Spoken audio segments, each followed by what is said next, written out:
Hey,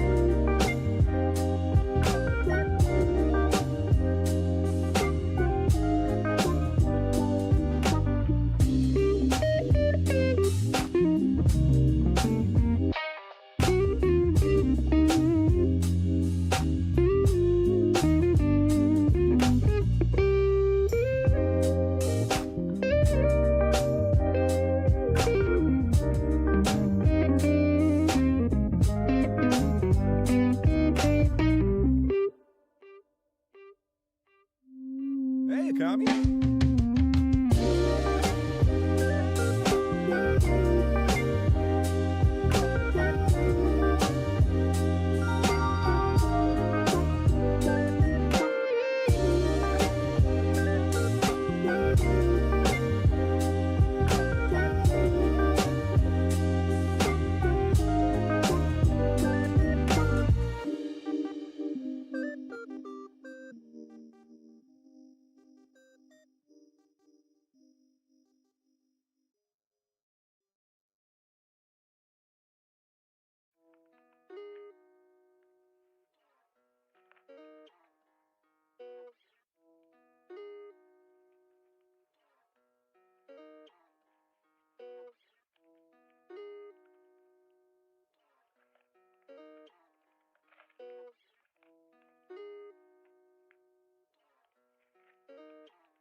Hi. I never thought I'd turn down my AC at any point during this summer, but I actually got cold in my apartment today. I'm like, nope, we're gonna turn it down a little bit, make sure that everything is a-okay. Hello, Kitsune. How are you doing? Okay. Hopefully. Hi. How is everybody doing? Your body aches? Oh, I'm sorry about that. Mine does a little bit too. I stayed home from work today because I was not feeling well. And I'm gonna be very real with you guys. There's like a bunch of like telephone gymnastics that I have to do if I'm calling out from work. And I hate talking on the phone. I don't mind talking with people in like a voice chat. That's different. I think there's something about phone mics, like phone mics and speakers, that I just innately do not like. I don't know what it is. I don't know what it is. Fencing fucked you up yesterday? Oh, wow. You fence? That's cool. Their codecs are ass.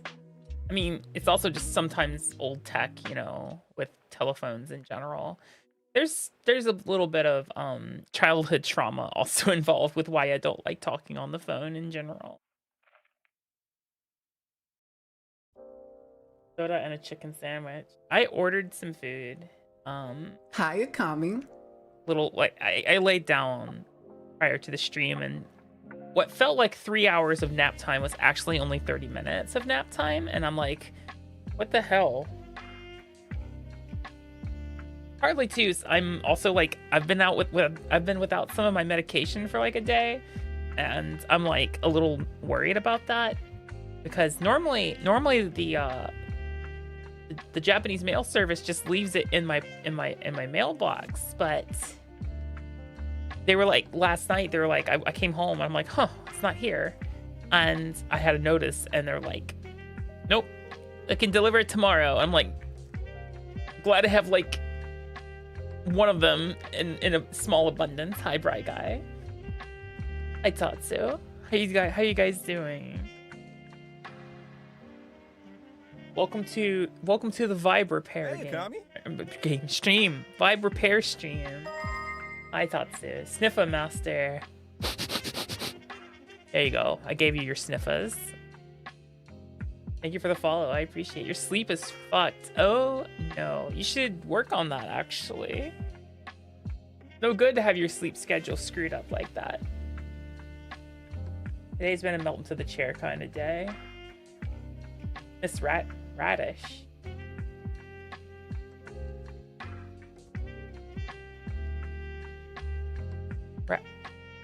Radish.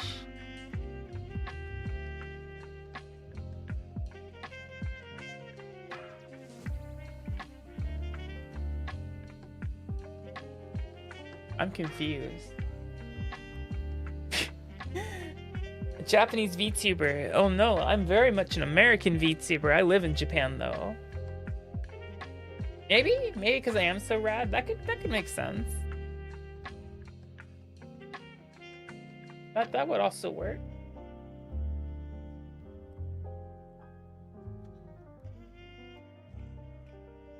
Japanese VTuber surprise are both in stream. I mean, it's only 7 p.m. Japan time.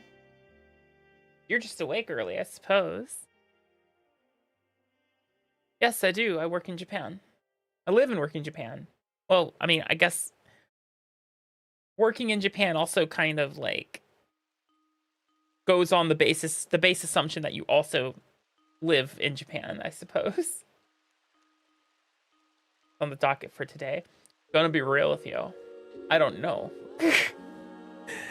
I feel like I'm in this weird like gaming vacuum where like I don't know what I want to start or what I want to play. And I'm like, hey, Nintendo, you would have been really cool if we had Donkey Kong Bonanza right about now, because that's what's on my brain. I'm gonna be very real with you guys. My brain's very much like pointed at Donkey Kong Bonanza, because I'm like, you know, it'd be really cool playing that game, exploring that game, enjoying that game. I don't know. Maybe we're just in the summer slump or something with gaming. I don't know. I feel like June sometimes just is one of those like, because I don't want to start something that's going to take too long and, you know, have to just immediately drop it when Bonanza comes out and stuff like that. It's a lot of that. That's mostly what it's coming down to, is just like my brain's like, what to play, and I'm like, even like in my off time when I'm just sitting here and like poking around, I'm like, what do I play? I'm like, I don't know. Hello, Dopey. How you doing? Good time zone to you. It's early evening here in Japan. It's 7:20 p.m. Gotta feed your family of 4 or in 4?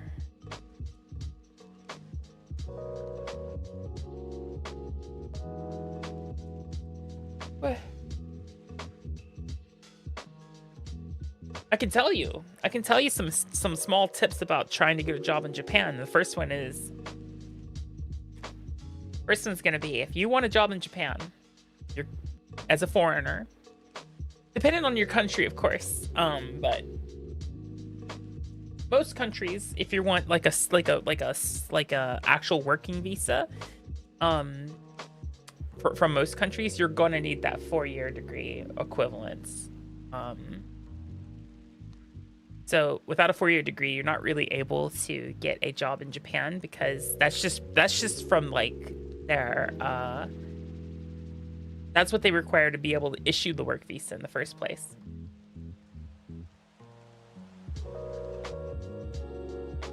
If you have that, then yeah, you can start looking for a job in Japan. It's going to be difficult to find one unless you have some form of Japanese fluency as a foreigner. There are some multinational companies that have Japanese branches you could probably work at, but even then, they're probably going to be like, well, you're going to have to learn Japanese to work here, because it's not all done in English here. So, but yeah, there's multiple routes of how to get a job in Japan. What is a 4-year degree? Any degree from a university. Bachelor of Arts or Bachelor of Science equivalents. It's not always called that depending on what country you come from. Some countries have agreements with Japan to do what's called a working holiday visa in Japan. That's not gonna feed your family. There's like rules on how much and how often you can work with a working holiday visa, and how much money you can earn. You won't be able to feed a family of 4 with something like that.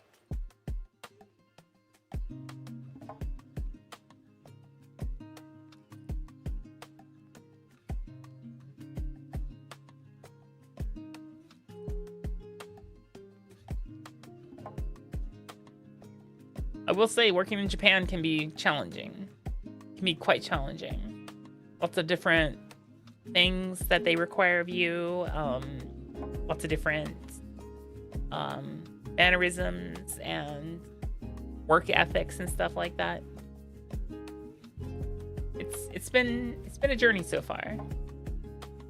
Going up on my year anniversary of having moved here. It's kind of wild. Feels like it's flown by, actually. Finding work is hard in and of itself. That is correct. No, there is definitely some issues going on with trying to find employment lately. No matter what country you're in. I've sometimes my TikTok algorithm when I'm scrolling at night before bed, it'll put me on I can't get a job TikTok. And you know, those people who are like, I put in 500 applications and in the span of, 2 months, and I got one interview and didn't even get a job offer from that. So it's just like, oh yes, is what it is. Literally me, yeah. It's mostly because, from what I understand, a lot of these companies, their HR departments, they're not even looking at these resumes that are coming in. Because, I mean, they're getting hundreds and hundreds of these resumes. They're getting hundreds upon hundreds of resumes. They're not actually looking at them. An AI is kicking them out for the most part. And if they set the settings for that AI or whatever that's pre-screening these resumes, if they set that stuff with like unrealistic expectations for the job that they're actually trying to hire for, then yeah, no one's gonna qualify for it, and that makes sense. It's bad when a job application meme blows up. Oh, wait, what meme blew up? Hold on. I may know it, but I just may not know which specific one. Currently working with a coach. She has been an enormous help with getting stuff in order to give me. That's good. That's good.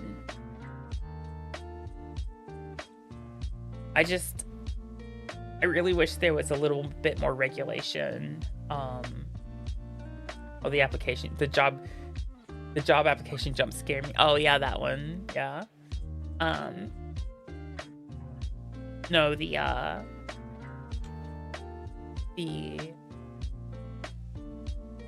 I kind of wish there was probably a little bit more regulation when it comes to if a company is actually hiring for these positions, or if they're just posting positions that are completely fake to act like they're being a prosperous company or something like that. Problem is there's really no way you can actually regulate that without a pretty big committee in charge of something like that. But it is what it is. Mama Cindy, hi. How you doing? Welcome in. I'm doing okay. I'll be better when I get food in me. I am a little hungry. It's about two. It says it's 2 minutes away, so I'll probably step away for a second to pick that out off the ground, because that's where they stick it. Outside my door. Yeah, you'd be surprised. Most people were like, I don't know if I could do a job or anything like that. But I'm like, having a job actually helps you with your routine. If you have something you are yeah, it helps with your routine. I know this for a fact. There was a point in time where I did not have a job, and on the days but I did have school. That helped with the routine. But then when summer break would come around, hi Chairman, how you doing? When summer break would come around and I would just only be streaming maybe, I essentially, I became super gremlin, and my sleep schedule went off the rails and everything. It was just oh, this is bad. This is really bad. Like going to school. Yeah, it is like going to school.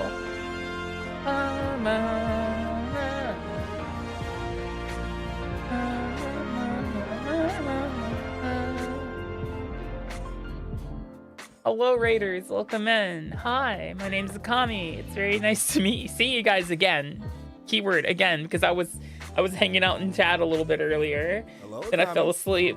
because I was dog ass tired, and then Akami. I woke back up and then was like, I should get food. Hi everybody, my name's, hold on, I have a wave emoji. Let me get these tissues out of the way. Where it's no emoji, toggle. Hi, hello, welcome in everybody. My name is Akami. I'm an ultra-terrestrial snake girl variety streamer. I also live and work in Japan. Am I okay? Yeah, I'm okay. I stayed home today because I was not feeling good. A multitude of things. It was a little bit mental, a lot of it, my tummy making weird noises, and I'm like, oh, it's gonna be one of those days today. Kashikomarimashita and all that stuff. Yeah, did you have fun with Doom? Did you finish Doom yet? Have you wrapped up Doom? The Dark Ages? I actually don't know how long that game is. Unwell creature. Yeah, just a little bit. My vibes are a little bit shambled right now, but it's fine.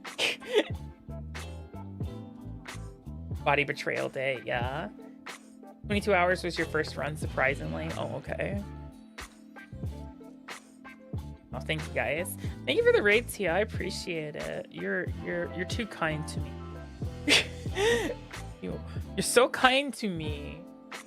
I don't know what I did to deserve the friends and the companions that I have in my life. What did I do?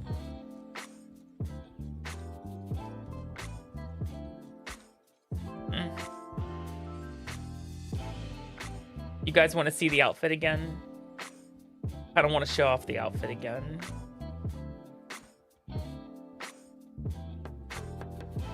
Because it's just such a stinking cute outfit.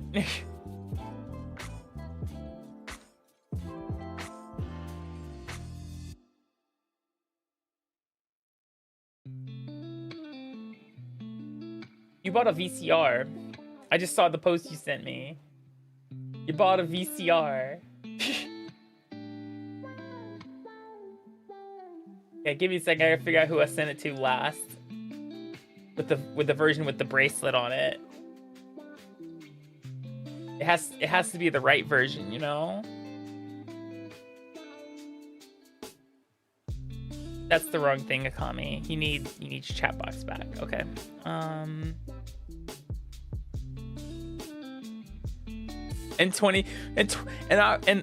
In the year of our Lord Arceus 2025, Tia Singer of 169.9 GBLN Into the World Radio bought a VCR. I'm cute no matter what I look like. Would you still love me if I was a worm? Is that what you're telling me, Onyx? Is that what you're telling me, is that you would still love me if I was a worm? Why a VCR? Why not a VCR? Maybe Tia wants to mess around with VHS tapes. There's been a pretty big resurgence in people wanting to explore more. I'm not gonna.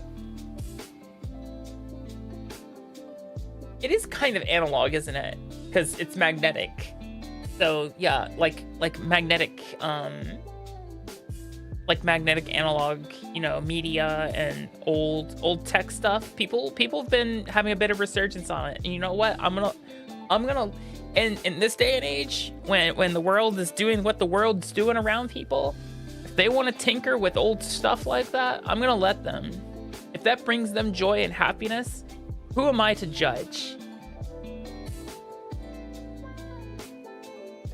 Who am I to judge if something's bringing someone joy and it's not illegal? Specifically, I must preface that it's also not illegal. Like, and I'm talking hyper illegal. I'm not talking like administratively illegal.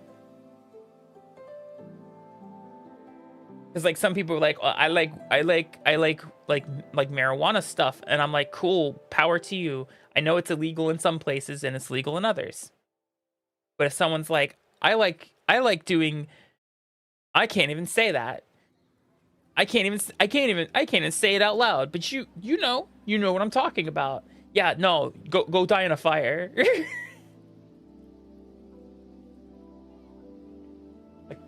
Imagine pirating Photoshop. Yeah, I'm running Photoshop on my VCR, guys. Maybe you're switching for consoles, so you don't have to change stuff around all the time. Oh yeah, that is actually one of the functions a VCR served in a household. It was like a media center, guys.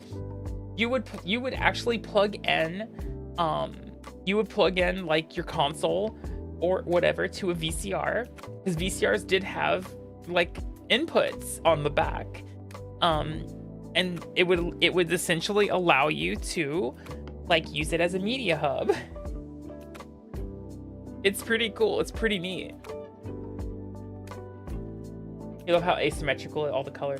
Yeah, so I gave this artist, I gave them exactly 2 pictures of a friend, Spicy, their outfit, and said like 4 lines of text of being like, I like the idea of this. Can we do it in my colors? And oh, you can do whatever you want with it for decorations and stuff. That's what I told them. And they Tony Starked it. It was like this artist drew this in a cave with a box of scraps, and this is what they spit out. And I'm just like, wow, that's pretty good.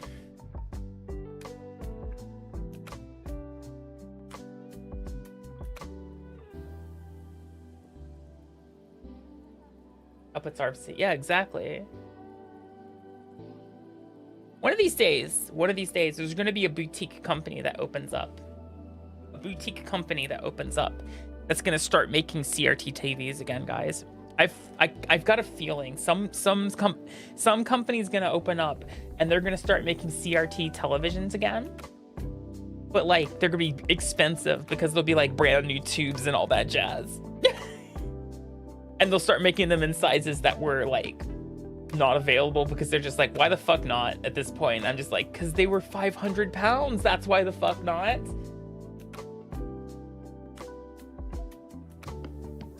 All right, Tia, you're in charge for like a little bit real fast while I go get the food that's outside my door. I'll be right back.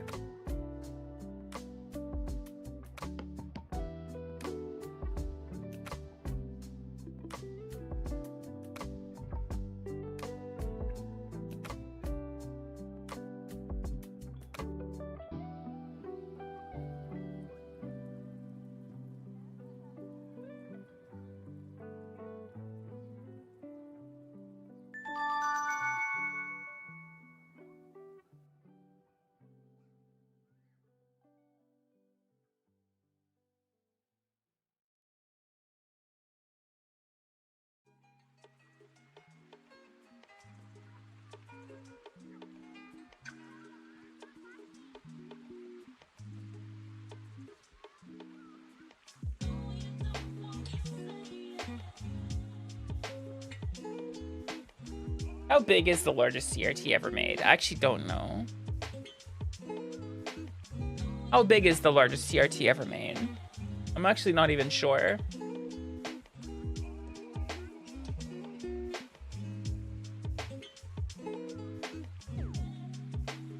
Anonymous, thank you for gifting a sub to Hunter. I appreciate it. 40 inches? I don't know. That might not satisfy some people. Some people are freaks. Some people are absolute freaks. Penguin, thank you for gifting us up to Darius. Hello, Sign. Welcome in. I'm not muted, am I? Okay, no, I'm not. Good. Fiscal chaos. Wait, what did I miss? Yeah, thank you for the biddies.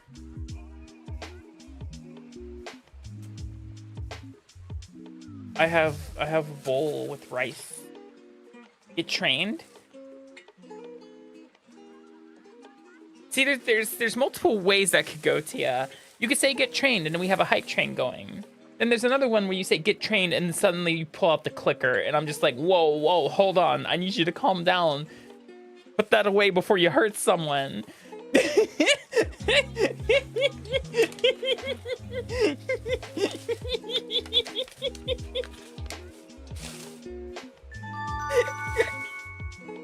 Get trained. Oh my god. You swear? What swear word did you choose this time? Did you choose a good swear word this time? You'll thump me? probably deserve it though, you know. I do say some choice things sometimes, and if the way I nickname Pokemon is any indicator, then yeah, no, I probably deserve it. I mean, who else names a Rotom Scrotom? So that's me. That's what I do. Mm.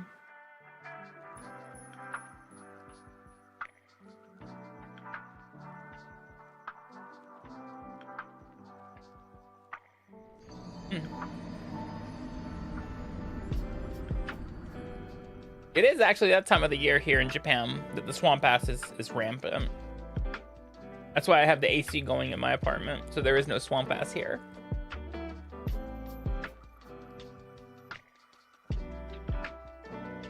They did, Dopey, sorry. I see them.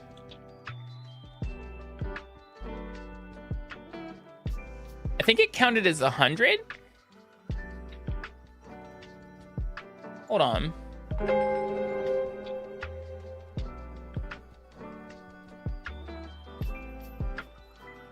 Love. You. That was Kitsune. I see. Actually, no, I don't know if your stuff. Oh, I don't know if it went through there, Dopey. Because they don't have the, like, it has to be lowercase c. I think it has to be lowercase c for it to count. Olaf, thank you for the 5 gifted subs. I appreciate it. Why are you guys being so supportive? What the heck? What'd I do?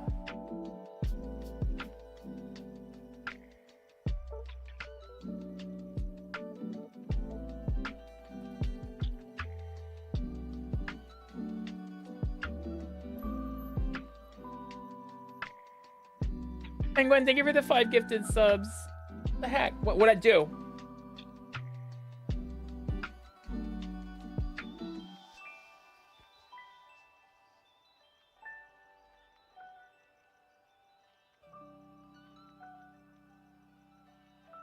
Not used to this.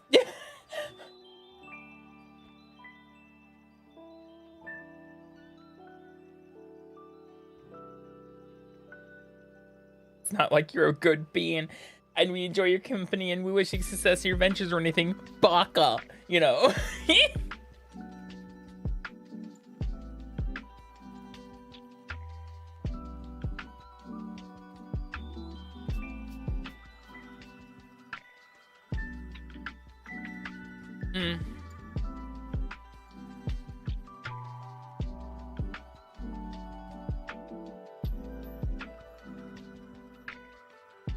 Beds and food. I have food. Oh, for you. Yes, go get your beds and food, Tia. If you're not absolutely drained, I'd love to have you sit by me and chit chat with us for a bit. Okay, Odd Fireflex. Welcome back, Felix. Level 10 or bust. Wait, bust what? Like a nut?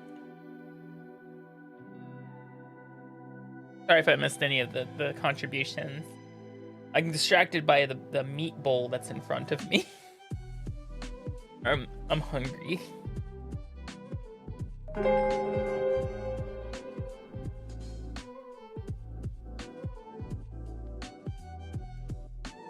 Charles, thank you for the 5 gifted subs. I appreciate it.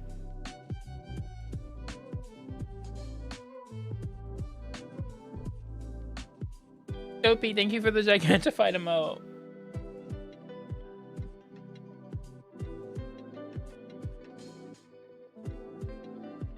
How big of a bust?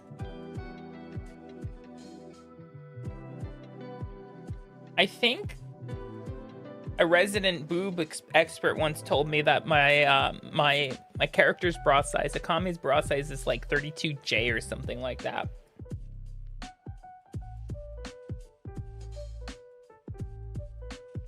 You suplex me with support.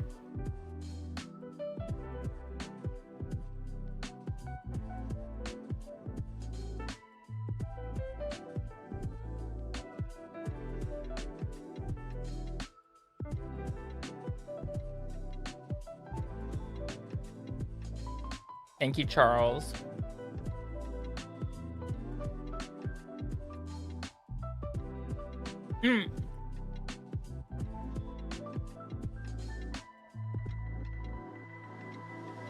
As they should.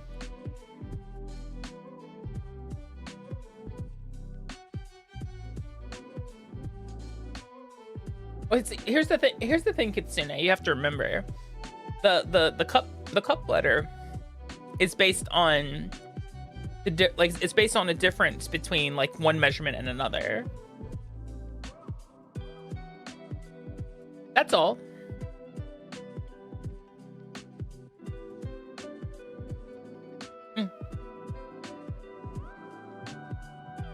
Hi, Jay. Thank you for the gigantified me, apparently.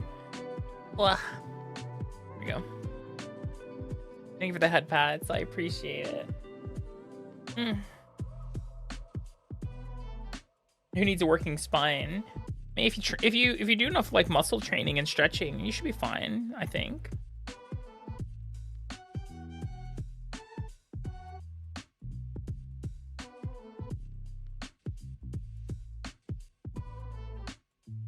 Oh, I'm sorry you're not having a good time at your job, Charles. I wish jobs were easier for people. Hi, Jade. Thank you for the cheek rubs, mad.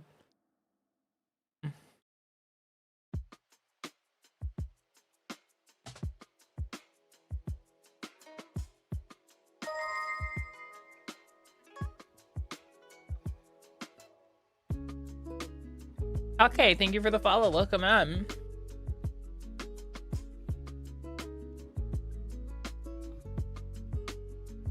Workouts, proper posture, proper fitting, support. Yep. There's a lot that goes into. There's like a whole like boob science that goes into like making sure people have a good time with their gals, their gams, and what have you.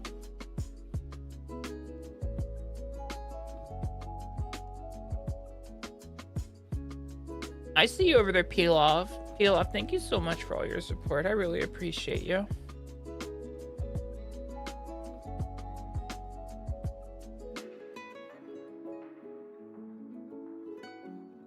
Thank you, Ake.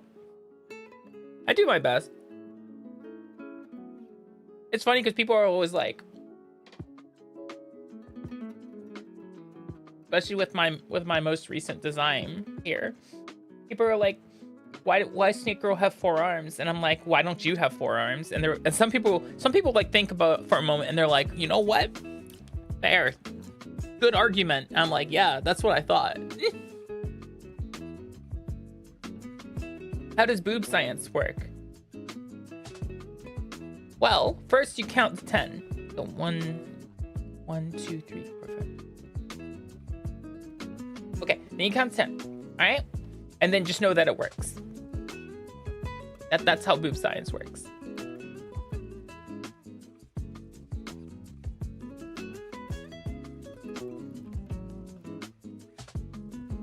Perhaps Moderio, but like then how do you explain the fact that I have legs too? Like I have six limbs when you think about it. Instructions unclear, got lost at 7. Can't help you there.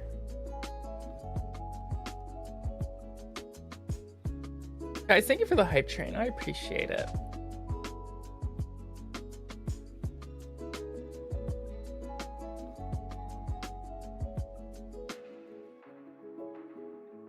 Here's the thing.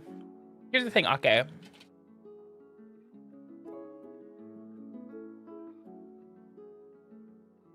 Here, hold on. I'm not scooted up enough. Here's the thing. I'm not a snake. I'm just an elf.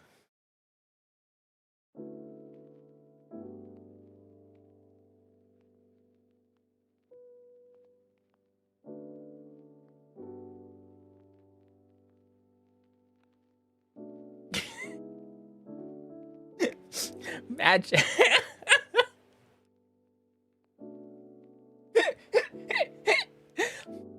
No, not sorcery. Instant.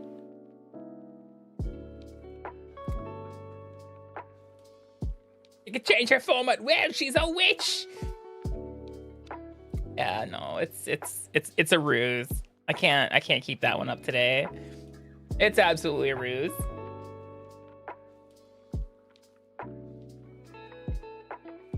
Unheavy's your heavyco, yeah. You guys know what heavyco means, right? It just means snake child. Heavy is snake, toll is child.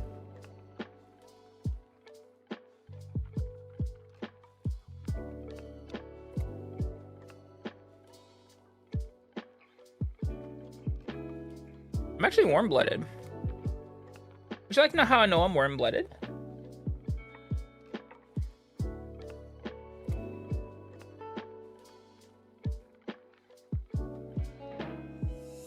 I know I'm warm-blooded because I like blankets.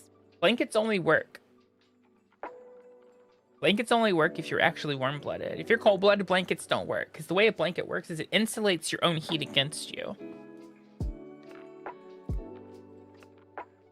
It's like you wrap yourself in a blanket. So now you have that air pocket as well as the material of the blanket itself insulating your heat. You're essentially putting your own heat back in. You're putting your own heat into the blanket and it's putting it right back into you. Because remember, guys, you're a furnace.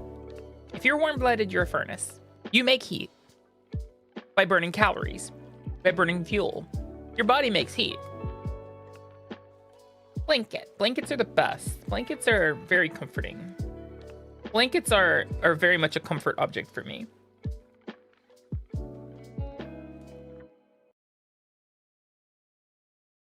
Science with Akami, exactly.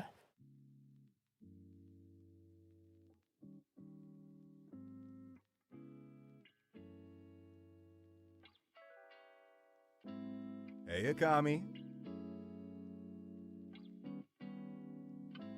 Hey, Windbreaker. Answer your question, Felix. If I'm a reptile or a mammal, I'm neither. I'm an ultra-terrestrial. I am an eternity. I'm an eternity endemic species known as the Architects. If you really want to get technically speaking.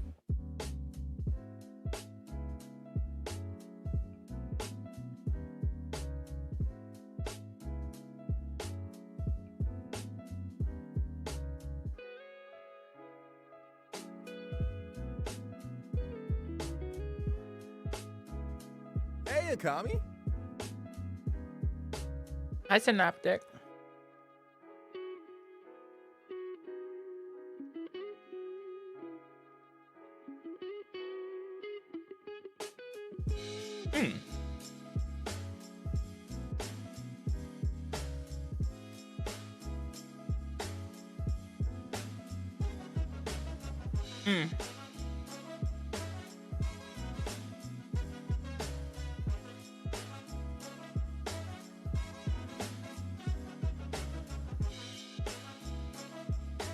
That was a resilient piece of meat. Wow.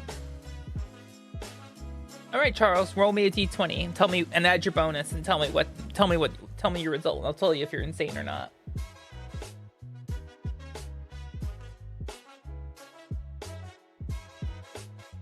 I actually don't have a d20 command. I should set one up, actually.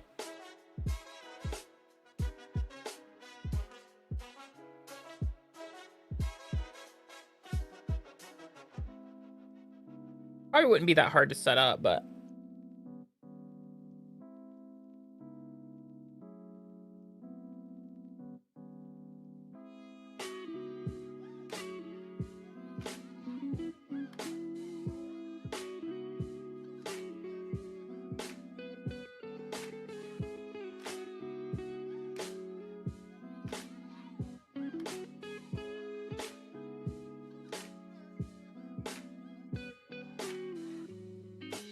All right, cool. Welcome to the Insane Asylum, guys, because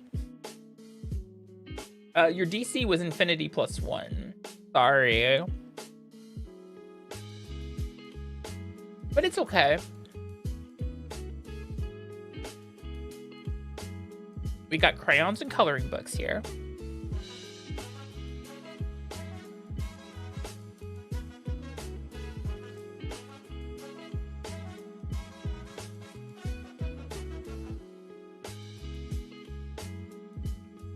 Sorry for just like sitting here and chatting with you while I'm eating my fucking dinner. I should offer more than just like, wow, you can really see her model chew. Hi Valamir, how you doing? Or Valamar, how you doing?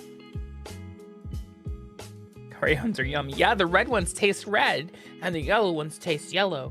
For some reason, the purple ones taste green. Feel bamboozled.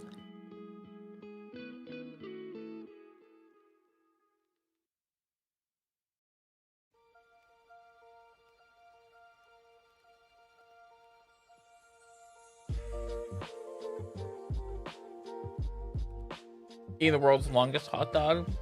Buck would kill. I would kill for a hot dog.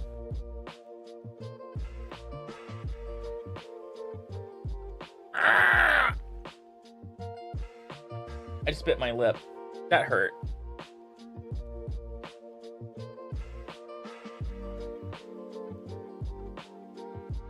That's gonna be sore for a couple days. That's cool. Apparently I was so hungry I decided to try to eat myself. Alright, let's chew a little more carefully, Akami.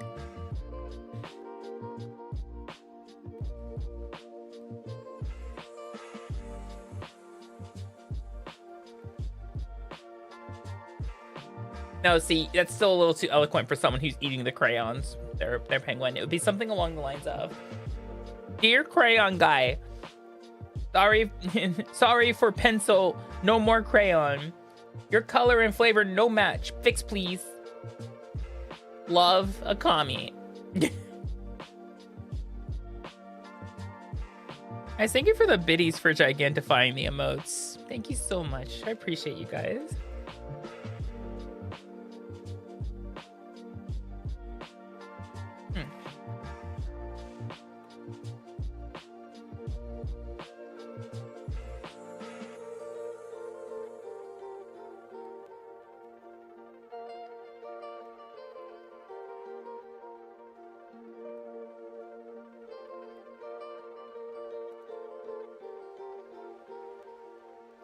That being said, I can tell you guys, I'm very normal about this outfit right here. I'm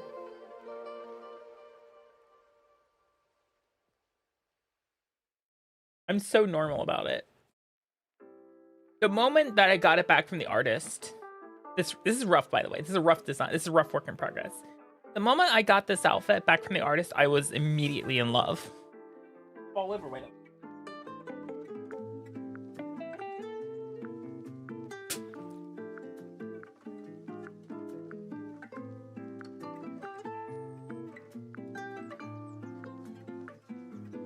I mean, to be fair, Kitsune, a lot of things are made better with jiggle physics,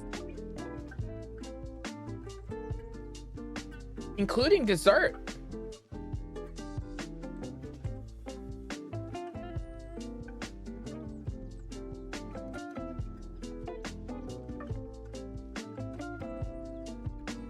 Well, you have to remember, Felix, when it comes to the internal anatomy of an architect, they do not follow the same rules because they do not eat the same things.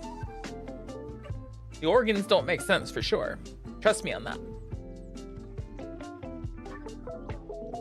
Jiggly desserts sure are yummy, but remember, guys. Actually, no, this could also be good life advice. If you have a family function and you're tired of always being asked to bring dessert, here's what you do. Step 1, get a bundt cake mold. Step 2, prepare to use strawberry cheesecake jelly, or like strawberry jello, like the strawberries cheesecake gelatin jello stuff. Step 3, make it, put it in the mold and chill. Step 4, take it to the function. You will never be asked to make dessert ever again.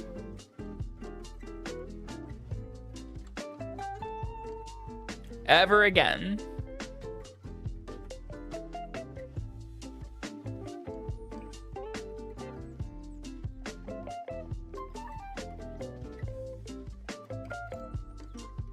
Can I even show it on stream?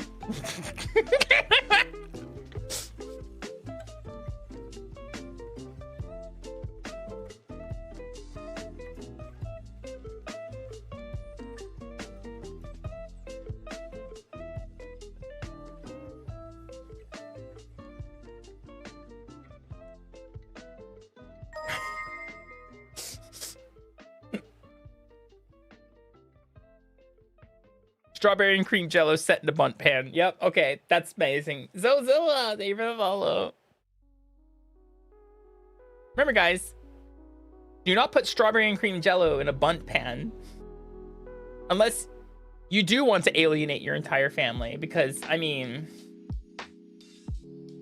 that's jello. I must specify vehemently, that's jello. That is not what you think it is. That is a gelatin dessert.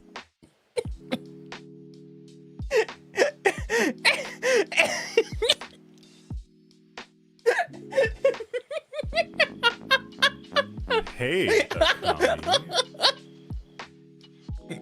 With the gelatin. Hi, Spacey. Hi, Rose. Welcome in. Hi, Envy. Yeah, no, I saw it once and I remembered it forever. Do not.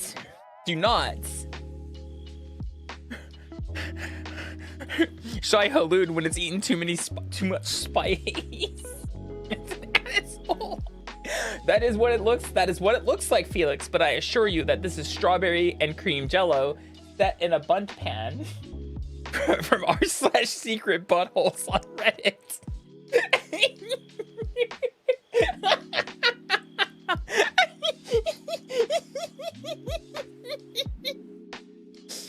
Oh my god, they're gonna ban me for a day, I have a feeling.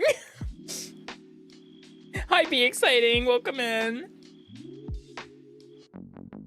No, Be Exciting, stay. We have snacks in the back. If you have this, consult your doctor. Yeah, no.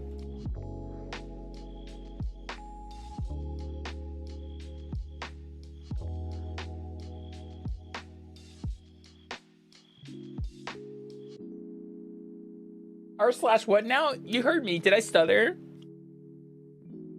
Did I stutter, Brad guy? r/secret buttholes.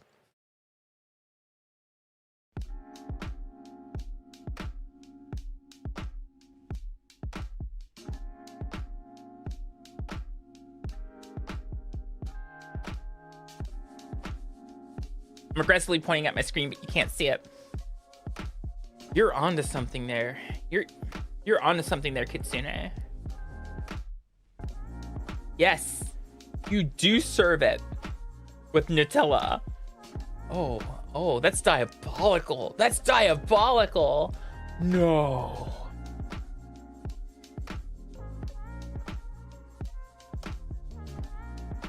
You either get asked to make that for the rest of all time for your family, or you never get asked to bring a dessert ever again. If it's the first one, just go ahead and go no contact with that family. Or keep contact. I don't know. Sounds like your family might be a bunch of freaks. With honeycomb chunks. Oh no.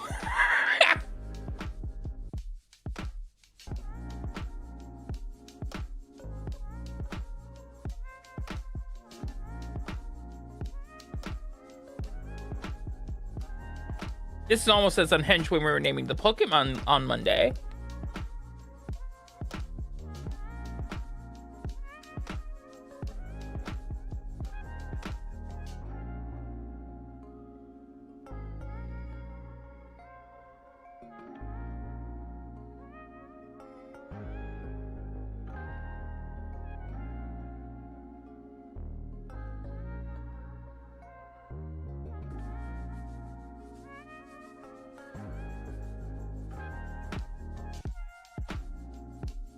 Well, I've always said, I'm a lot like a Japanese door. I'm always like a Japanese sliding door. I'm unhinged, I'm fragile, but you know what? I do still work most of the time.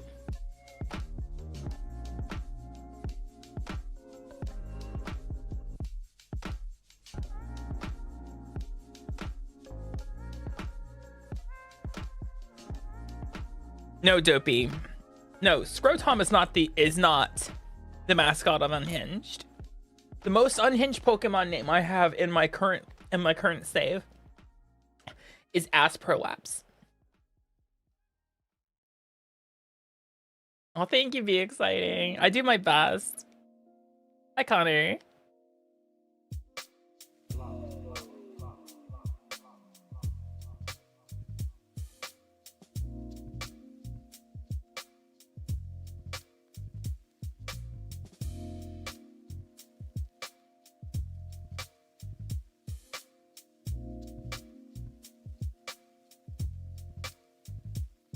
It's not the game that allowed the name. It's technically the Switch 2 that allowed that name.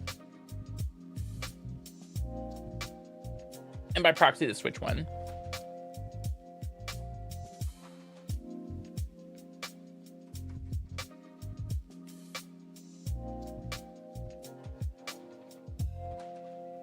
My body's a little achy. But I'm doing my best, Smudgy Day. Today was a body betrayal day.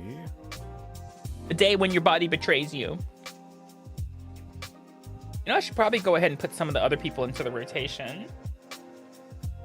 I do have Horatius's voice line. I just have to balance it.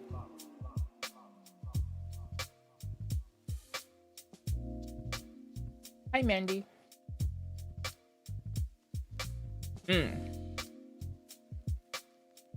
Pokemon absolutely does not. Actually, I can't be exciting. I'm not a constrictor snake species. My snake species is red bush viper, which means I'm a hemotoxic viper.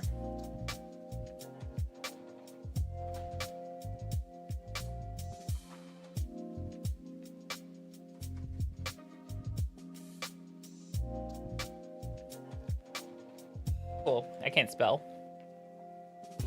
May I introduce you to this Pokemon? Now, let me tell you a fun fact why Pokemon would not allow every Pokemon's name. Would you like to know a fun fact about this particular Pokemon? Back in Gen 5, if you tried to nickname it its own name, Black and White and Black and White 2 would not allow it. It would physically not allow you to nickname it its own name. Yeah, Koffagregus.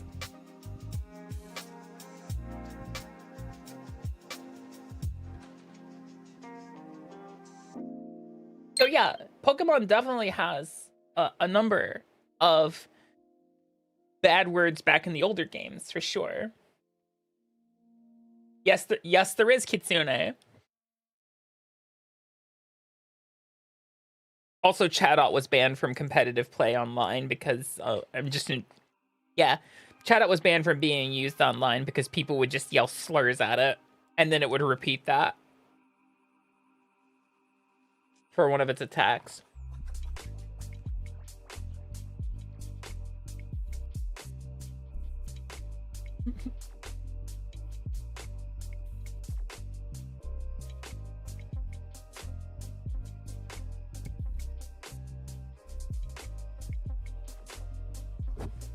Hi, Southern, or hi, Odd. How you doing?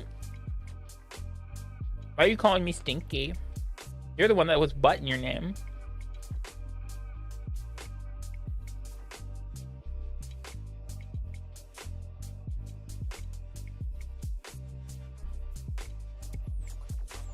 It does.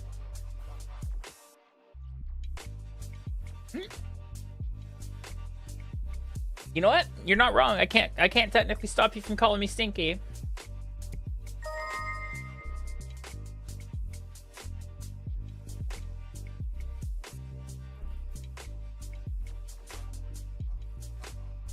$20.99. Yo, is that a Spider-Man reference? Hey, look. Would you like to know why I know how to clap back, Odd? It's because I have these 4 hands right here. And 4 hands helps you clap back twice as hard.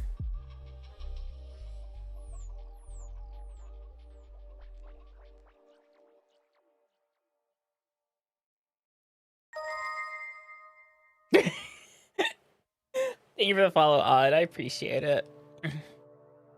Yeah, we do have ads running right quick. They'll be back in a little bit.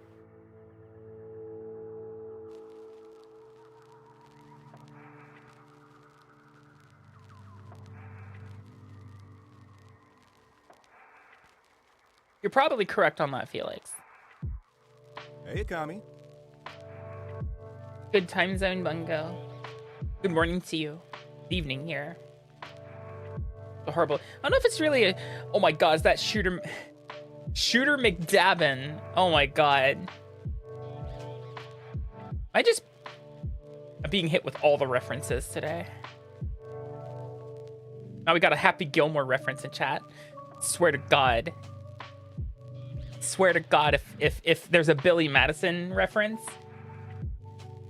I mean, I could make one. I can make one. We just need Penguin to speak up, because I'd be like, it's too damn hot for a penguin to just be walking around here. Yay. What's your chip flavor of choice, Tia? You have a Jack and Jill reference for me? Oh no.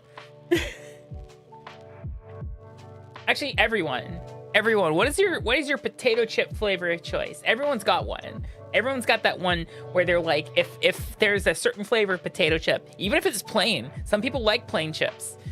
What is your potato chip flavor of choice? Paprika. Interesting. I've never seen those.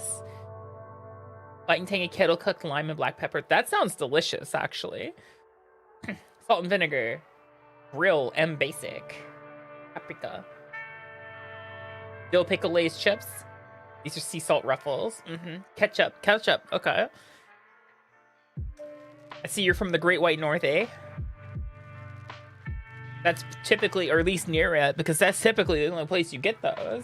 Is Candida. That and all dressed. Potato chip barbecue. Man, I miss barbecue chips.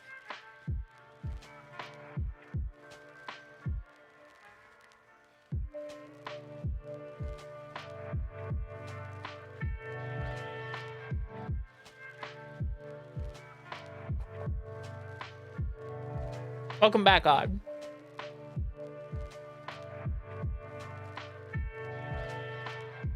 The closest thing we have chip-wise to barbecue here in Japan is consomme. Bistro season? What the hell is bistro season? Yeah, if you wanted to come on and hang out. I'm not pressuring anyone to do anything, though.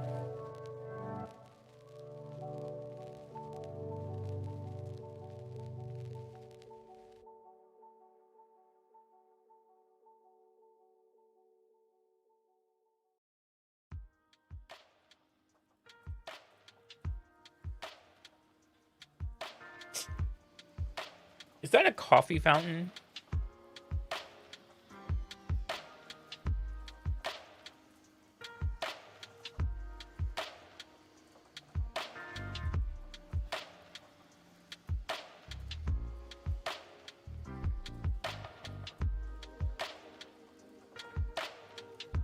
When I used to work at the dental laboratory, we had a vending machine that would occasionally have these one flavor of chips in them that were like, they were almost like a white cheddar black pepper, like waffle cut chip or something like that. And they were delicious. I loved those. That being said,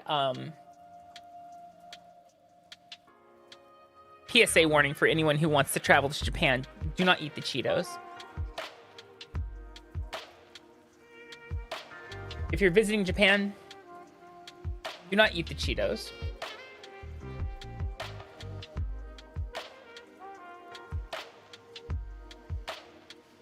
They are not the Cheetos you remember. No, Twitch clips don't get auto-modded. That's because they're sweet. That's because they're sweet. Cheesy like chippy stuff, like chips and other like corn stuff tends to be sweet in Japan. Like when you ask me, hey Akami, what kind of cheese do they have in Japan? And I'll just say yes. Some of the cheese is sweet. Yeah. Why are you not on screen? Where are you? There you are. We have cheese. Yeah, we have cheese. It sure is cheese. Some people are like, wait, is it cheddar? Is it? I'm like, it's cheese. Sorry, T is, there we go. Now I always forget to because I have my audio fully separated out. I always have specifically the browser and the Discord audio channels always muted. Just out of good practice since they're not in use typically. Is everything just sweet in Japan? Japan's flavor profiles tend to be more leaning towards sweet and umami. And very low spice if there is spiciness at all. The Japanese standard palette does not handle spicy food all that well. What software in my stream? I run everything through OBS, as well as I use VTube Studio for my model. That's it, actually, when you think about it. VTube Studio plus VBridger for the model, and OBS for the stream itself. You still can't hear Tia. No, you have, but I forgot. At one point, either my OBS or my Windows updated, which means this is on the wrong audio channel. As always. Yeah. Windows does love doing that. It's probably under my Discord shit. Output device. Yep, that would do it.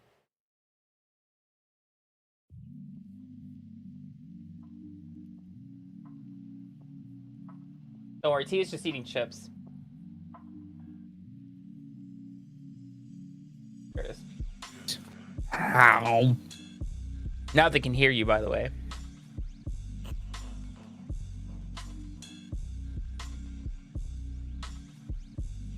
Well, that just sounds like a problem with the restaurant, and not necessarily the fact that it's Japanese, Spacey.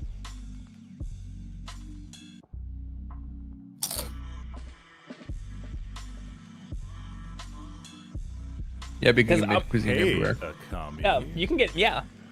I've gotten make cuisine in Japan. Hey, Akami. Now, the one time I got Mexican food in Japan, that shit was fire, but mostly because I have nothing else to compare it to.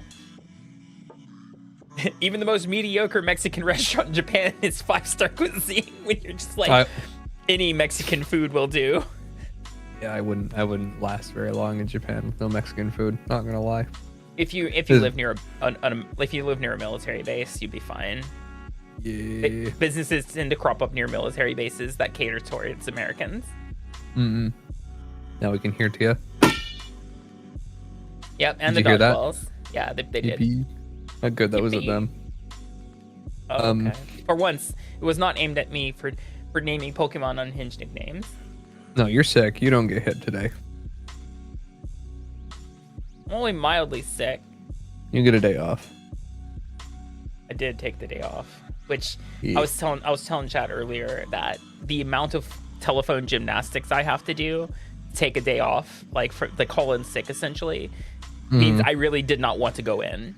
Like it's not even like I will be brave and not call in. No, it's actually like I went through the efforts to go through the procedure of calling in sick, which involves first calling the school I was supposed to go to that day.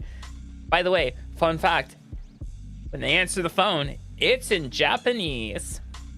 Boy howdy. And you have to tell them, hey, I'm not coming into work today because I feel bad, in Japanese. And then they're probably gonna say something. You have to like just make a noise at them. Usually like and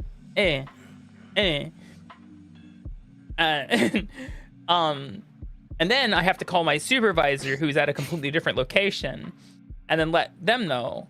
And then after that I have to send an email. What a mess. Layers upon layers. Tomorrow I have to go to the bank. Oh, during my lunch break at work.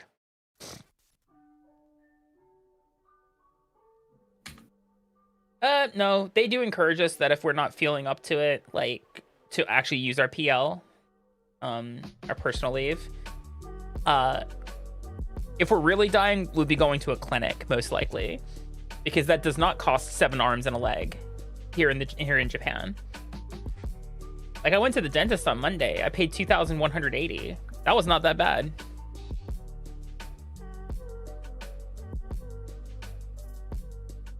That was for continued root canal treatment, as well as 2 forms of cleaning.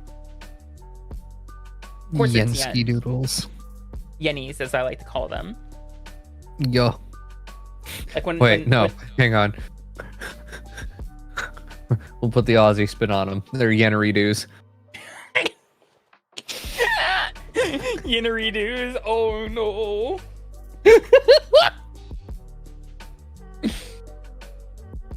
Yeah, 2,180 yen is essentially $21.80 Japanese bucks. So, Yeah. and people always, every time I mention yen, they're always like, "Let me convert that to US." I'm like, "I don't make US dollars. I make yen." But Yennery doos. Just move the decimal point 2 over, and you'll be fine. Mm-hmm. The camera I've been recommending to people just went up in cost in the States. Yep. I'm not surprised. Not even a little bit. Yeah, Kitsune. 2,180 yen. Japanese yen does not use decimals. It's a whole, like, essentially it is just the whole cents. So if you want to convert it to something that seems more like a Western currency, just move the decimal place over 2. 2,180 yen becomes $21.80 Japanese dollars, as I like to call it. Yeah, Yennery doos. Yeah. It's like when you go on Blue Sky and you make a skeet.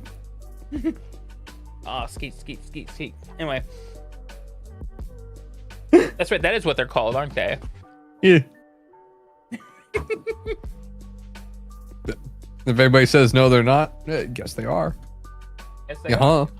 The hell they are. The hell they aren't. Oh.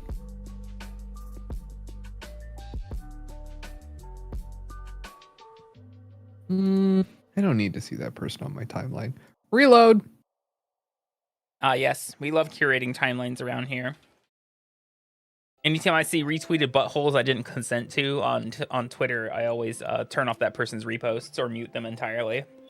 Yep, I do as well. Man, I learned my mistake real quick not to tell people I muted them. People get fucking butt hurt. I never tell people when I mute them. I have told a couple of friends I muted them. Man, it was like I just told them I crucified their mother. Like, I didn't unfollow you. I just didn't want to see what you were talking about. I'm like, it's my fucking timeline. I can curate it. If you want to talk to me about something, you know where my DMs are. Exactly. There's a lot of smut on the internet. That's because the internet's for porn. There's a whole song about it. That's true.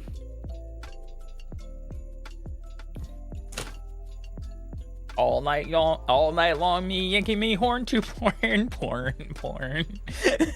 Beautiful song. It's not a beautiful song. It's just really catchy. Those are the same guys who did the Book of Mormon, right? I think they are. I'm blocking that. I'm not thinking about that right now.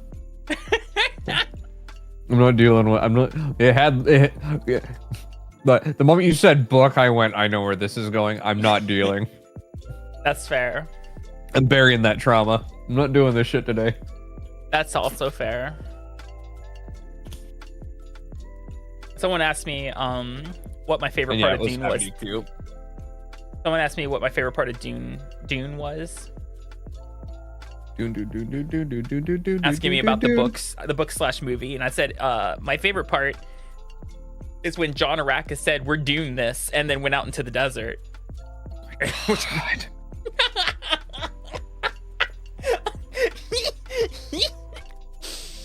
Well, I tell you what, I know for a fact you can walk without rhythm. The only problem is the Pinecode disagreed. I did see a clip on TikTok of someone who was reading chat. They were literally texting while driving in the game. Mm-hmm. They packed up their entire base onto their bike. Uh-huh. They weren't watching where they were going. and they got stuck in quicksand and then lost everything to Shai Halud. Mm-hmm. Their whole base, Mm-hmm. all of it. I think Willow had that happen as well. Yeah, because they hit quicksand. Mm-hmm. Got eaten by worm. Worm? Hi, Baka. They got wormed, yeah. They experienced the Shai Halusi firsthand. Mm. I've had one too many close calls with that worm in that game. That's why you don't text and drive. Exactly. Don't text and drive, or else the worm gets you. That's true. Then you'll be the hot dog in the hallway. Yes. And for once, it won't be a metaphor. Thanks, Miguel. Gami's eyes glaze over as she stares into the distance. Pretty much. So I was talking with my artist, Tia, about this design, and for the sake of her computer, Yeah. this is going to be a mono outfit design.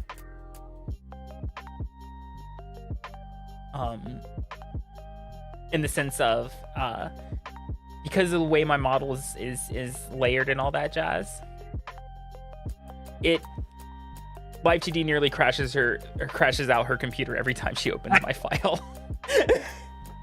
You have a lot of layers in your horns, to be fair. Yeah, as well as all the outfits as well. So that's gonna be a mono outfit design. However, I'm gonna ask for jacket toggles and maybe a cell phone toggle. Cell phone toggle makes sense. And maybe As long as you got a toggle. As long as you got a sports bra on underneath, you'll be fine. I believe. I think the interface thing goes all the way up. Yeah, but it looks like it's sheer for the most part. We'll leave it up to interpretation. Yeah. That's what I'm saying. If you're really worried about it, you just put a sports bra on over the top or underneath. Mm-hmm. Forearms for 4 reasons. The fiercest warrior of all time. Technically speaking, yeah. I can hold 4 firearms. But I do suffer a 25% accuracy deficit when I'm holding 4 firearms. You have 100% deficit when you just hold 1. You tell me I can't shoot? Ma'am. You're right. Are you telling me you can? They did call me Halo back in the day. Yeah, because you shoot all around their head. Yep. High proximal, high moral, welcome in. It'll be bad when I decide to set up an actual Unreal tournament night and invite a bunch of folks. I'm gonna feel really bad because I'm gonna learn something about my friends and be incredibly disappointed, or I'm gonna learn something about my friends and get really pissed off. That's how it's gonna go. I'm not gonna win either way. However, I'm not gonna win. I might have the most kills, but I'm not gonna win. Speaking of shooters, though, did you hear like the bullshit about Borderlands 4? No. Not the regular Randy Pitchford nonsense. I'm talking the collector's edition. So for like $150, you get a statue of a character you've never met. Mm-hmm. Like a bunch of art of characters you don't know, and a bunch of other stuff from the game. Gross. And you know what it doesn't include? What? The game. Oh, what? Yeah, the collector's edition for Borderlands 4 that they're selling doesn't even include the game. It's just game is wait. Oh, that's so stupid. Somebody needs to shoot Randy Comfort in the face. Probably, yeah.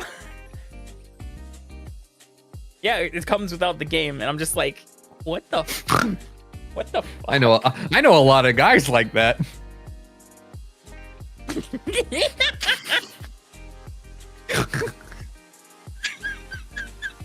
Wow. I'm not even mad about that.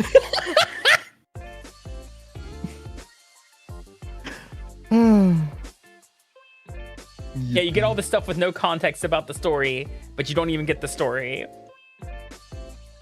I mean, it's Borderlands. Who gives a fuck? That would be like if back in like the 70s or whatever, like back in the day, if they released a Lord of the Rings like trilogy book or like the Two Towers, and they're like, and by the way, you can get this collector's edition that is, you know, these prints, this art book, and this Gandalf the White statue. And you're like, what do you mean Gandalf the White? Doesn't have the book. Man, those books were written in the 50s. I don't know time. They're a lot older than most people give him credit for, because like, he was a World War I vet. In the trenches, you say? Actually, yes. Him and C.S. Lewis. The shreds, you say? Only when they let me in with my war crime stick. Actually, hold on. I have a sound for this. Oh right, I can't play sound bites in this server. That's true. I know. I maintain my monopoly. I understand why.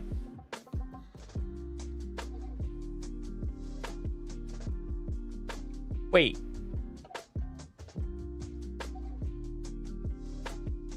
Are you telling me an elf bred this ration? I've had about 4.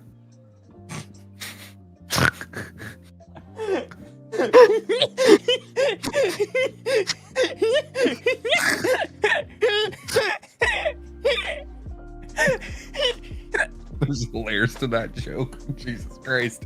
Oh yeah. Oh yeah.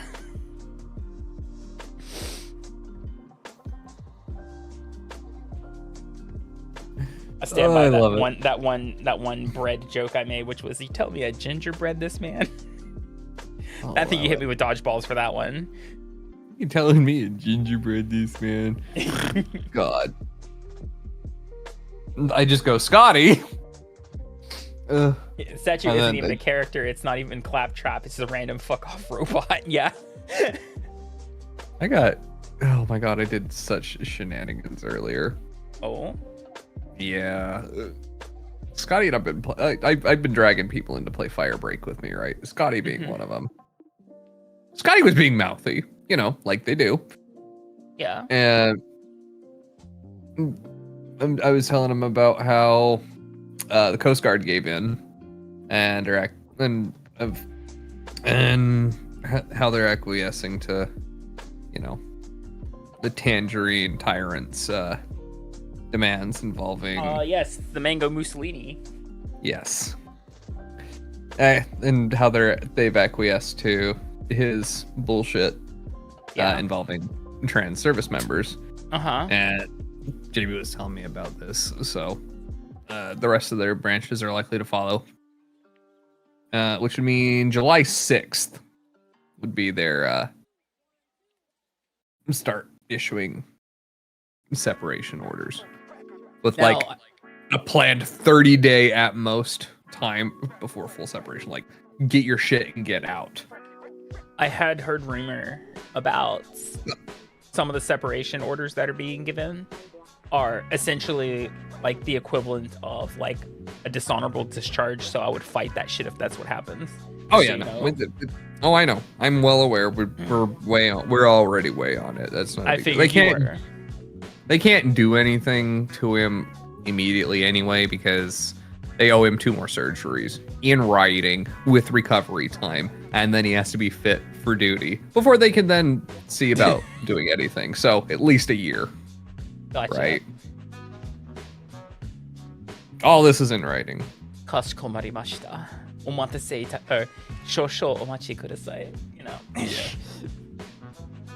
So they're doing all this, and I forget where I was going with the fucking story. Where did I start? I legit just ADHD'd so fucking hard. Where am I going with this? I'm gonna be real with you. You don't remember. I don't know where either. you're going with this either. I don't remember. I don't remember where it started. Somebody help. What were we talking about just before this? Legit. I've been streaming. I've been live for 8 hours and there's no caffeine in my system anymore. I don't remember shit. Where did we start? I had a point. Oh yeah, Scotty was being mouthy. Okay, that's yeah. right. And so, I was telling him, yeah, no, they owe us a move literally anywhere. It's not just a home of record. And he's like, well, you know, if you need a good sanctuary state or something, you can come up here to Minnesota, eh? And I'm like, nah, if we're gonna end up anywhere, we'd probably end up in Colorado and go see his sister and you know, all that kind of stuff. Scotty was being mouthy, going, wow, I can't believe it. It's per usual. Nobody wants to come up and see me and all this. And I'm like, look, I don't need to. If I came up to see you, I wouldn't be able to see you. And he goes, what? And I go, you live in the fucking frozen north. You're Scottish. You have natural fucking camouflage, you asshole. I'd never find you. And he goes, oh, I'm fucking ginger. What do you mean? And I go, look, just because you're bad at camouflage doesn't mean you don't have camouflage. Hey, Akami. Oh, beautiful. Hi, Ziggy. Welcome in. Absolute little shitter. About the frozen north right now. Yeah, but it would be. I'm sorry. Frozen north is not for living. It's for visiting. I can tell you that, yeah. There's at least 2 terrifying appliances in my apartment that say they're not for living.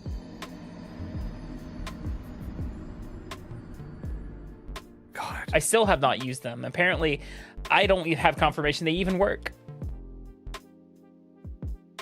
Your washer? No, I have 2 Toyu furnaces. Toyu stoves in my apartment. Toyu's kerosene. Yeah. Interesting.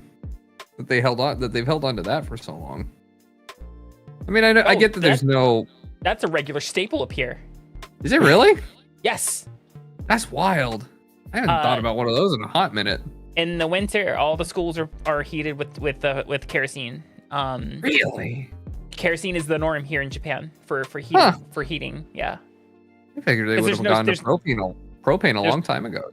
And it's because it has a lot to do with how easy it is to just get kerosene. Makes sense. Yeah. Like carbon. Well, both mine are technically vented to the outside. They're on the wall, so they exhaust outside. I still have to worry a little bit about carbon monoxide, but like not as much as like if there was no.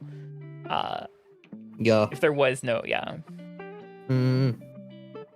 It's so weird. I haven't thought about like a kerosene heater in a long time.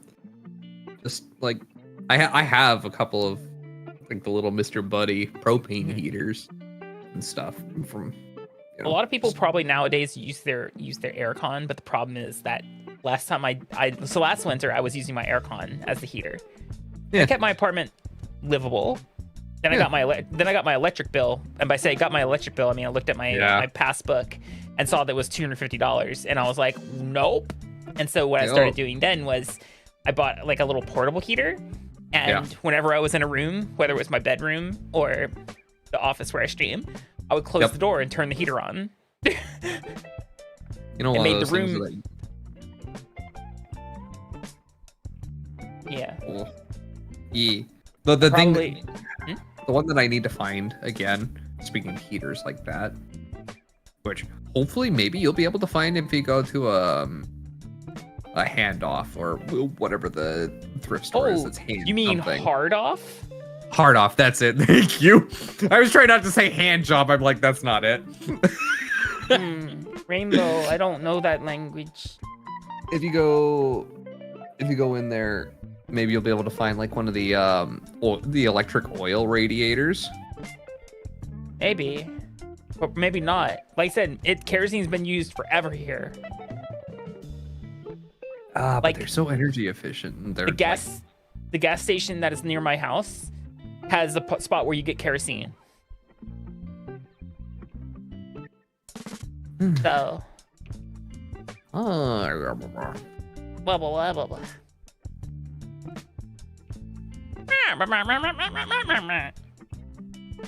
Mostly just gibberish. No marmalade. No marmalade. Was it marmalade or? Yeah, it's marmalade and Nigel and marmalade. Nigel marmalade. Yeah.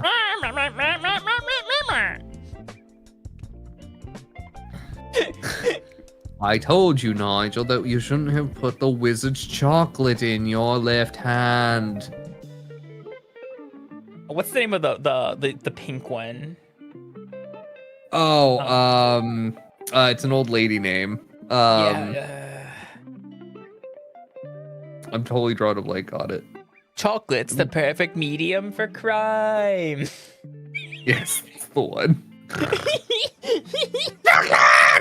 God. Fucking Nigel. What the fuck what was her name? Oh, that's gonna I'm gonna Google it. Hang on. Almighty. Well, YouTube, not Google. Nigel. Which is a part of Google. Well, Alphabet Corp, but Patricia, right. That is an old lady. That is an old-fashioned name, isn't it? It is. Because you just want to call her Patty. Patty Mayonnaise.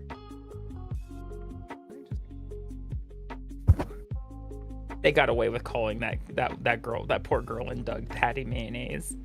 Yes, they did, but it's Doug, so nobody cares. Unless you're Corbellis, because Corbellis actually likes Doug. I just love how there's like references that as children we didn't get, but as adults we do get now, specifically to the neighbors in a lot of shows. Yeah. Mr. Dink, specifically. and Doug. And how he had all these like really cool gadgets and stuff all the time. Because he's Mr. Dink. That goes for the Dinkelbergs too. And the Fairly Odd Parents. Yeah. I think there's a third one that is that like very same thing too. I can't remember though. Man. You like Doug? I didn't say you couldn't like Doug. It's lame. That was its big thing, is it just was always kind of lame to me. Especially when you had other options like Hey Arnold, that was just visually more interesting. I don't know. If I had one.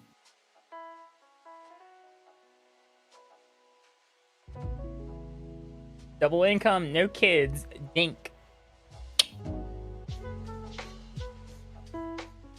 The dream.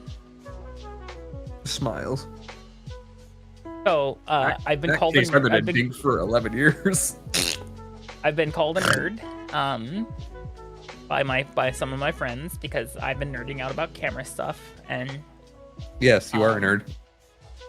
Well, I love telling people the fun fact that there's a chip in a camera that's bigger than anything your computer has. Yeah. And the fun fact is you can see it. Yeah. It's naked. Yeah, it's a sensor. The sensor, because they're cut from the same silicon. Yeah. I know that. Like, that being said, depending on the age of the camera, your laptop often has as big or if not bigger than one these days.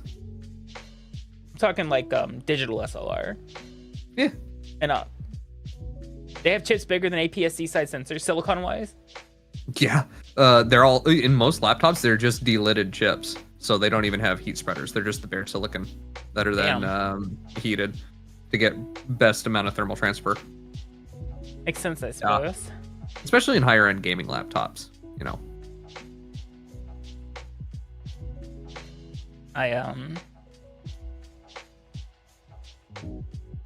Yeah, APS-C size sensors are pretty cool.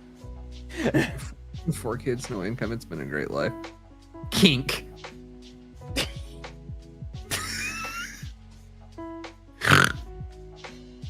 Actually, isn't that like... No, it's kink. Quad income, no kids. Kink.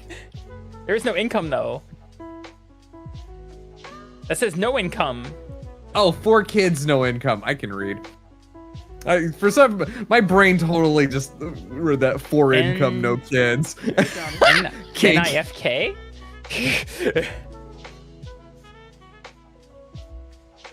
Nah, doesn't roll off the doesn't roll off the tongue as well. Unlike kink. Yeah.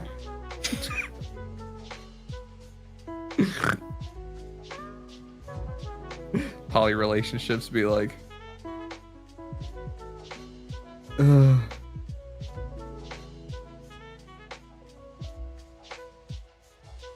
There's a face you're making at the camera. I'm being judged for my jokes again. You're not. Trust me. Ugh. I don't know. I just for some people, poly works. It is not for me. Yeah.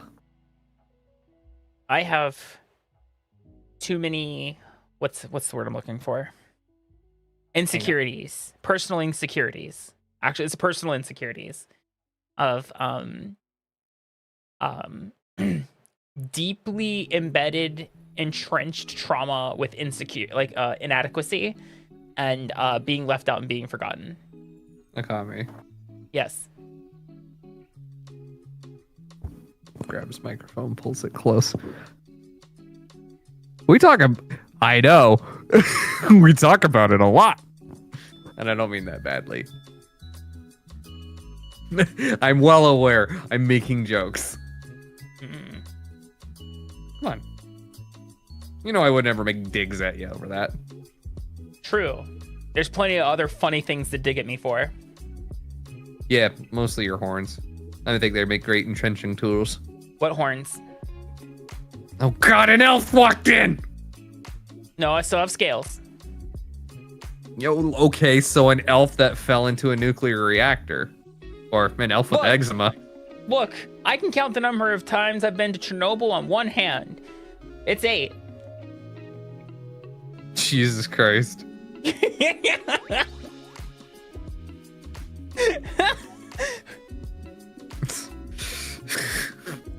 I went to Chernobyl once. All I got was a massive penis. That's a tumor. Hey, look, it's down there and it's attached to me. I'm calling it what I want. What's the... Oh, fuck, I remember when Top Gear went through there. And he's like, I now have a pair of massive penises. But that's just what it's like always doing the show every week. Looking right at James May and fucking Richard Hammond as he says it. My favorite Top Gear segment is the Robin Reliant.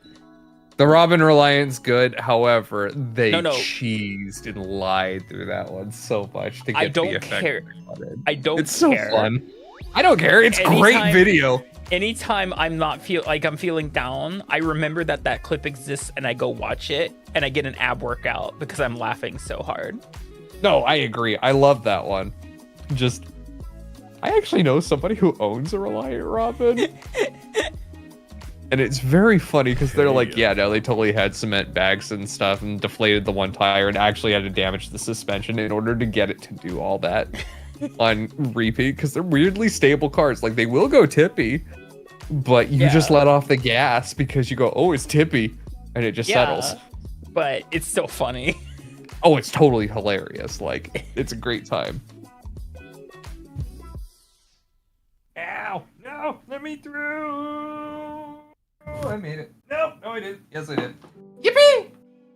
Hooray! Have you seen Peak yet, Tia? I've seen it. Yeah, it's straight. Ow. It'll last maybe 2 weeks. Most likely. It's still fun. Yeah. Oh, I'm sure it is. Like, it looks lovely, but it's just more. It's more streamer bait. Oh yeah, true. But there's some of the funny. I've seen some of the funniest clips off of TikTok from it. Oh, I'm sure. But, there is one clip of was it Chibidoki? trying to like the person's reaching out for them. It's like, give me your hand, and then she screams. But the perspective, as she fell down, but the perspective from the people who watched her fall, they're like, that was like a very real scream. That's haunting. Oh my god. Jesus Christ. Well, fun. I don't know. I'm tired of the genre of streamer bait games as a whole. I mean, there will always be streamer bait games. I mean, yeah, that is what it is. It is what it is. But like, there'll always be asset flip games. There'll always be stuff like that. Hi, Cue Ball. Yeah. I just need a break from them as a whole for a while. You know? Yeah. No, that's fair. Oh, I had a thought in my head and it left. Oh, now I remember. It came back. Did you see what game got canceled recently?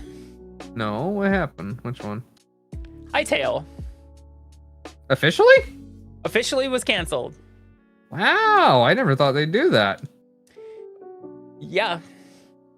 People are upset. Naturally.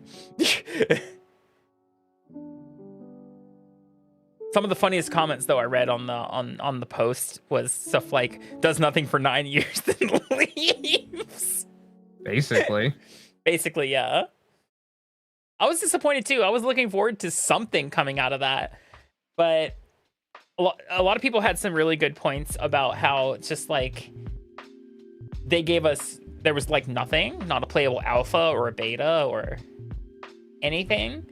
And there's so many games that like, and their whole shtick was they were wanting to release a fully finished product. And I'm like, some of the best survival craft games are not fully fleshed out when they first release. They often are given time to see what they, make works, doesn't work, fix what needs fixing, add what needs adding. But yeah, Roxy, thank you for the follow. I personally don't think that's a good system, but what do I know? Not a great system, no, but like, if you're transparent about it, it's okay. Oh yeah. Well, to an extent. But like, here's the thing: I fully blame Sony for the whole fiasco that was No Man's Sky at its launch. You think? Yes. No. I'm fully believe that because once Sony put their money into the pot, now they have to please shareholders, right? And so they probably were pushing Hello Games to release it before Hello Games was probably ready to release it. I'm sure there will eventually be like a documentary or like an editorial piece about maybe something like that. But hi Taki, welcome in. Doing well, Roxy. How are you? To be fair, Kitsune, No Man's Sky was released as a finished product, or it was called a finished product. It didn't have a roadmap when it was released. People hate it. No Man's Sky had to dig itself out of the mud to be what it is today. Yeah, I still don't have a good opinion about No Man's Sky personally, yeah. But I was a week one buyer. You mean both, but it is a completely different animal than what it was when it released. I would say it's close to what the trailer. It's never going to be like exactly what the trailer showed, because the trailers they showed us were animated. They weren't actual gameplay. Yeah. But it's pretty darn close to what those trailers showed. But yeah, Space Engineers, Minecraft, Terraria. A lot of these games released in some form of early access with most of the framework there, but maybe not all of the biomes or all the features there, all the mobs, etc., etc. They could have done that with Hytale, but they chose not to. Most likely, if I had to take a stab in the dark at what happened, I'm sure some game journalists are going to be approaching former members of Hytale or Hypixel Studios to talk about what happened. And, probably in a few months, we'll start seeing the first, editorial / essay pieces about what happened to Hytale. But if I had to take a stab, like an educated hypothesis here, Riot closed their coffers. Oh, probably, yeah. And then when they had to go out and find someone to invest in it, they probably didn't have enough to actually show to get people to actually invest in this. Like when they go to talk to investors. Because the investors are going to be like, when are you planning to release this? And they probably like, well, we don't really have a planned release date. It's going to be when it's ready. And that's not what they want to hear because they want return on their shit. So, yeah. Because my heart goes out to the people who worked at Hypixel Studios because these people have been working on Hytale for the better part of a decade. What does their portfolio look like?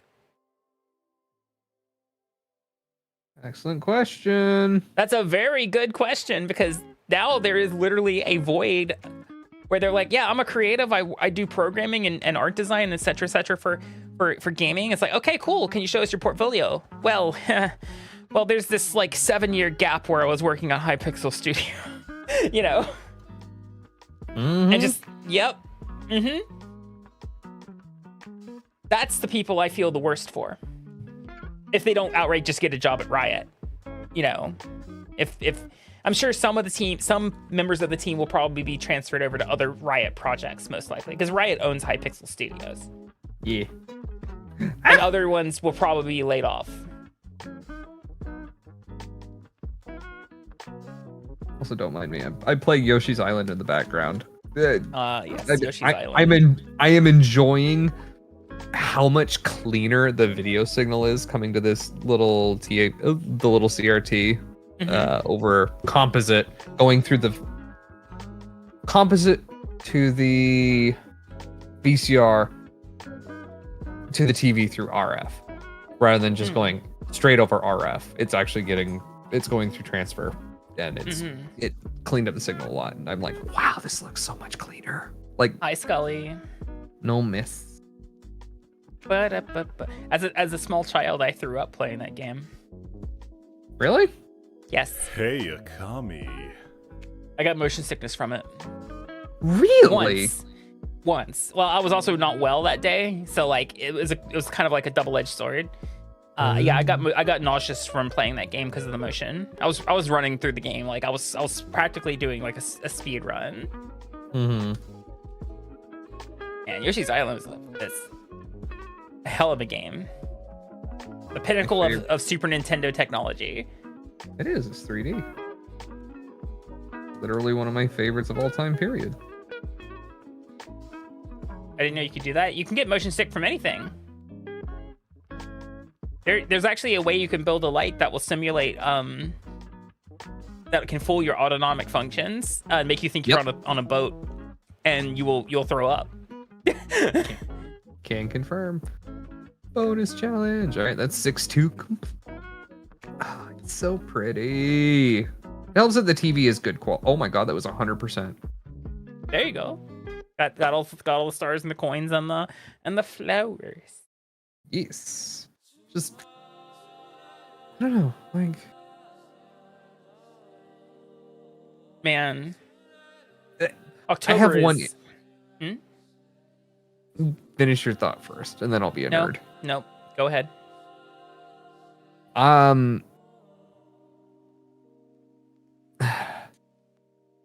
It almost looks too good now.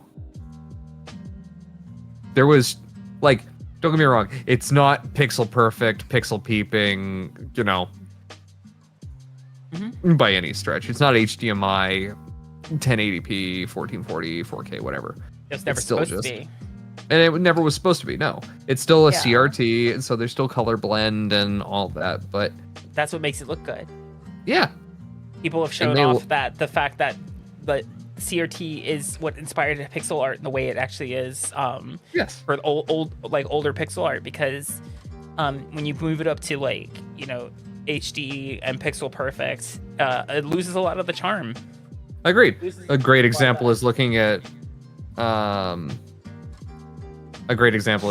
Dracula in Castlevania, because like over a CRT the color blends right and his eyes glow red and all sorts of really cool effect, but when you look at him as just pixel art, he just has two little itty bitty little pig eyes that don't blend, they don't bleed, don't do anything. What I was gonna say though is that I really like the RF look with a little bit of like interference and haze and the black being not perfect and everything. It almost looks too clean now. Nostalgia filter. A little bit, but I never ran anything RF growing up. I did. But like in my head, that's what I picture, right? Yeah. So it almost feels like it's too clean. With the going over composite instead. But that's what it would have looked like back then. I know, but in my head, I don't picture it as, a clean signal like this. I picture it a little bit hazy. Oh, gotcha. All right, my thought was, because I held on to it for once in my fucking life. I burned at least 5 brain cells doing that. You hear those neurons fire. October is fucking packed for me game-wise. Mm-hmm. Because we have Pokemon ZA. That's on October 16th. Mm-hmm. And then 4 fucking days after that, we have the new Digimon game. We have a Digimon Story Time Stranger coming out. Mm-hmm. So I'm like, damn. We got quite the lineup, don't we? That's exciting. I think there was a 3rd game in October I was like looking at, and I'm just like, but I may have forgotten it. Yes, I forgot. I looked that up. The strawberry and cream jello and the bun pan.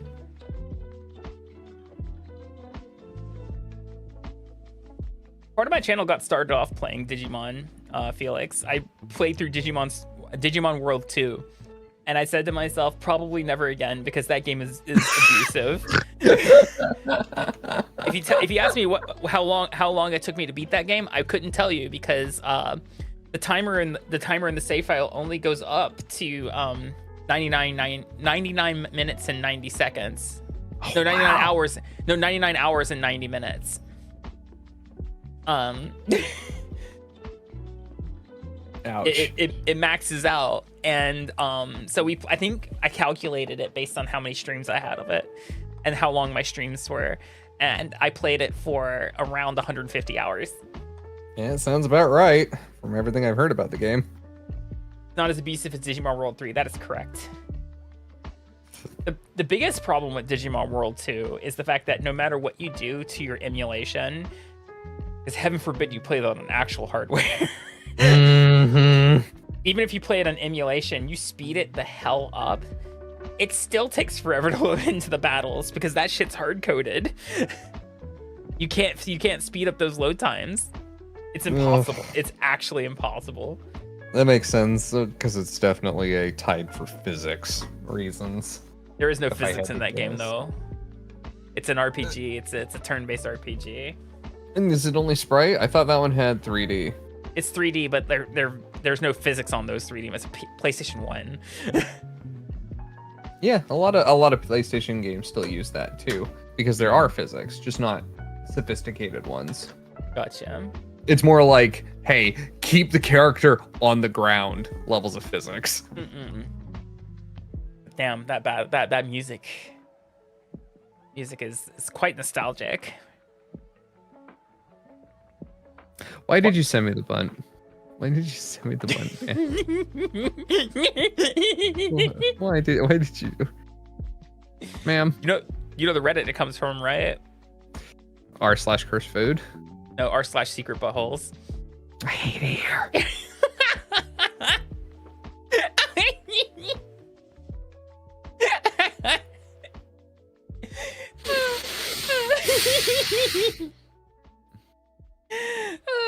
Good morning, Crestfall. Welcome in. You're telling me you don't like a good... Sorry, I can't even finish this.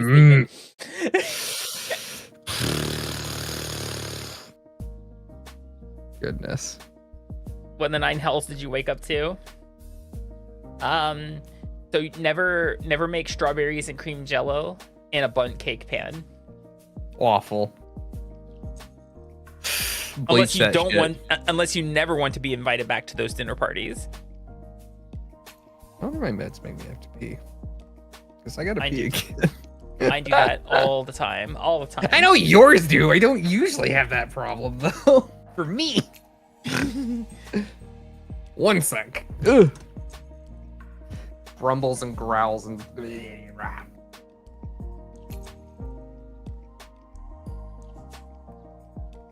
You don't cook Jello anyway. That's fair. That's fair. It looks like a butthole. Like a very angry, swollen, inflamed butthole, but a butthole nonetheless. Perhaps even a hickory smoked horse butthole. I don't know. Some people would get that reference, and other people would be like, what the fuck is she talking about?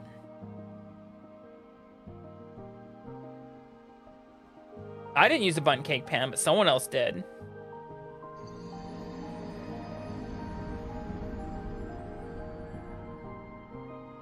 You love bringing desserts to family things? Then don't bring that dessert, Felix. Sounds like the Eye of Terror. Why would you do that? They'll never ask you to bring anything again, Felix. Today, it's an angry, swollen, inflated butthole sort of day. Oh my god. Honestly, you could probably find a used bundt cake pan, like, at a thrift store. You don't need to spend any money on that shit.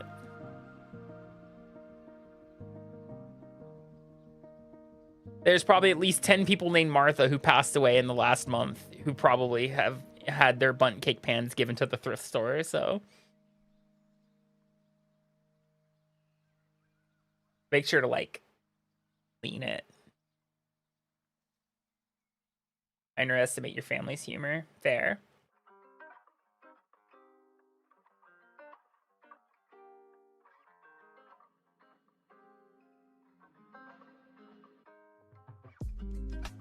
It's a Madeline. It's a Brayburn. What are the games that are releasing? I need a game release schedule for new games and not necessarily like DLCs and ports of games. Game release schedule 2025. It's too hot. It is too hot, Ninja Charles. Why is it so hot? Because companies are allowing the world to burn for the sake of profit.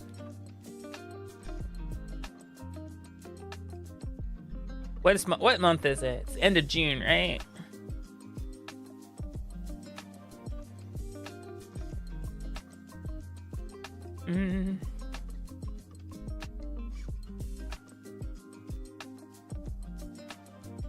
Let's see. It is currently June 25th. Heroes of Mount Dragon, Second Chances, Front Mission, Death Stranding 2 on the Beach for the PS5, Persona 5, The Phantom X. It's tomorrow. Buffy and the Riverside, System Shock 2 25th Anniversary Remaster, Horizon Journey. Was that the Lego one? No. The hell's Horizon Journey?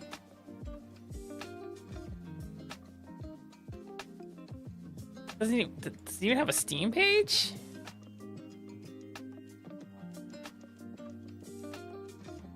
I have heard that Pecora is in it, yeah.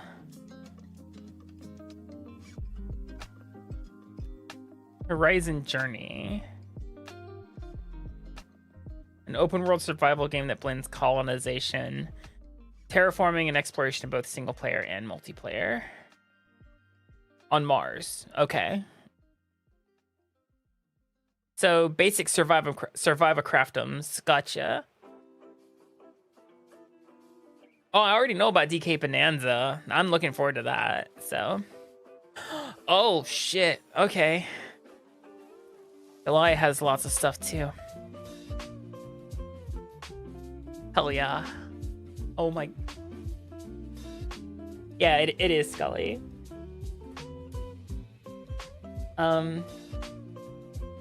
Outer Worlds 2, ZA, Time Stranger. Yeah, it's gonna be rough, Wombat. Hello Zoe, welcome in.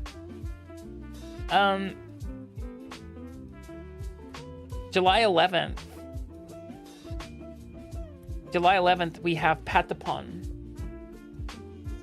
July 11th, we have Patapon coming out, guys. 1 and 2 on the PC, PS5, and Switch. That's cool. I'm all about that. Then of course we have Bonanza on the 17th. I don't care about Super Mario Party or Jamboree. I don't care. I don't care about Mario Party. Yeah, no, Patapon. I'm all about Patapon. I'm sorry. Grounded 2 preview, and yeah, Ninja Gaiden Ragebound. August. Oh yeah, Story of Seasons Grand Bazaar. That remake's coming out. I think it's a remake. I don't think it's a brand new Story of Seasons game. Kirby and the Forgotten Lands DLC. So we'll probably have to plan a replay of Kirby and the Forgotten Land. September. Let's see. Wait, Deep Rock Galactic Survivor. Oh, that's the Vampire Survivors one. Okay. Grounded 2, Mom found the hentai drawer. Oh my god. Your 4 terabyte folder of homework. Wink. Wink. Well, I mean, soon there won't be as much furry porn on the internet. Well, I mean, that's not true. It just won't be in one place. Ryan and I were talking about that earlier. Fuck you, MasterCard. I think it's actually PayPal. Yeah. MasterCard owns right, PayPal. Right. Which is all owned by...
th on the 3rd.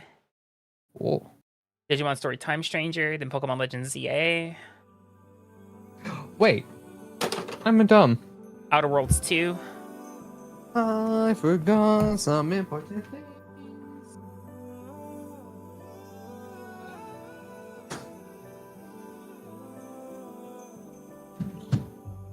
There has been What? Amazon sitting out in front of my door for about 12 hours, which I'm stupid.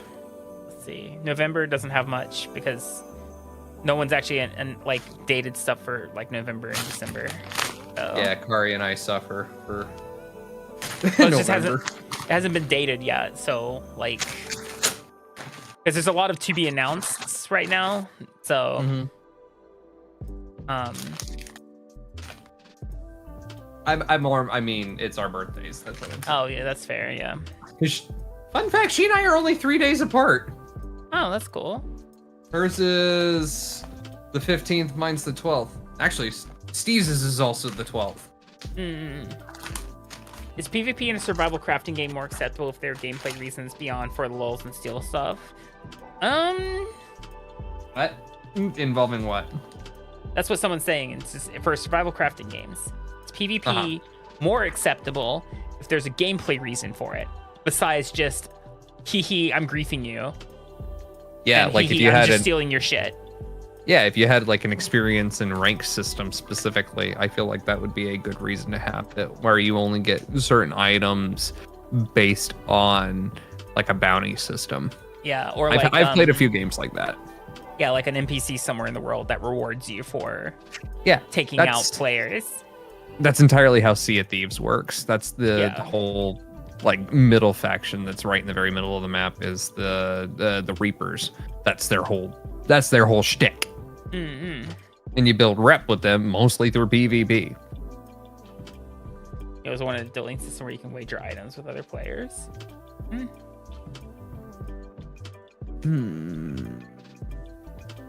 Okay. I do know that they're probably going to be banning cards in Magic soon. Again? Well, specifically in Standard this time around. Because, so here's the thing: when the stupid problematic bird in Modern was printed, it was like a 25% field in most of the major tournaments where it was being run. So like like a quarter of the decks were this archetype. Right. Yeah, currently in Standard, like 45% are one thing. So that's extraordinarily unhealthy. Gotcha. Yeah, and the Final Fantasy shit only fueled it like more because the cards like VV. Which I'm glad to see Final Fantasy IX performing well, but like, yeah, best Final Fantasy. The top 3 commanders right now by decks created for the Final Fantasy set. Number 1 is Vivi, number 2 is Sephiroth, and number 3 is Choco from Final Fantasy IX. The bird, the Chocobo, yeah. Yeah. Red Chocobo, right? No, it's not a red Chocobo. It's it's actually just straight up the yellow Choco. Yeah, Choco, like the legendary by name Choco. Yeah. Choco. Okay. Yeah. That's cool. Yeah, it's let me see. Let me just double check again because it changed. Yeah. Choco Seeker of Paradise. It's a green. It's green, white, blue. And it's whenever one or more birds you control attack, look at that many cards from the top of your library. You may put one of them into your hand, then put any number of land cards from among them onto the battlefield tapped and the rest into your graveyard. And then it also has landfalls. Whenever a land you control enters, it gets +1/+0. So it's designed to be like birds, bird tribal. Hee. Gotcha. If you go top 5 commanders, then it's number 4 is Kefka, and number 5 is Terra.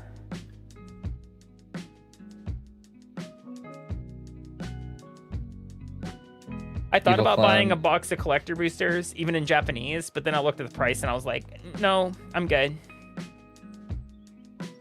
That shit's running 100. That shit's coming in at like 100k yen now, and I'm just like, nope, I'm good. Nope. Yeah, fuck that. $1,000 for that? Nah. No. For the American product, their place is now charging like $1,200, $1,300, $1,400 for these boxes. All because it's the One Ring problem again. Oh, I remember when we were talking about that with Scotty. Yeah. Yeah, it's the One Ring problem where people are buying the product only to try to get those serialized cards. That's what people are trying for, are the serialized chocobo cards, Mhm. which are they're only printed in English packs. They're not even in the other languages. Only English. Oh no, it's a touch fuzzy get dizzy level. No. Ah, I love Touch Fuzzy Get Dizzy. No, How you get introduced? mushrooms. The shrooms are taking effect. Let me out. No, fuck, I hit one. Well, this is unfortunate. It's all downhill from here. We're good.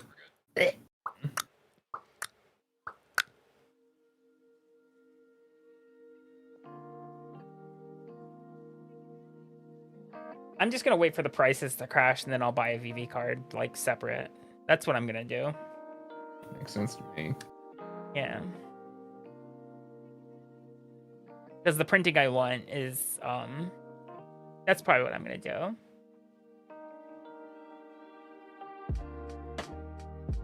VV's very kind little friend. I'm sure if we ask them to tone things down a bit, they will. I mean, from a character perspective, yeah, VV would. That card goes hard, though. That card is busted sideways. Ugh. Down to the fact that he's not a human, so you could actually mutate him.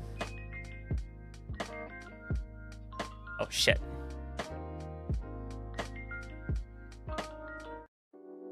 There we go. Shit.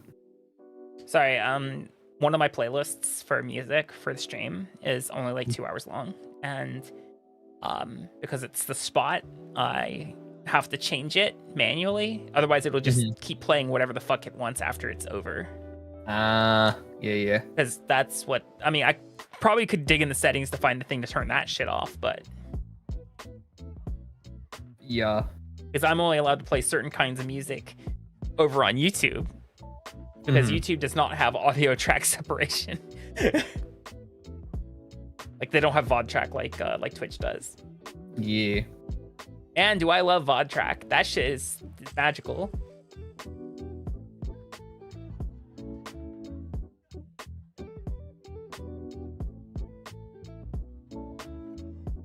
Can't wait for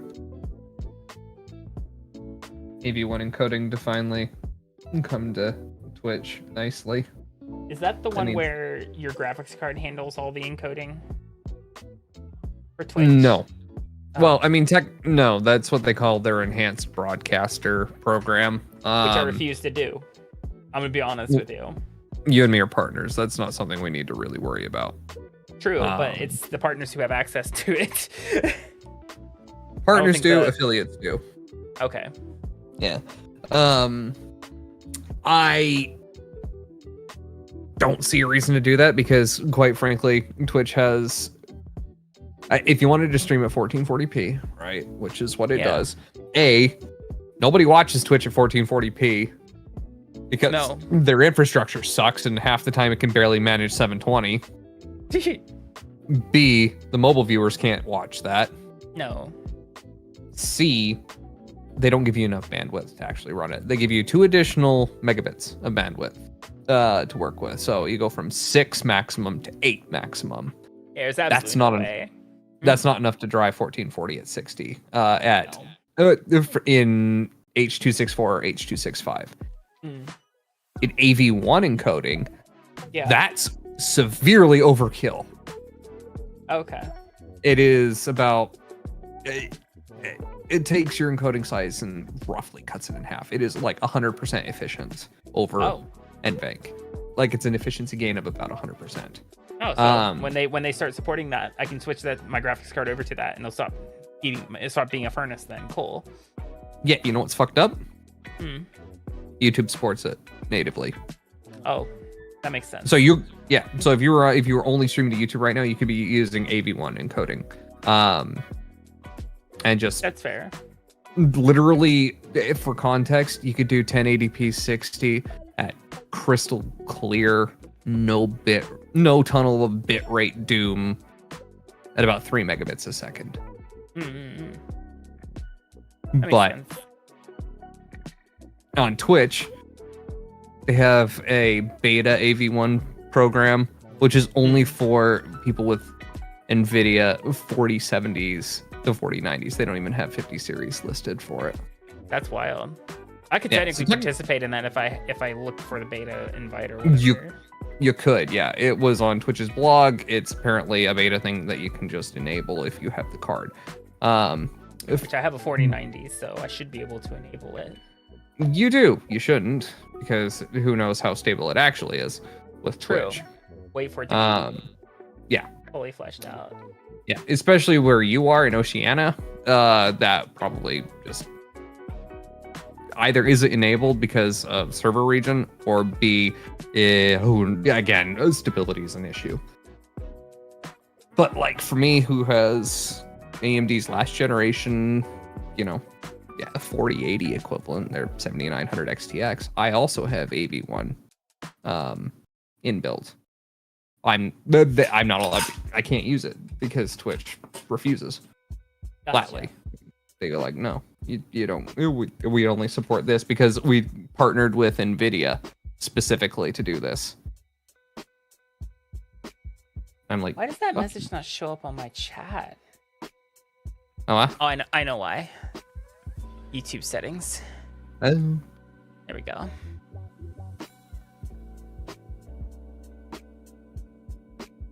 Sorry, I had to ban someone on YouTube. Oh, I see. You're all good. The controls don't show up on my, what's it called? Oh no! Actually, they do. I forgot they do now. Little sucks.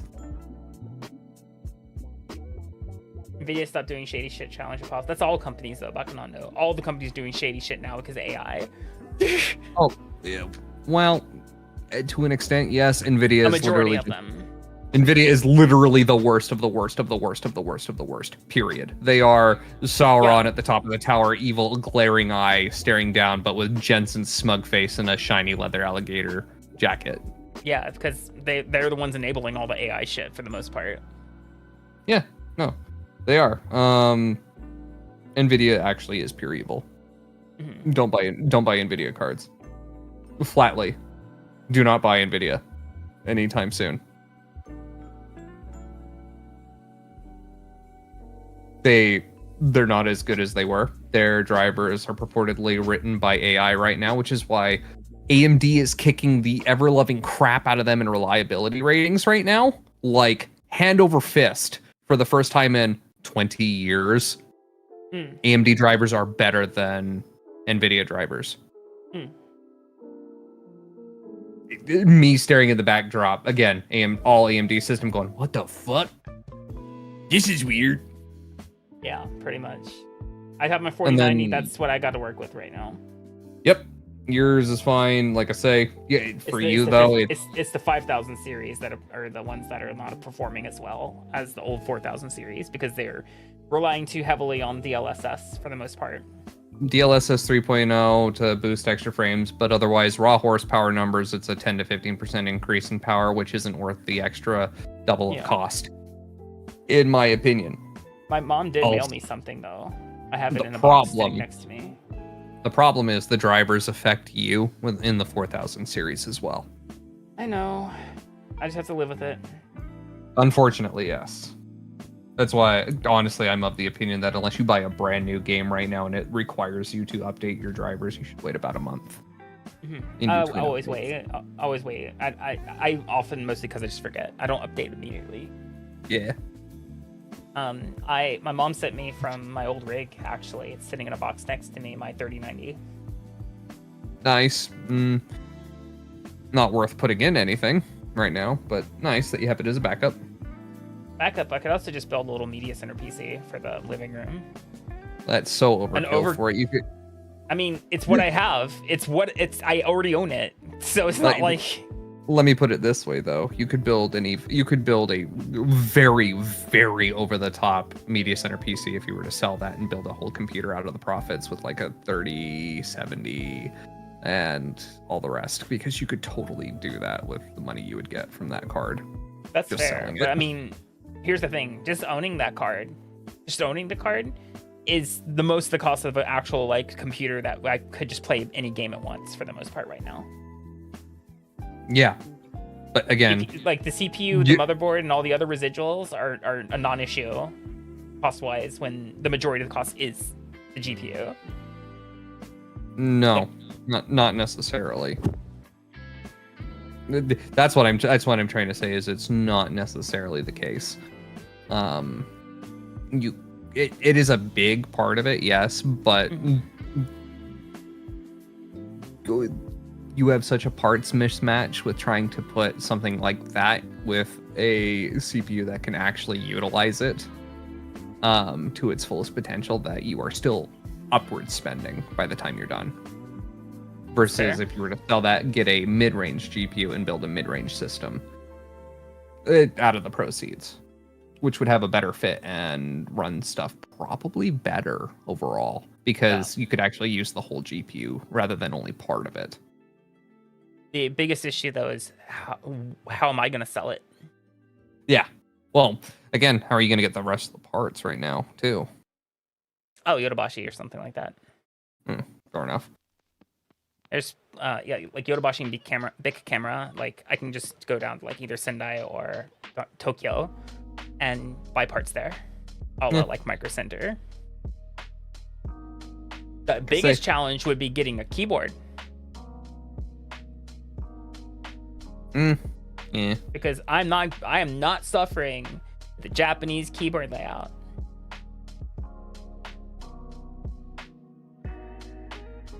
Kit keyboard time. Even kit keyboards. There's Japanese layouts of those. That's the issue. That's what I'm saying. You can build your own with American and just order the parts in.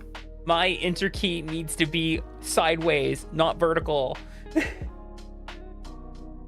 I know exactly what you mean when you say that.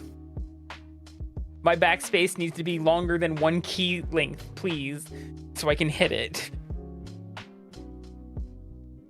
It's because Japanese keyboards are designed for PEC typing, because that's how they type. It's not true for the most part. That's just an unfortunate circumstance. Yeah. They follow European style keyboards, which are again spaced weird because of weird key interchange. It's trying to force shit to fit on an American QWERTY style keyboard. That's really the issue. Enter key the long way. No. The long way. No. Now, the person I had to ban on YouTube was like, I don't want huge man tits on my homepage of YouTube. Thanks. Like, you took the energy to come into my chat to say that. There's like a hamburger menu on every video that says, don't show me this. That's faster. Yep. True. Huge boob aware. Closer than you think. Look down.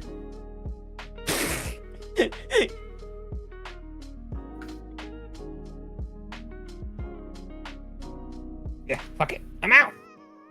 Yippee. Remember, chat, it costs Azerty is cursed. What about the Vorak? Look, golden tits. Big ones. Oh, huge badonkers, Gordon. Wait. Hello, Gordon. We may have to plan a watch of that sometime because I'd be down to watch it again. I've only watched it once. you have your passport. Can't let you in if you don't have your passport.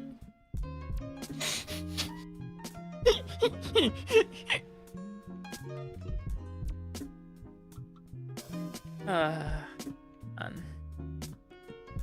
Good times. Very good times. I don't know. I was talking with chat earlier before you raided in that like I kind of feel like I'm in a weird gaming deficit where like I don't know what game I want to play. Almost like a bit of choice paralysis. I know exactly what you mean because I'm going through the exact same shit. That's why I'm playing Doom again. And I don't want to like pick something up when I'm waiting for one specific game right now. And it's just like So what do I play? I'm like, I don't know. I mean, I shiny hunted on Monday, but I don't know if I want to shiny hunt today. Like, it's kind of one of those, like...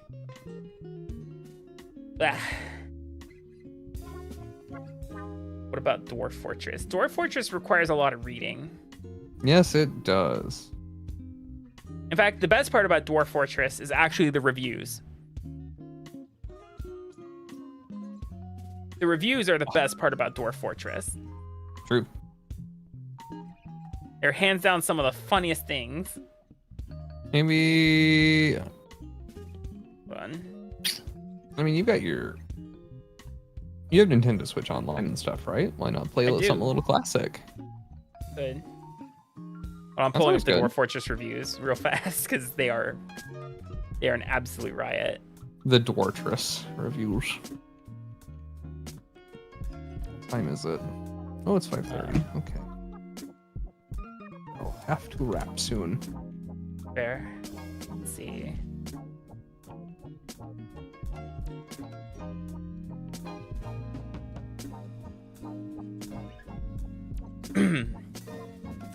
Posted December 22nd, 2022. Hi, Jackie. It's been a while. Cute art. That's gonna be my new casual outfit, Jackie.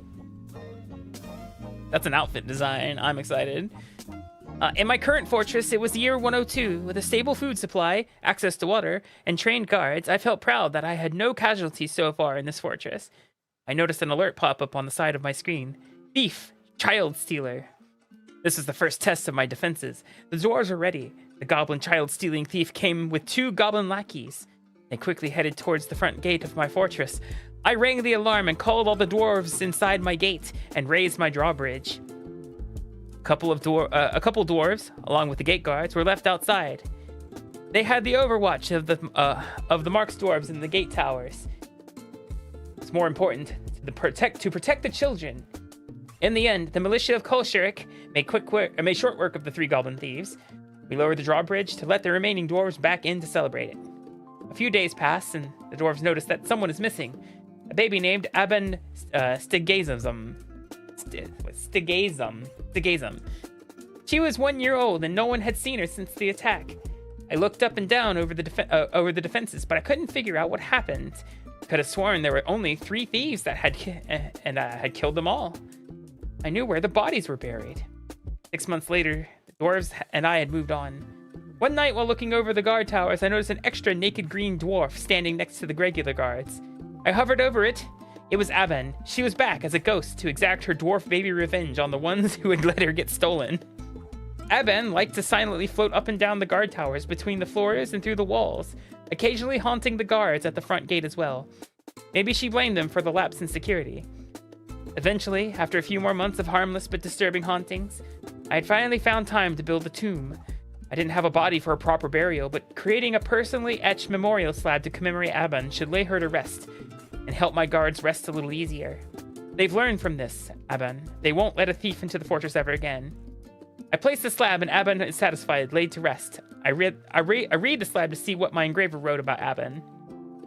The slab reads, "In memory of Aben Stigazum, born 102, crushed by a drawbridge in the year 102.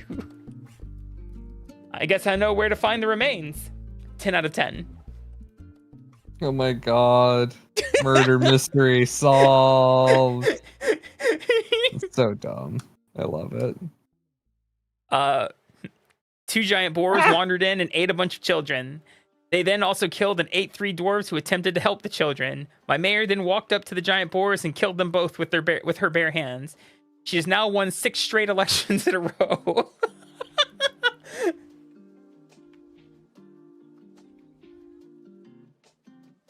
I spent hours generating the perfect world, selecting my embark location with perfect features, a river, waterfall, metals and clay, and thick forests. I prepared my journey carefully, choosing essential skills for each of my 7 dwarves. Each would be needed to ensure an optimal start. All required items and livestock, picked with purpose. At spawn-in, next to a river, stockpiles, dig sites, tree chopping, and herb gathering were all designated before unpausing the game. Planned out for the perfect first year start. Holding my breath, I gently tap the spacebar. The game unpauses. An alligator immediately attacks one of my dwarves, maiming and drowning her while the other dwarves react to dispatch the alligator. The blood and gore causes everyone to vomit, and the remaining 6 dwarves are traumatized, become depressed, and begin attacking each other. The woodcutter kills everyone before succumbing to his own wounds and bleeding out. The settlement is wiped out before it even begins. Welcome to Dwarf Fortress, 10 out of 10. God.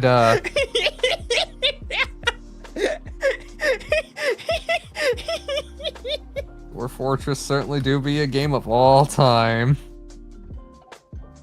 That's not even me knocking it. That's just the facts. Yeah, no, that's Dwarf Fortress. But the thing is, so you read these reviews, right? You read these reviews. The game does not look like that. You have to do a lot of reading to parse these stories yourself. That's what Dwarf Fortress is about. Oh, yes. I'm not that... And honestly, for me, I feel like Dwarf Fortress is like a DM's game. You know what I mean? Like, a DM really would love this shit. Oh, I know exactly what you mean, yeah.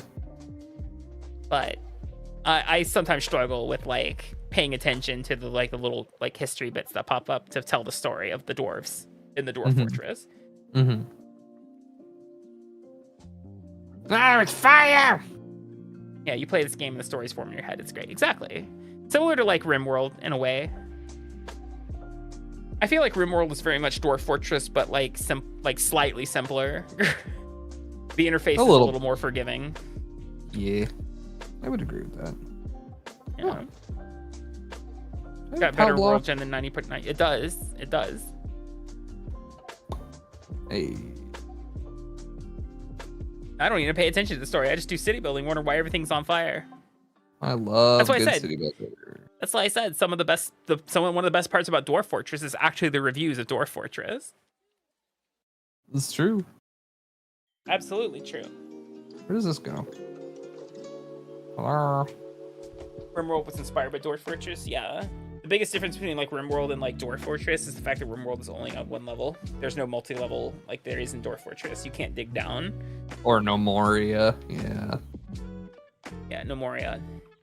No Moria, you can dig down and up. No Moria is just isometric Dwarf Fortress. Yes. That's what I'm saying. Have I played Frostpunk? I have played Frostpunk. I haven't played 2 yet. I have not played 2. May I ask what's Dwarf Fortress? Dwarf Fortress is it's a city builder. It's a city builder, like city management game, colony management game from like when was it originally made? About 15 years ago. Wikipedia. Dwarf Fortress. 2006, yeah, so about 15 years ago. And originally That's looks not like 15, that's almost 20, Akami. I hate my life. Anyway, yeah, almost 20 years ago. And it's ASCII. The original versions of Dwarf Fortress look like a DOS computer. Yeah, it's great. Yep. It's very aesthetic. So if you're playing it with like the old ASCII style, which you can do for free, the version you buy on Steam, one supports the 2 developers, specifically their medical bills. Yep. Highly recommend. Yep. And it gives you a more modern GUI version of Dwarf Fortress. But I think you can turn it back to ASCII if you wanted to. Yeah. Dwarf Fortress was launched when the Pentium 2 was the latest thing. 2006? No. No, Pentium 2 was not the latest thing. No, Pentium 2 was late 90s. That's like mid to Core late 2 90s. Duo. Yeah, 2006 is the start of Intel's quad-core malaise era, all the way up until about 2018. When Intel basically could not give any less of a fuck. Pentium 4. Much to my chagrin. What is this river? Oh, haven't been down here yet. I love eating silicon.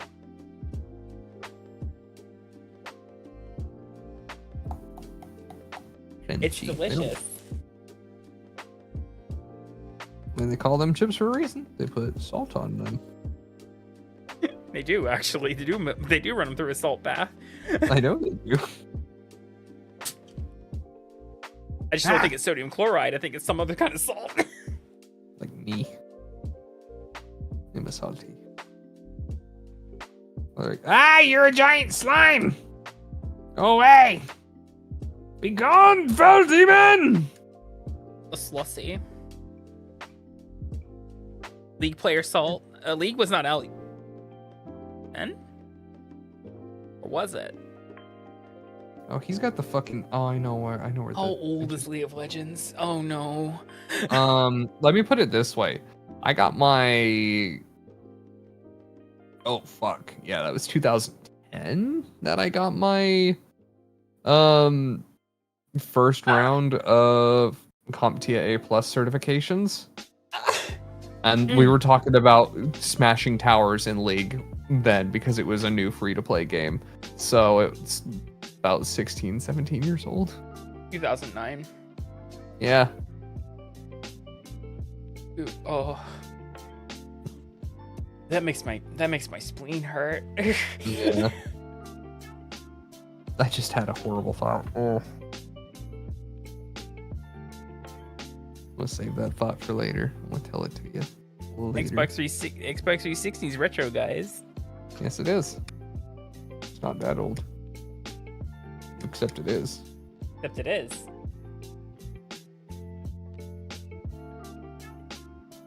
I'll always love the fact that when the GameCube was released, the time between now and when the GameCube was released is longer than the time when the GameCube was released and then and the Nintendo Entertainment System. True. I say playing on my SNES right now without a care in the world. That is why I argue that the Xbox 360 is retro at this point.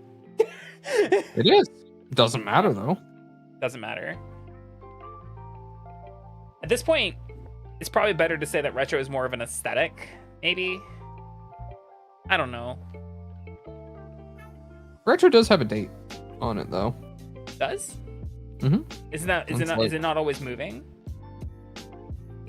No, it's considered what? Roughly 20 years is the average, I think, is what people consider to be retro. At least 15 years old. Yeah. I know some people who think it's 10, and I'm like, you're crazy. 15, it sounds like a good number. That means 2010, 2010 is the current retro threshold. Yeah. Hi, Kerbellis. The Wii is retro. Yeah, the Wii is retro. The Wii is retro. Doesn't matter. Ugh. There's a difference, though. Retro is one thing. Vintage is another. Yeah. Retro is one thing. Vintage, that's a story. I'm playing vintage stuff right now because that's what I like. Now there's lava. Why? Bowser! Why do you do this? Vintage is between 20 and 100 Hey, years. Akami. Yeah. And then eventually there'll be antiques. Antiques have a legal definition for age, though, which is 100 or more. Antique legal definition. 100. I'm pretty Is it sure. 100? I'm pretty sure, yeah. At least 100, yeah. Yeah, that's what. I had this conversation with Chad at one point. Which means in 2085, the Nintendo Entertainment System will be an antique officially. Yeah. Provided it is well maintained, it will last that long. Nothing to say that it won't. How many coins? Yeah, in this no, lava? working in the heat with no proper cooling will make anyone tired. Go get a good rest, Kerbellas. Yes, ice water and cool air first. I'm actually at a point where I'm gonna have to start taking the bus home from my Tuesday school because it is too hot to walk. That like 30 minutes uphill. I came home yesterday from that walk, and did not feel good for like a solid hour and a half. I just like sat in the chair and or laid on the bed until I felt better. I've done exactly that. Basically give your body time to catch up with temperature regulation. Yeah, so at this point, I'm just gonna have to wait the extra 30 minutes from when my shift ends to, get on the bus.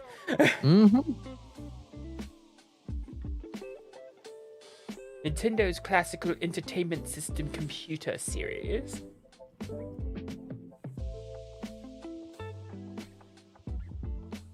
I had 2 Mario games that were my first ever Mario games. I had Super Mario World. He jumped at me! And Mario Teaches Typing.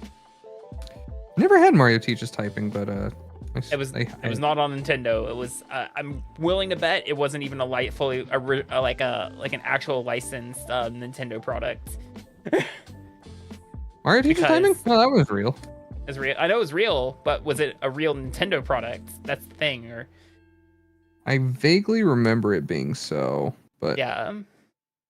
It was like Nintendo of America licensed it originally. Mario Teaches Typing, absolute classic of edutainment personal computer software. Yeah. I had that, and I had DuckTales for DOS, the one that required a piece of paper to be able to launch it. A classic DRM. Yeah, I remember those. That game was hard.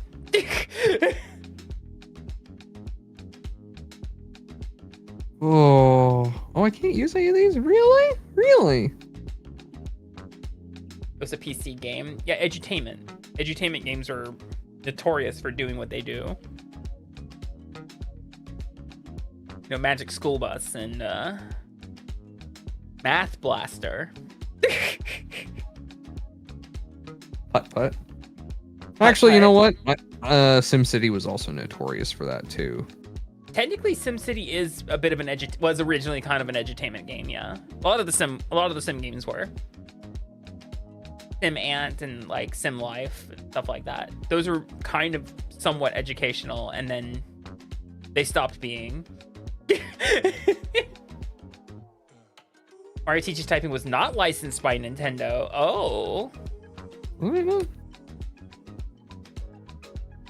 Hold on. Listen here, you spiky fuck.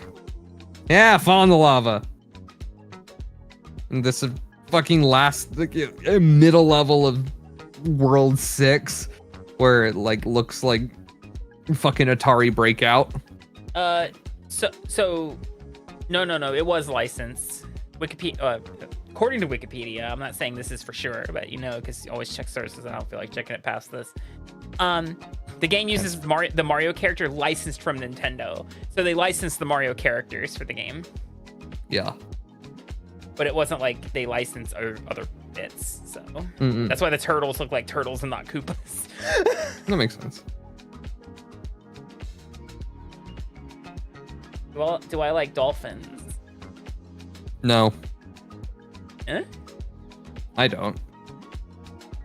But I have a husband who's a sonar technician, and he just complains about how loud they are. And what assholes they are. Turn on the sonar. We have divers out there. Oh shit. Well, you don't now. I've actually seen that happen. Oh no. Yeah, guy swam into Norfolk, the Norfolk Naval Yard. Despite people trying to warn and wave him off, including the Coast Guard, and the Navy said, "Sucks to be you," and they pinged him.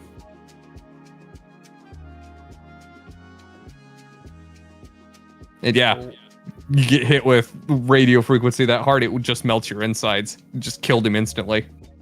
Jesus Christ. Yeah, active ping has to be really strong to actually cut through water resistance and electromagnetic interference. Yeah, that's yeah. PSA, guys, don't swim into naval yards.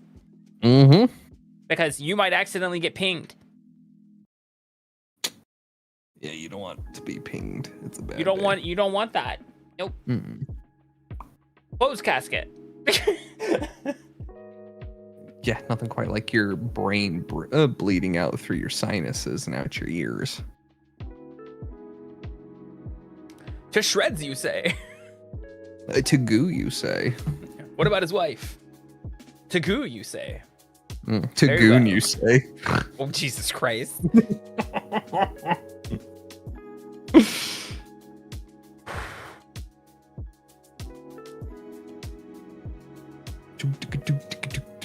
The very long hit. Oh, it's not a scroller. No, I'm doomed. I hate other scroller levels. Fortunately, at a safe distance range. Yeah, like there is an amount of distance you can be away from a sonar ping where it's just gonna make you uncomfortable or just hurt. But oh yeah, if you're next to if you're an unsafe distance from sonar, well, goodbye. bye. Yeah, bye. That Shy Guy was on fire and he bumped me into the lava. No, I don't want to try the stage again. I know I have 20 lives, but I'm gonna go ahead and just turn off the console. It'll reset me back to 3. I don't care. Click. Ka-chunk.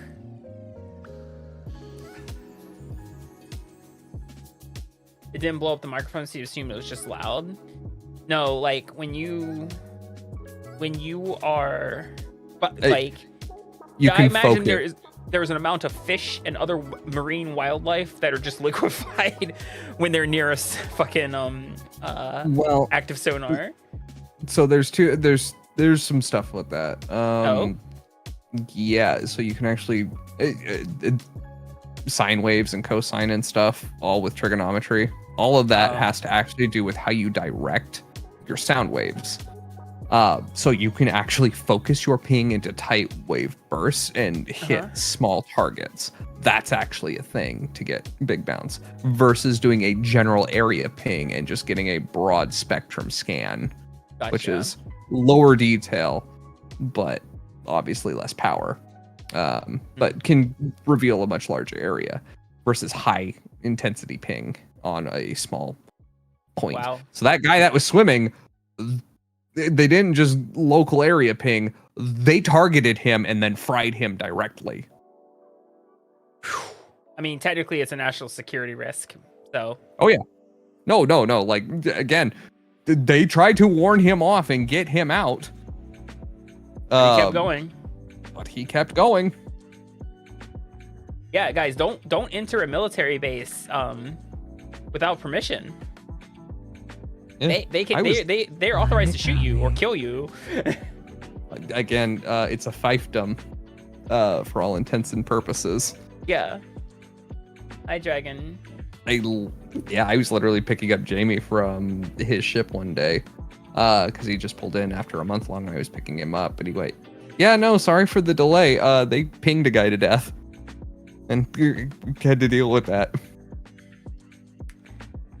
I don't envy the person having to do that paperwork though, because I know there's paperwork involved.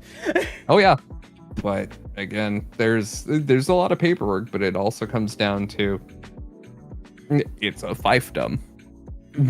This is the law here, and he broke the law. He fought the law, and the law won. And the law pinged. Wow.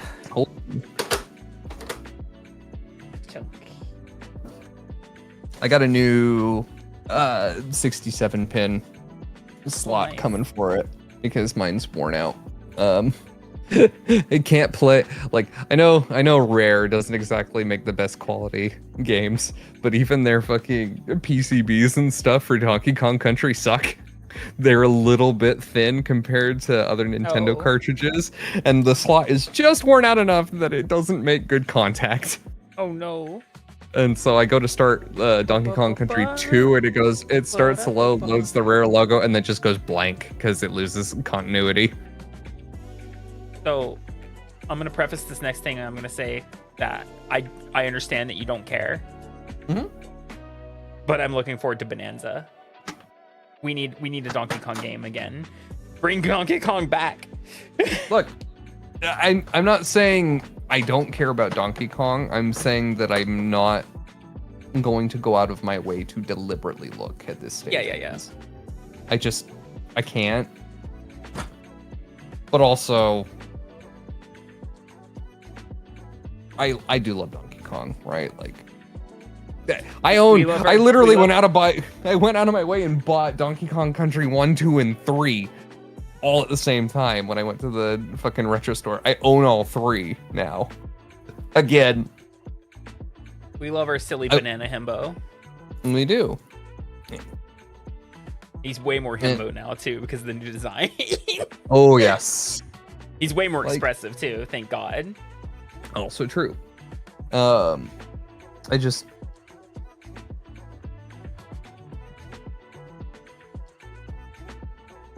Somebody actually explained my problem with current Nintendo really well.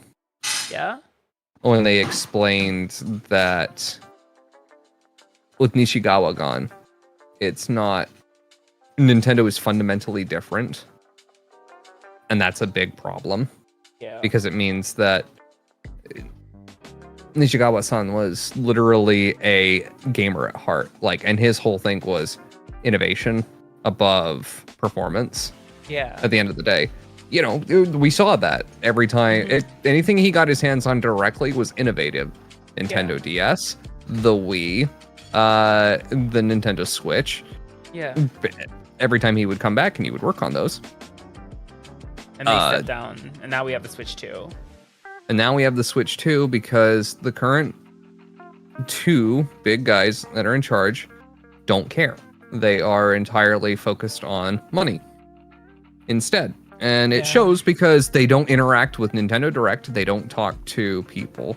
The only time that they actually make public appearances is to talk to investors and shareholders. And it really reflects in the product. And that's fundamentally my biggest issue with Nintendo is they went just like with the Wii U and just like with the GameCube, those fundamental failures, which we love the GameCube, but it is a failure. Yep, they were so deathly afraid of the successful up cycle that they've been in since the Nintendo 64. That they went with a safer option instead of innovating. And that's basically it. Where they went, okay, we're gonna go and we're gonna do what we've done previously in the past, which is take a known formula that we had that in theory works, and then just give it more power. And that's not innovative, and that also isn't cost cutting. Yeah. Which is what Nintendo it has and always has been really good for until now. And again, when Nishigawa-san was still around, one of the big things that he was a proponent of was, hey, we made the console. These are the games. They're pricey now, but we've made our money. And then those prices dropped drastically. Yeah. And then it just was basically upkeep cost. And the savings were passed on to the consumer. That's not the case anymore. And hasn't been for, 5 years since he's been gone? Ayos. And they literally are squeezing consumers because, they can. And there's no savings being passed. And it's built a lot of ill will towards Nintendo in a very short period of time. Technically speaking, Uncle Scully, it's not only Nintendo that has that policy. It's just people are willing to throw Nintendo on the cross for it. Nintendo has been the whole "you will rent, not own." That's also true to your Steam library. That is true. That's you don't own that's true to your PlayStation 5 hardware. Technically speaking. Yep. All software on these systems is beholden to an EULA, and you agree to that. And if you violate the EULA, they have the right to revoke your access to it. Yeah, like if you're pirating and stealing data and things of that nature, you have a license to use. You don't have a license to own. Correct. And Steam's literally almost always been that way, unless you own your discs for stuff. See, my dad's still owning a copy of Half-Life, like actual Half-Life, not Orange Box, but Half-Life, right? Like it's his game, period. The whole thing is that Nintendo has just been the most blatant of late. Yeah. And that's made them a magnet, which they deserve. I'm gonna say it. They do deserve, because if you put yourself out like a target, you know, it's the whole play stupid games, win stupid prizes. Hi, y'all. Still welcome in. Sorry, I didn't say hello earlier. I was on a thought train. If I hop off that train, it's gone. It leaves without me. Yee. Mega Mewtwo X, thank you for the follow. Welcome in. Y'all got me on a weird conversation. Happens.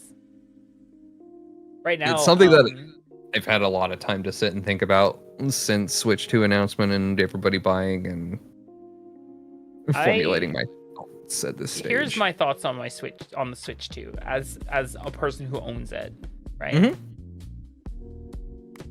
It is essentially everything that the people who are crying for a Switch Pro wanted a Switch Pro to be. It is essentially a Switch Pro. Yes. It's really not a 2. They went with the 2 moniker to avoid a lot of the branding problems that they ended up having, specifically with the Nintendo 3DS. I agree with that. The new, like, calling it the new 3DS was like, essentially that's what this is. It is the new Nintendo Switch. Yep. For all intents and purposes, it is a hardware refresh. It's a hardware refresh. It is a Switch Pro. That's why I said call it the Super Nintendo Switch. I would have loved that name. That's what mine is actually called on the system level. And it would have bought goodwill too. Just that name alone would have bought a tremendous amount of goodwill. Yeah, because Nintendo Switch, Super Nintendo Switch, Nintendo Famicom, Super Famicom, or Famicom, Super Famicom. It would have made to me. It would have made sense. And then people are like, would be like, call it the Super Switch. I'm like, no, you can't call it the Super Switch. Call it the Super Nintendo Switch, because then you can just bring back a lot of your old 90s marketing and hit the nostalgia button. Yes, I actually genuinely agree with that. Hit that nostalgia clitoris. Really rub it. And honestly, it would have been fine. The pricing and could almost feasibly be justified, because then people start thinking about price conversion and like console launch costs and stuff, and they're like, okay, Nintendo Switch launched in 2017, and if you do the inflation conversion, it equals almost $400 in American dollar dues in 2025, and that's fine. You have a little bit of markup, and everybody goes, yeah, okay, that's almost reasonable. They could have gone with now you're playing with Power, Super Nintendo Switch Power, and exactly.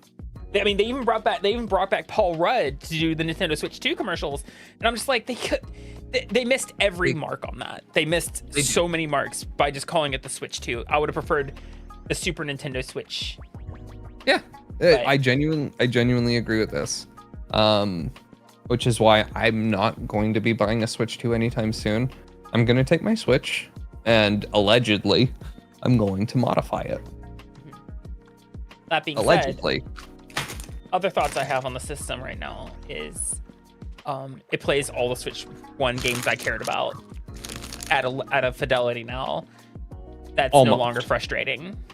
Almost. There's one issue. Some of them still haven't been patched, and it's a 1080p native resolution display, and they're playing at 720p, and that's an oversight. But it will be patched. But see, I don't play on my handheld. I pretty much exclusively play with it docked. So while I'm in that boat as well, which is why I want to allegedly modify my Switch into an alleged Switch Pro with a little bit of a general overclock and bringing it up to snuff and a little bit of extra cooling. I have plans for this, allegedly. But my problem is, I actually really would like a little bit of a hardware boost and an excuse for a better Switch Lite, because the screen is dog eggs on the Switch Lite for one. Yeah. the big thing for me is Mario Kart. I'm gonna throw out a pretty unpopular opinion here. I am not. It was too safe of an option. It's No. Oh, That's flatly. I've already said that it was too safe of an option. Yeah. That Donkey Kong should have been the launch title, but they don't believe enough in Donkey Kong. What they were relying on was the FOMO of people buying the Switch 2 and playing Mario Kart with everybody else, so that other people will go, I should get that too. That's what they were relying on. But which they sold out of all of their pre-sales, so it worked. Yeah. Flatly, this Mario Kart has problems. From what I've seen, it's painfully empty. Not that. It is the sweatiest Mario Kart to date. Really? Correct, because of the new driving techniques they introduced. If you go watch some of the world records for the time trials, the way these people are driving they're almost driving like tool assisted speed runs. Really? Because it relies on them hitting rails, tricking off walls, and nailing very, very specific driving techniques to achieve these world records. Man, that takes all the fun out of it, though. There's also some, and it's also currently got the problem of essentially the way to win in multiplayer is to bag the race until the very end. Oh, that's back. They just got that patched out on Mario Kart 8. Correct. So what I'm hearing is you and me we're gonna go back to playing Mario Kart 8, yeah? Yeah, I mean that's still on my system and it runs great. I love Mario. I just have to get used to driving on Mario Kart 8 again. That'll be fine. We'll run like 3 races. We'll run a set and it'll be back to nobody's business. The what's it called? The racing feels different on both games. Yeah. Oh, the other issue I have is if you're playing in multiplayer. So the gimmick here is that the world is connected. However, I want to drive on the tracks. I want to drive on the tracks, but when you play when you're playing like just online, and essentially what happens is when it has you choose a course, it's having you choose a course that's connected to the course you just played. Oh. One of 3. Oh, you can choose random too, which is the correct choice, and I'll tell you why in a moment. And then when it picks one of those 3, your race is pretty much going to be a sprint to the track and then 1 lap on that track. Yeah. I want 3 laps. Damn it. I want to drive 3 laps on my fucking Mario Kart track. Half the time you're just driving from one place to the other. Like that's mostly what you see. You don't even actually experience the track. That's lame. Kinda is. Hi Neil and hi Dazzy. Welcome in. You're repairing the vibes. I wasn't feeling good today.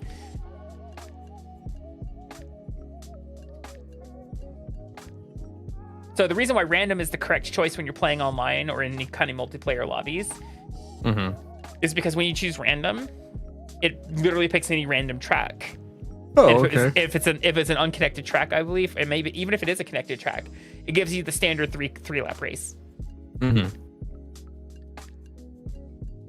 So that being said, I can't wait to I can't wait, but I'm hoping they balance a little bit with the racing. I think their approach with the character stuff is stupid because and their reasoning, because they were asked, they were like, hey, why isn't like the Inklings and the Animal Crossing and Link and shit returning to Mario Kart? And they're like, oh, we could do so much with Mario. And I'm like, but you didn't. Man, it's just that most of these characters there just as filler for the most part. So and that's then like that's fine on a Grand Prix track like Mario Kart 8, but that's not okay. The other thing too is a lot of the little challenges you find out in the world, the reward is a sticker, and not all the carts actually show a sticker. You can only put one sticker on your cart, so it's just like it doesn't feel as rewarding as other games could be. Yeah. Oh, I have a take. I have a take on this one. I just was not feeling physically well today, Dazi. That's all. What's the best way to phrase this? Once you... They ironed out the joy of couch play. Yeah, they did. Which, the whole point of Mario Kart is you get a bunch of friends together and you sit on a couch, real or, in our case, virtual. Yeah. And you talk smack and you go fast and you have a good time and you strategize a little bit, but you don't think about it too hard because it's Mario Kart. The biggest thing is there's no kart customization, which I'm kind of okay with, actually, because it kind of, there are still quote unquote meta builds, but there is no kart customization anymore. It is just you unlock the carts. It is a total of 3,000 coins to unlock all the carts. There's no other customization. There's no customization beyond that, except for the one sticker you can maybe place on the cart, because not all of them actually show the sticker. Yeah. There's a lot of stickers, and there's really no realistic way to sort them.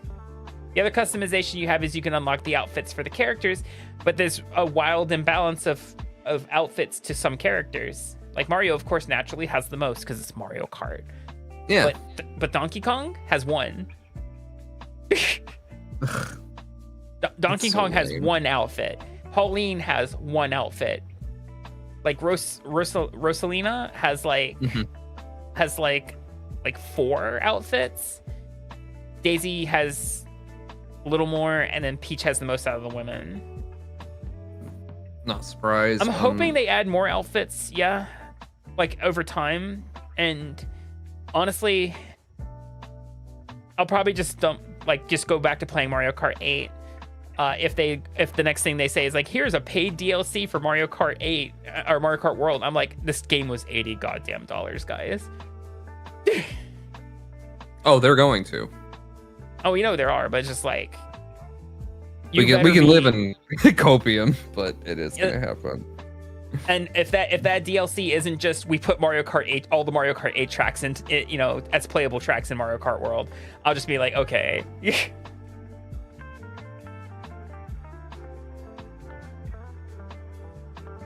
But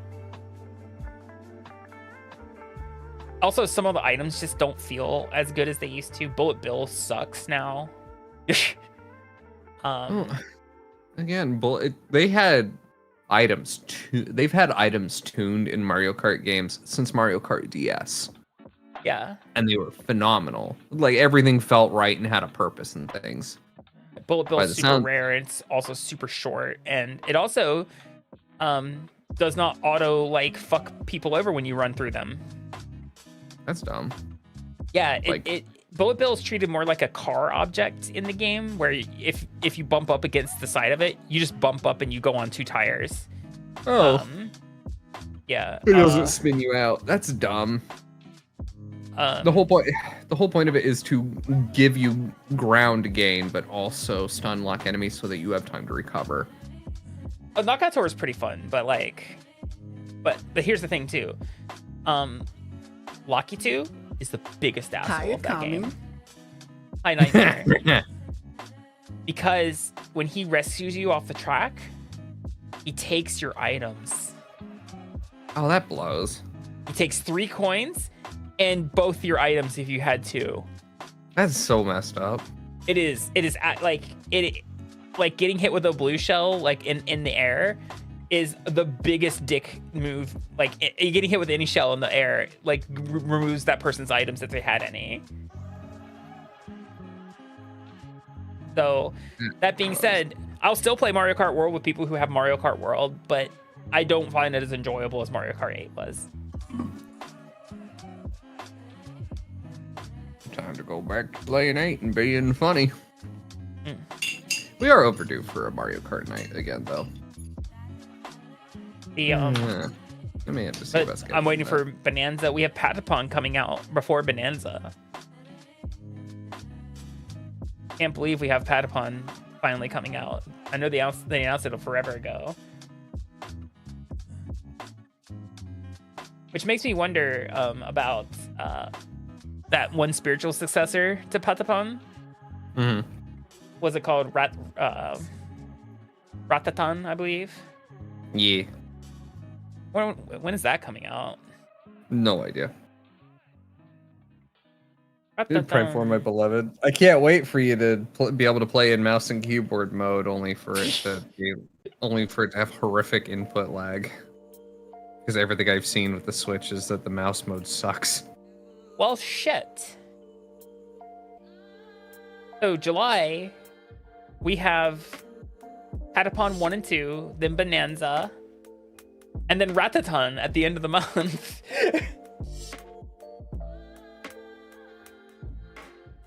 Crazy. Hell yeah.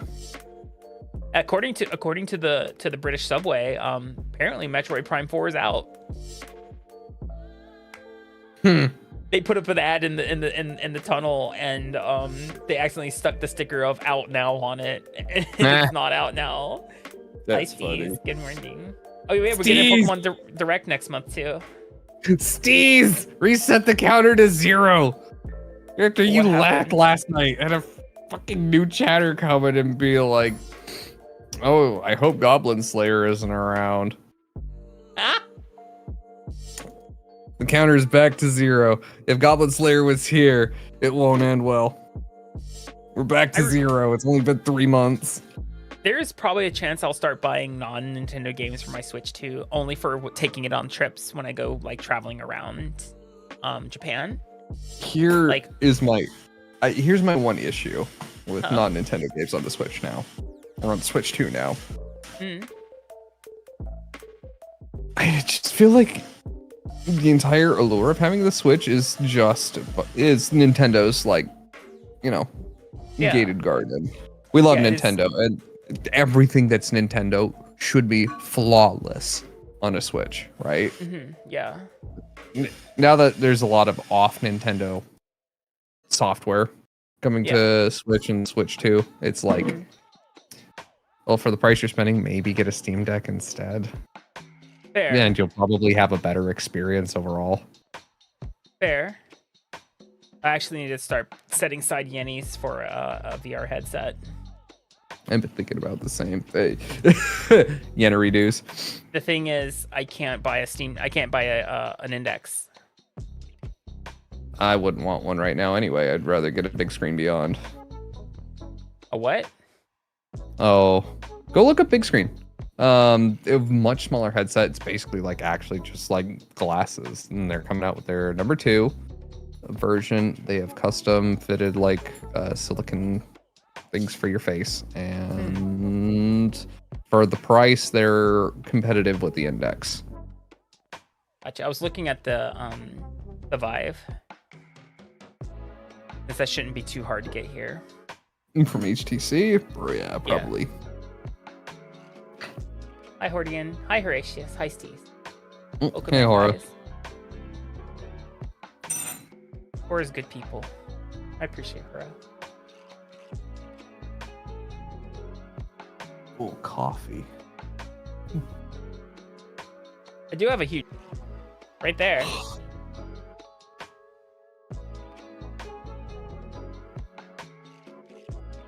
Oh, wait. Jamie's getting ready for work. That means I should be going to bed. Fuck. I am officially up far past my bedtime. Alright, you have a good night, Tia. Alright. Hey. I appreciate you. Thank you.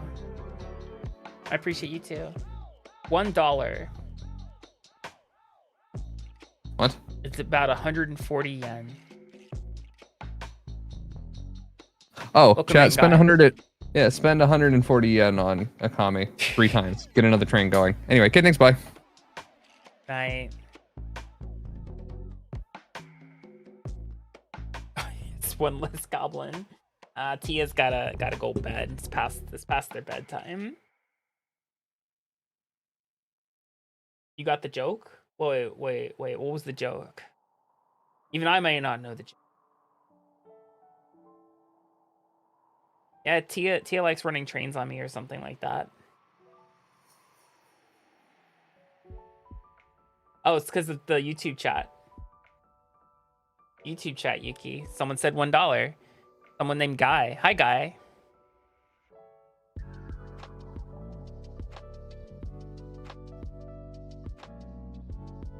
Had to ban someone from the YouTube chat earlier. They were being rude. Gracious, thank you for gifting a sub to Dead Killer. I appreciate it. I don't know why it didn't ping. That's weird. Hope you're doing well, Hurrah. You having a good day so far? Well, you've been awake for a while now. It's like 9:30 your time. You've probably been up since, like, you've probably been up for at least 4 hours, I imagine. Oh no, I wouldn't say sayonara. I would say sarabada. Sarabada. Baka.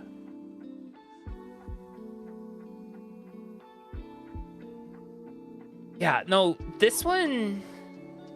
So I was discussing with my model artist. So there is a fundamental issue. There's a fundamental issue with my model. Not saying that my model has problems, but there is a fundamental issue with my problem. Not my problem, my model. No, it is not with the shorts. I'll show you my issue with the model. Not my issue, but the issue. I don't have an issue with this model. This model is immaculate. But the issue with this model is the fact that it has 1 outfit, 2 outfits, 3 outfits.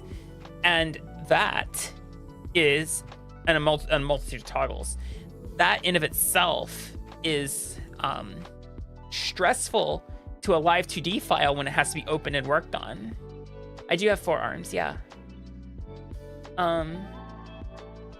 Is the Switch worth the money, or is it a good idea, say, for a Steam Deck? Depends, Thrift. Do you care about Nintendo games? I think it's gonna come down to if you care about Nintendo games. If you're like, I could take or leave Nintendo games, I'm just looking for a comprehensive gaming handheld, I would save up for either I would actually save up for the ROG Ally whenever that comes out. Hello, other Akami. Hi. Is that the other Akami that I know? Hold on. Is that who I think it is? I know several Akamis out there. Yeah, that is the other Akami. Hi. Nice to meet you. Hope you're doing well. I think I follow you on Twitter. Yeah, I do. You do most of your streaming on YouTube, don't you? if I recall correctly. Yeah. Oh, don't buy a Switch 2 secondhand. Don't buy a Switch 2 secondhand. Not without guarantees. And the reason, so normally I would say, yeah, absolutely buy it secondhand, but the problem is you have some chuckle fucks out there who are literally doing the thing that gets them banned, that Nintendo said, don't do that, we'll ban your shit. But see, here's the thing. A lot of these stores currently do not have any policy set in place for if a system can't go online, you know? Currently, it's very unsafe to buy them. Yeah, you only get them with guarantees. Exactly. That was 2 of them. Yeah, welcome in, Akami. My name's Akami. It's nice to meet you. Hope you're doing well. Yeah, to answer your question, Thrift, if you care about Nintendo games, yeah, you get the Switch 2.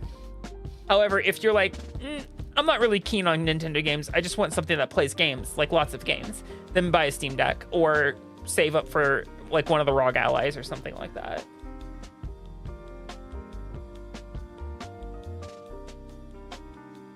Yeah, you could also run into the issue of someone selling a secondhand Switch 2 from Japan, because those are locked to Japanese language and Japanese accounts only. Wait, where'd you see my posts? Was it the Diariku one? Was it the Diariku, like she wants to look at her stuff post?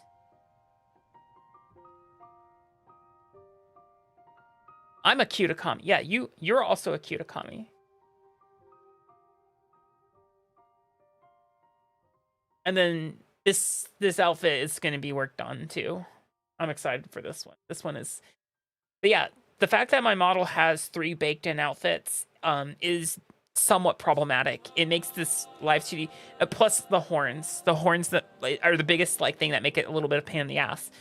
So for the sake of my model artist's computer and sanity, that model right there is going to be a mono outfit model. However, I'm going to probably ask for like a jacket toggle, like open jacket off toggle, as well as a couple other new toggles. Well, if it isn't my Pokemon trauma creator, that's me. That's me. Who else has a Rotom named Scrotum? That's me.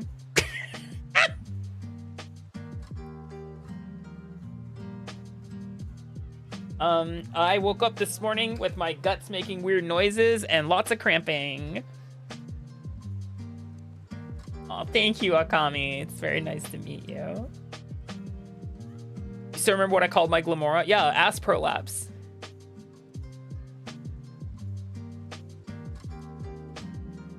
Who else named their chunk come go? Well, I released that one. Hi, Tay. What was... Sorry, I'm looking.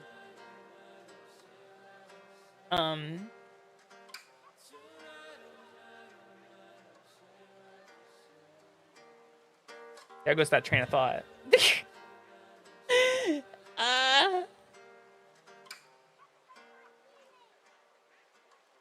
They should bring back Ultra Beasts. I don't know why they're so allergic to Ultra Beasts existing in general. We're most likely going to get a Sun and Moon remake before we get a Black and White remake, though, guys, just so you know.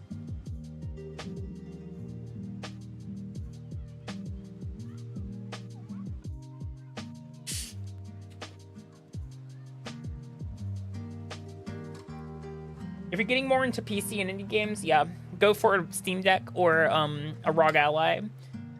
Xbox ROG Ally would be pretty cool because that one's supposed to be like Game Pass plus Steam plus all the other launchers you could ever want. You hate that I'm right? I hate that I'm right too. I don't actually. I'm gonna say rather than that, Yuki, how about we just get a new mystery dungeon game with all the Pokemon in it?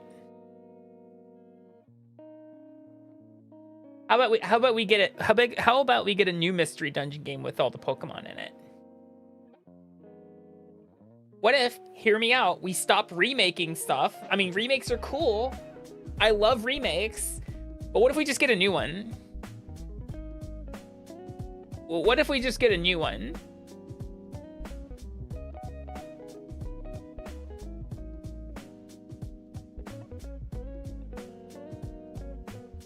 And hear me out. Pokemon Mystery World, not dungeon. Make it like a weird open world nonsense or something like that. With like dungeons. I'd fucking play the fuck out of that.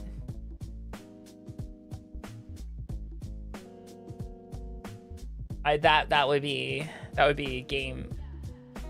Pokemon Mystery Legends Arceus. Oh my god. Yeah, please. I mean, I don't mind remakes and stuff like that, but like I feel like a lot of things. So here's the thing: if you look at the Switch 2, it had one release game that was Nintendo. That's Mario Kart World, and some people will say, hey, but they also had Breath of the Wild and Tears of the Kingdom with the new upgrades. I'm like, but those games already are out. You could have played them already to completion. Those aren't launch titles. So, yeah.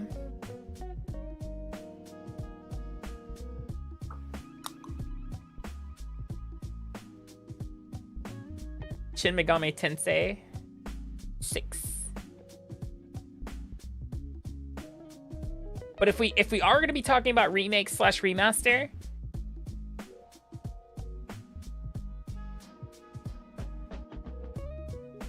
there's only one answer.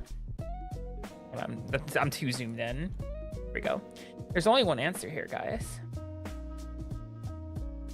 There's only one answer. Free Camelot, guys. Nintendo, hear me out. Free Camelot from their sports game hell. And give us the remake we deserve.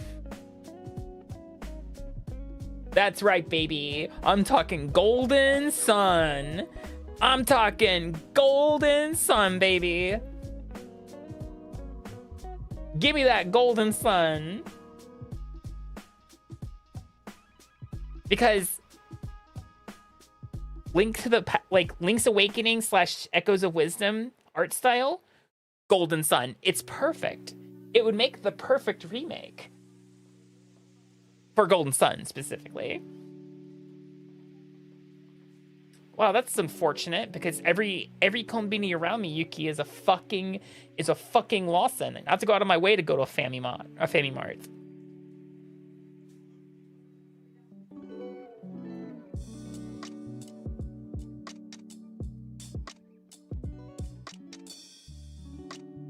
I'd have to walk out of my way to go to Family Mart.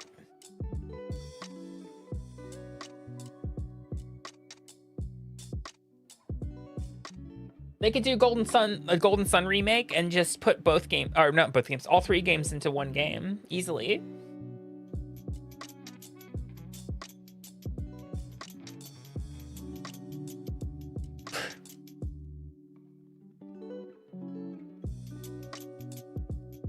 Yeah, true. Oh, you think you're funny there, Watsaku. All right, Watsaku, hear me out. Did you guys know that the opposite of Microsoft Office is macro hard on fire? Yep. Macro hard on fire.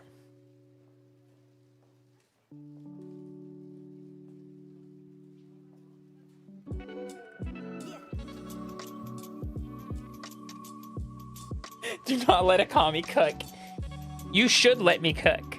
You should absolutely let me cook. I cook the best stuff all the time. Hi, Copy Girl. Welcome in.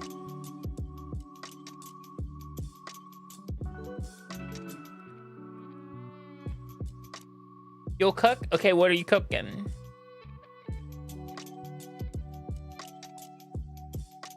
No, it's macro hard on fire.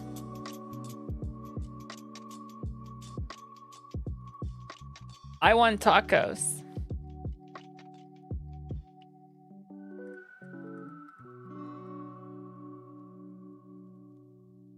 Do you? Okay, how are we getting the tortillas spicy? Welcome to Japan. You now have to make tacos. Where are we getting the tortillas from?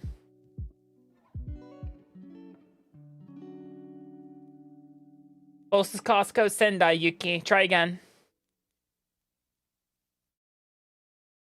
That's a Shinkansen ride.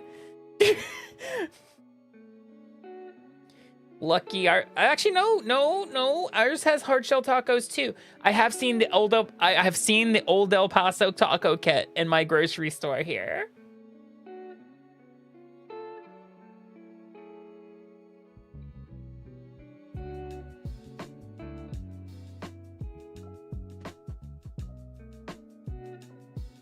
Mochi tortillas. Oh my god. Nah, see, in Japan, if you want food besides standard American cuisine and Japanese cuisine, and I guess Korean and Chinese, you have to white woman make do everything like food related for those cuisines. If it's like, no, we can't compromise on these tortillas. It has to be, trust me, it's gonna have to be. It's gonna have to be. Even making them, some of the flour is not available like immediately unless you special order it. You want Greek food, you gotta make it. And even then, it's not gonna be quite right. Even then, there's gonna be something slightly off about it.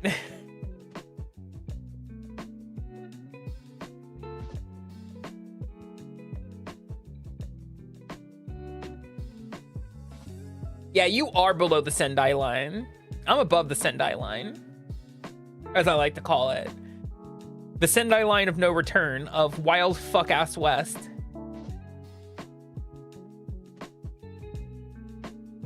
Yeah, so what is the Sendai line? Okay, you draw a line latitudinally above Sendai in Japan or on Japan. And if you're above that line, you're in the wild ass west of Japan. If people go, "Hey, do you have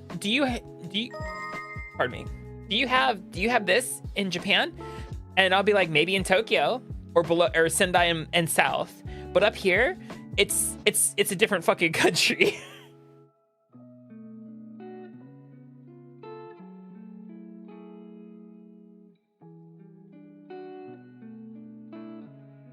To put it simply, to kind of put it like this, guys. I am from America. The city I grew up in is Charlotte, North Carolina. Charlotte, North Carolina's population is only about 100,000 people shy of the entire population of my prefecture. I need you guys to let that sink in. It's cold outside. It's hot outside. The sink needs to come in and cool off. But anyway, I need you guys to think about that. I need you guys to think about that.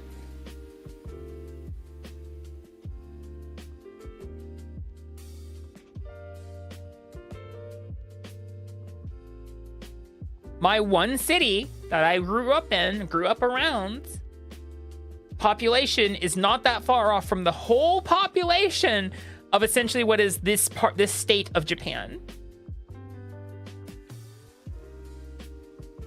And the humidity's still worse, yeah. That is correct, Riku. I am from Charlotte, North Carolina.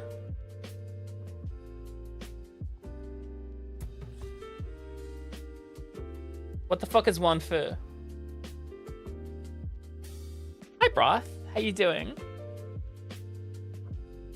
Charlotte's huge, by the way, Riku. I don't know what Wanfu is, because I could look at you and go, "Hey, have you gone to your local game store?"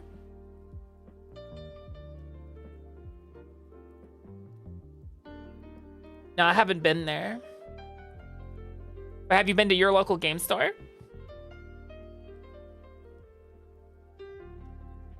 I've been told I need to get a lot of art with a lot of people spicy.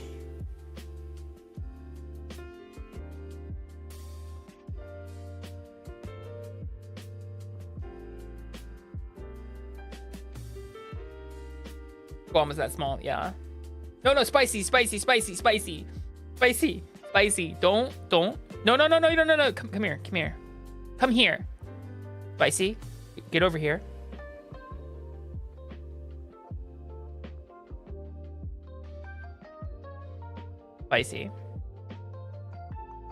Spicy, answer.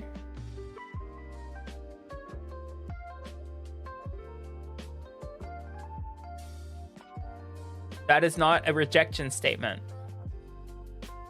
It just means I need to figure out the logistics of who I need to get art with and how I'm going to pay for it. That's all. That's it. I just have to figure it out. I just got to write it down, you know? Thank you, Gravy. I'm glad you like it. Once a Galaxy, thank you for the follow. Looking in. Sorry, I need to zoom out once that's over. Okay. I know we split the cost, but like, it's gonna be like, find the artist, figure out how much it is, figure out what we want. Like, I just gotta make sure like who wants art, and then when it's time to do it with that person, chat it out. That's all. Just, there's a lot on my plate, so I just gotta make sure I compartmentalize it all correctly.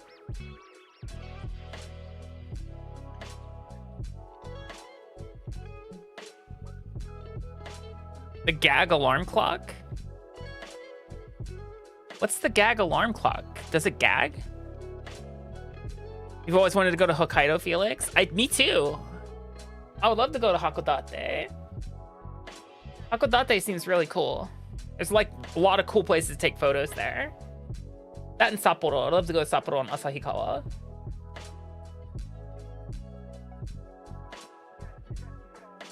I need to buy a grown tube.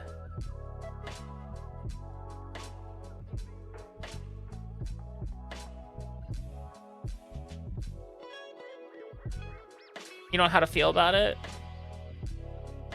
You can feel however you want. Everything's free. We're gonna go down to Kyushu, see Beppu. Ooh. I want to go to Tamba City. There's a small bakery. Oh, I mean, I guess it would be like an offshoot of Kobe, but hi Ducky.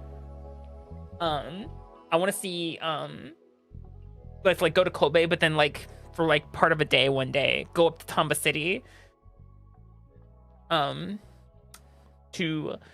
go to a place called Ichijima Baking Laboratory, Yuki, and because they make burgers there. There's a whole YouTube documentary about them, like for an hour. Which season is best to come in Japan? Come to Japan. Fall, spring are the two best seasons. With a couple of caveats. Winter for anywhere below Sendai. Or Sendai and below winter, sure. Winter, once you start heading up north of Sendai, can become tricky. But if you like snow, then yeah, Aomori City is your destination. But there are some dates in Japan specifically to avoid. Mostly there is a week in May called Golden Week. Don't want to come here then. A lot of things you may want to do as a tourist will probably be closed or super crowded. Aomori is the snowiest place in the world. And the second snowiest place in the world is Hokkaido. Japan is home to two of the snowiest places in the world. Actually, I think it's three. I think after like Hokkaido, like Sapporo specifically, Hokkaido, it's fourth is I think in Russia or something like that, and fourth is like Akita or something like that. Akita or Iwate. Oh, third's Toyama. That's what it was. Oh yeah, third's Toyama. Oh, then it's like fifth. That's like Akita or Iwate. If I'm recalling correctly. Hold on. Snowiest place in the world. So 10 snowiest cities in the world. That is incorrect. There's Syracuse. Syracuse is absolutely not number one. Oh, this is not in any order. Okay. But yeah, the top three are all in Japan.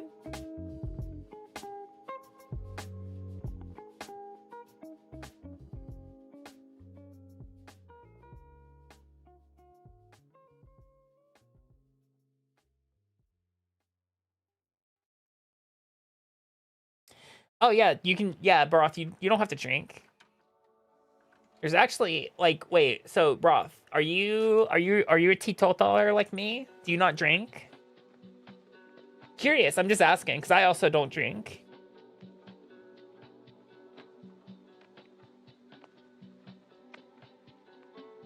You don't drink? No, same.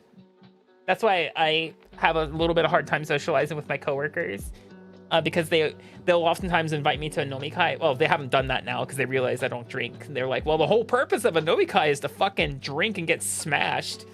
So, yeah. Yeah, I'm from Charlotte. I probably don't sound exactly like I am from Charlotte. I did not adopt the Southern North Carolinian accent. Though there are some words that I will probably say that give it away where I'm from, or you can maybe hear a slight accent. But I've actually had people before in my life, they'll be like, where are you from? And I'll tell them, they're like, no, you're not. I'm like, yeah, I am. Born and raised.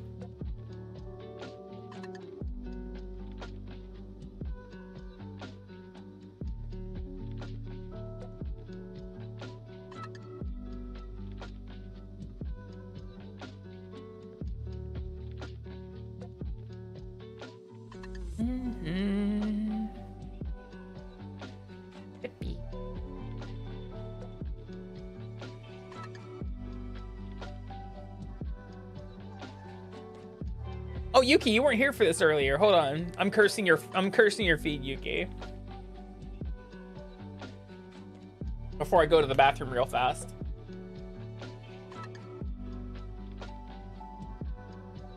Enjoy that Jello while I go pee real quickly.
Hey Yuki.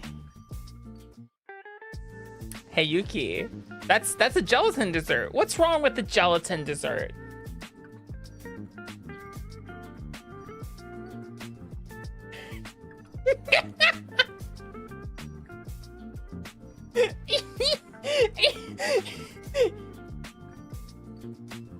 Spicy. Are you spicy? There you are.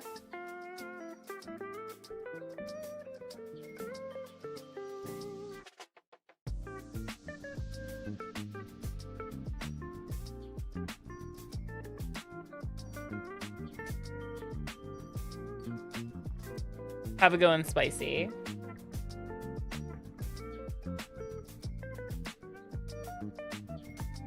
Akami. Yeah, let me help you out here, Yuki. There you go. I've spoilered the gelatin butthole just for you.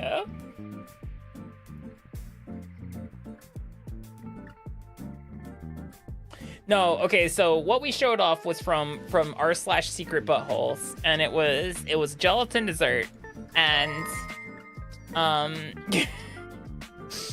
it is what happens when you make strawberry and cream jello in a yeah, look, this is how ADHD works, Felix. Sometimes you just roundabout back to where to what you were doing before.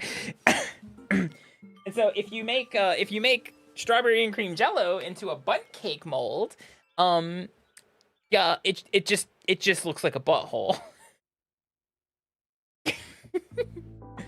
And then someone took a picture of it. It does not look good. No, it does not. No, it does not. Well, of course, that particular image does not look appetizing. There are appetizing versions of this dessert, just not that one. Is most definitely not that one.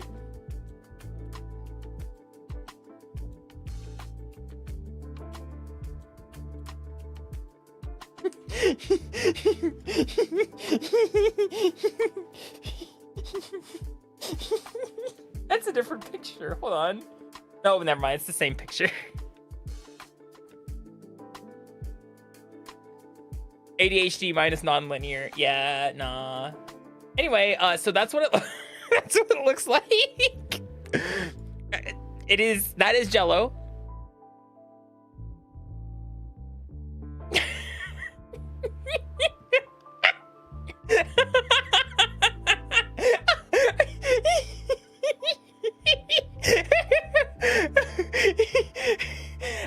No, Felix. That is I feel like that's a Reddit that I would have to curate heavily before we deep dive into. Well, this is from Forbidden Snacks, but it is also shown up on r/secret buttholes.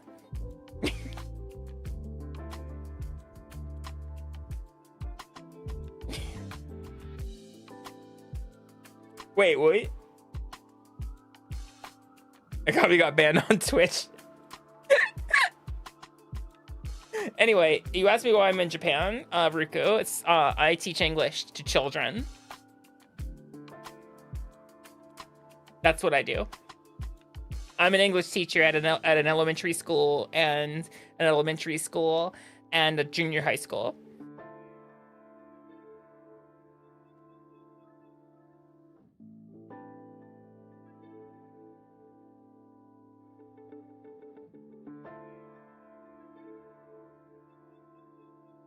Thank you for the self-care, Yuki.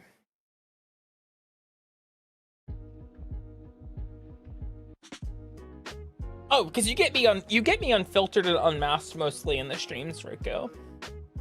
I mask heavily to teach. I censor myself. I'm a different person when I'm teaching. I'm still a fun person. But yeah. No, the kids don't actually know who I am or what I am.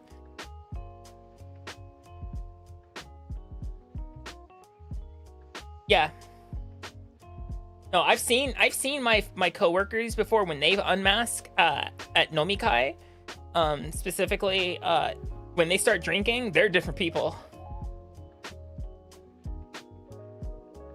I have not said that I'm a VTuber to them at all.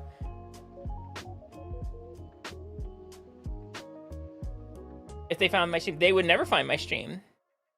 They don't know where to look for it in the first place.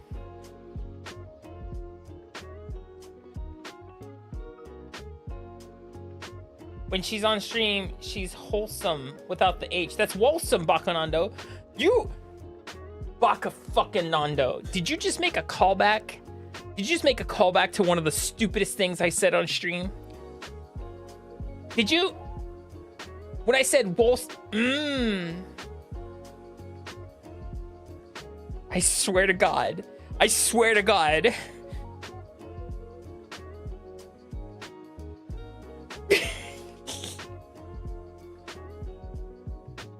Do they know what Twitch is?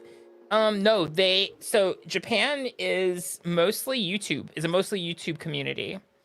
That's actually why, like, specifically HoloLive streams on YouTube. They built all their stuff on YouTube. Japan loves YouTube. Yeah. There are some Japanese people on Twitch, sure. However, the majority of them are on YouTube.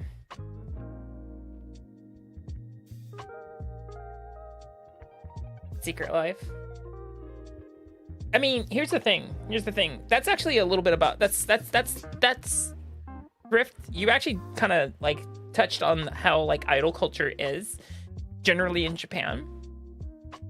When you're an idol of any kind, whether it's physical or virtual, that is a secret life. You're not supposed to talk about it. You're not supposed to admit to it.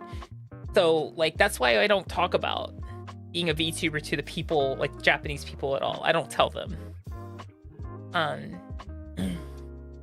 Because like that's like kind of violating a little bit of that whole like idol culture a little bit. Okay, Felix. At least I think so, maybe. I may not know. I may be stupid.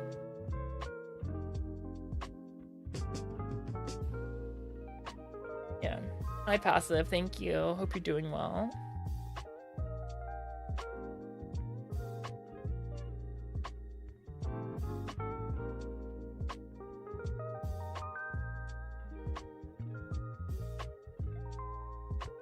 How about Picor being in Death Stranding 2? They're spreading.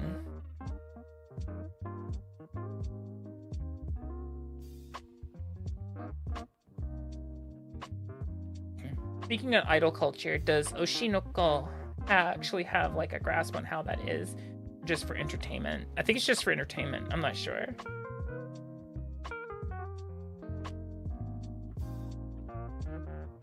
Mm.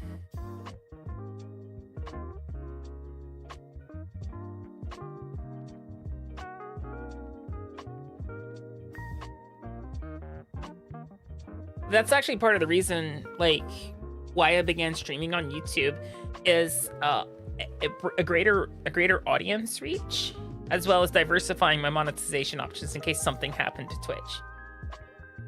Ideally, like, because here's the thing about Twitch.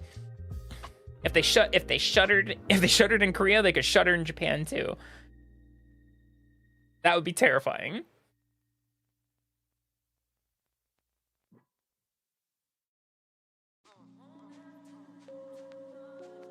Well, I'm also on YouTube.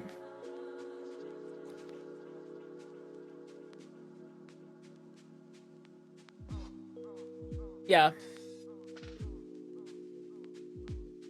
Have a good night, Yuki. We need to sit down and talk about Tokyo in August. We also need to reach out to a couple other people in Tokyo who are also VTubers.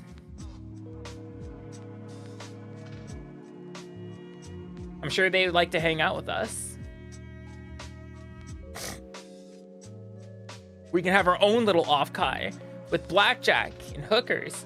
I mean, we could go to the red light district.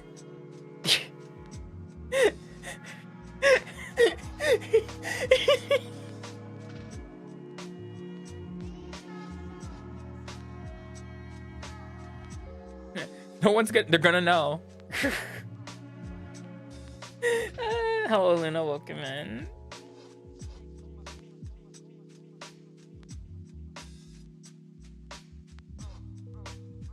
They're gonna know.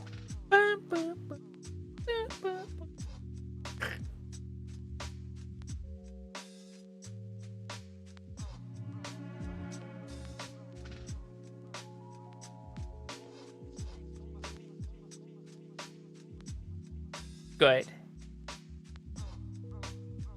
Hi, Akami. You know what? Just for you, Riku. Just for you. I'll whip out the strawberries and cream jello again. You want to see it again? Hey chat. Hey chat, you guys want to see the strawberry and cream jello ring again?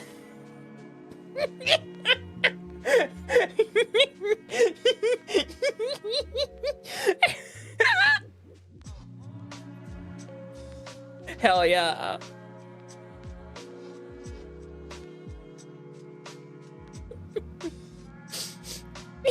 The strawberry asshole.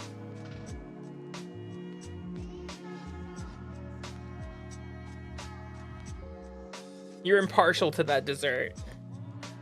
Why? Okay, hey, Kerbelos.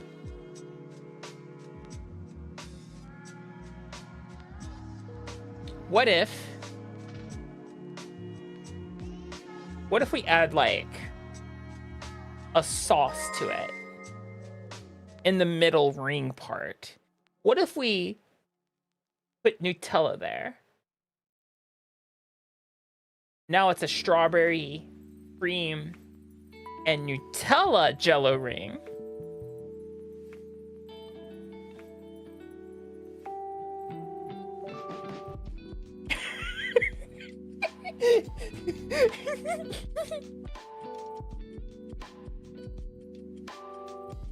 Glaze it too.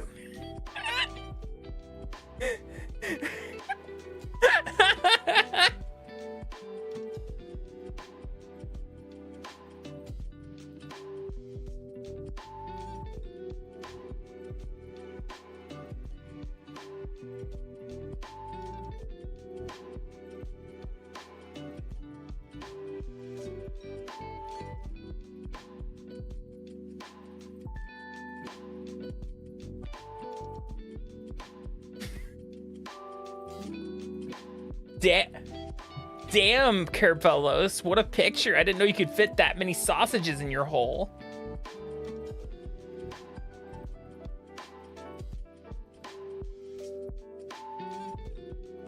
There's like, hold on, let me count. Let's just say 1, 2, 3. Okay, hold on. 1, 2, 3, 4, 5, 6, 7, 8, 9, 10, 11, 12, 13. Plus, looks like another 7. 20. Wow, that's 20 sausages in your hole. That's crazy. Whoa, your hole feeds a whole family. That's crazy. Is that 7 corn dogs? Wildlian.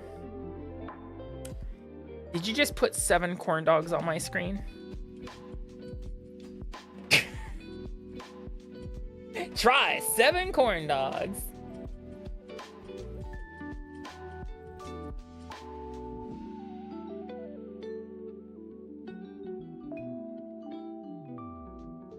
Hold on, let me find the script real fast. I just need the picture.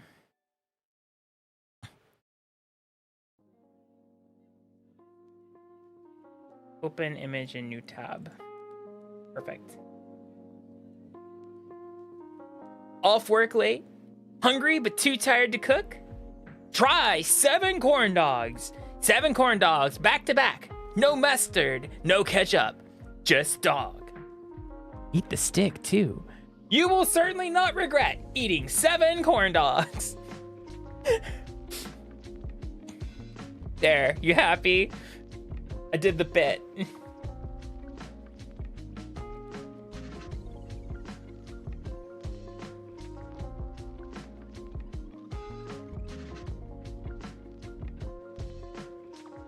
Have a good day, Thrift. Oh, it's not boiling in oil. That's frying. It's different. You turn off the forbidden strawberry and cream. There we go. Put that back up there. That's a pleasant image. That's a pleasant image. Always and forever. I wonder if they've messaged me back with anything new to show off. Maybe. No, they have not messaged me back. They're cooking. Maybe they are. Hold on. What's their last message? Okay, cool. Always check messages. Corn dogs are fried. They should be fried. They're fried in oil. Like you sound a stick into the hot dog, and you slather it in batter, and then you fry it.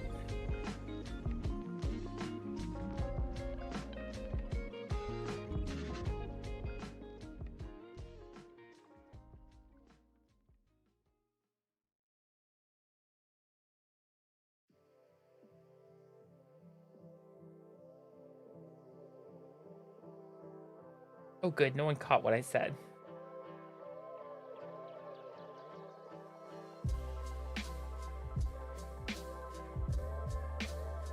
I mean, I've had the prepackaged ones too before, Riku. But they are set by being fried. They were originally fried in the food processing plant, and then frozen, like fried and flash frozen, like par fried or something like that.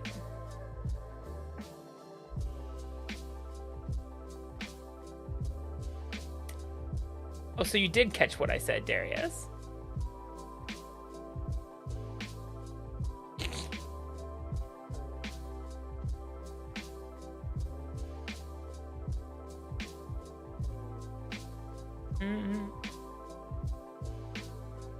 Because I'm very food motivated.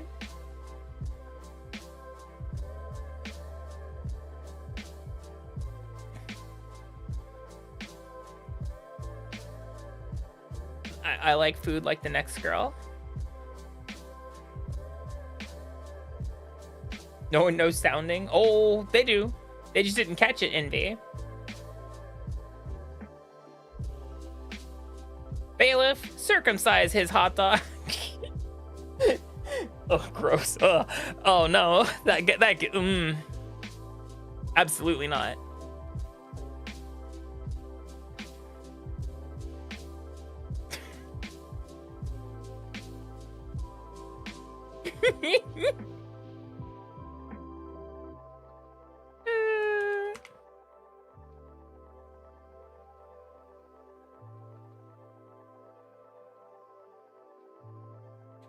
That's correct, Ruku. I did.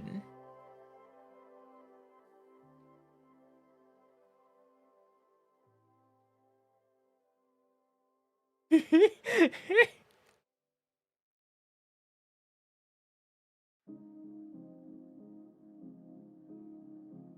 pretty unhinged that way.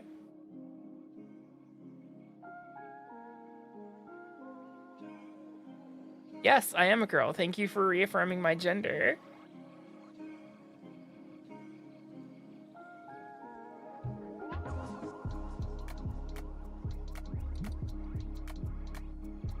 Unhinged is an understatement? You think so?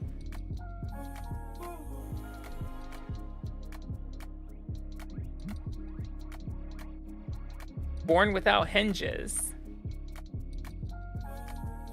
Hope I was born. No, I have hinges, technically. Technically speaking, I'm not unhinged. I have an elbow. I have 4 of them, actually. Lycan, thank you for the follow. Welcome in. Also, Virgin Symptom, thank you for the follow as well. Welcome in.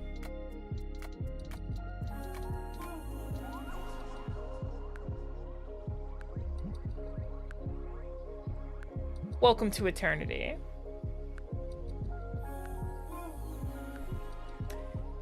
You swear, what is your swear of choice, Kitsune? What's your swear of choice?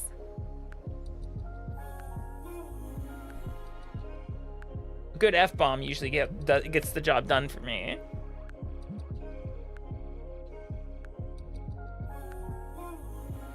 Sounds pleasant? Always is. But eternity is not just the length of time.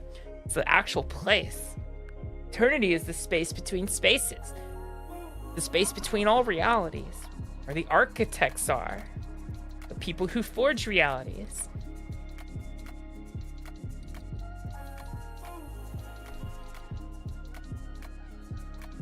That's a little bit of a lore drop for you.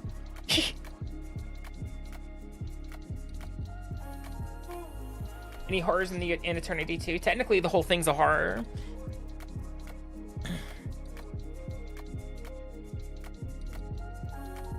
Because all the endemic life within eternity is technically abstract because it doesn't follow the normal rules of life and creation and physics as you know it.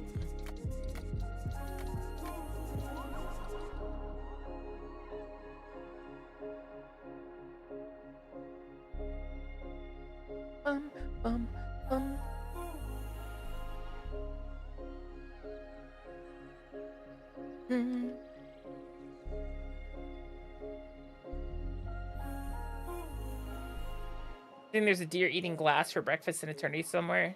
No. That's absurd, not abstract. When I say abstract, I mean the shapes, forms, movements, everything does not make sense. It's abstract. What you said is absurdist.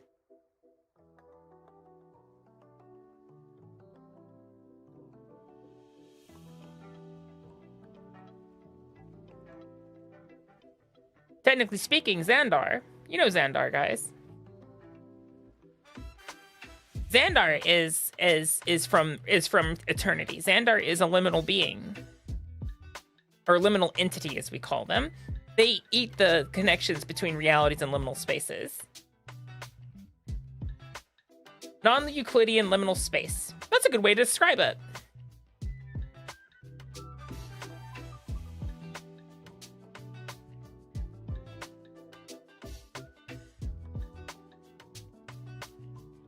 Non-Euclidean.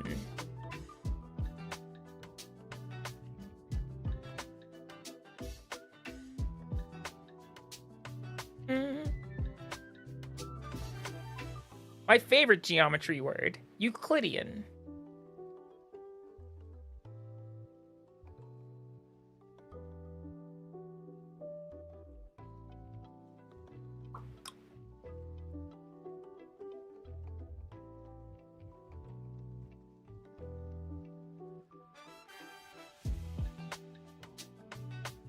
Minecraft mod pack?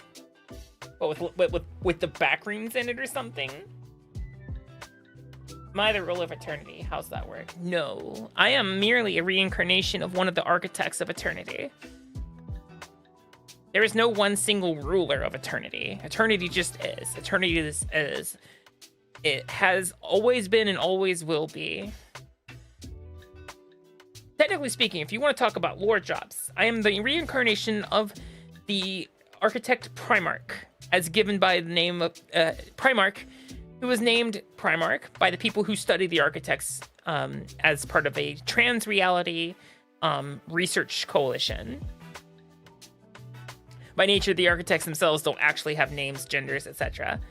I am the reincarnation of the one they deemed Primarch. Primarch is the one who forged the first reality, Hephaestus. Hephaestus, Eternity's first. Primarch, quote, died when they shattered Hephaestus for attempting to invade Eternity. 4.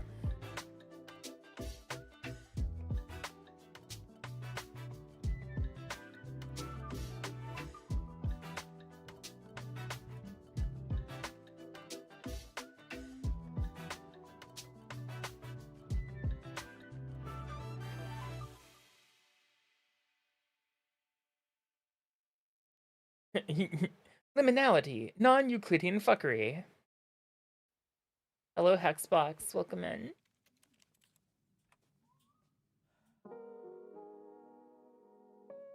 But yeah, like a Picasso painting? No. Picasso paintings are cubists. They're not abstract. I've never played Antechamber. I've never heard of Antechamber. Let me have a peek at that.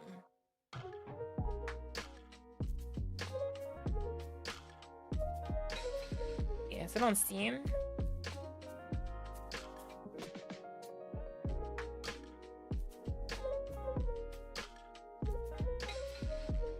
Doesn't look like it's on Steam.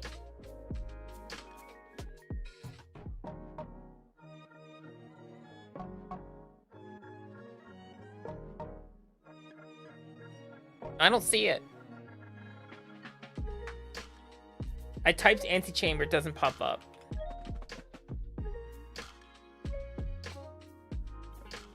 Oh, Antechamber.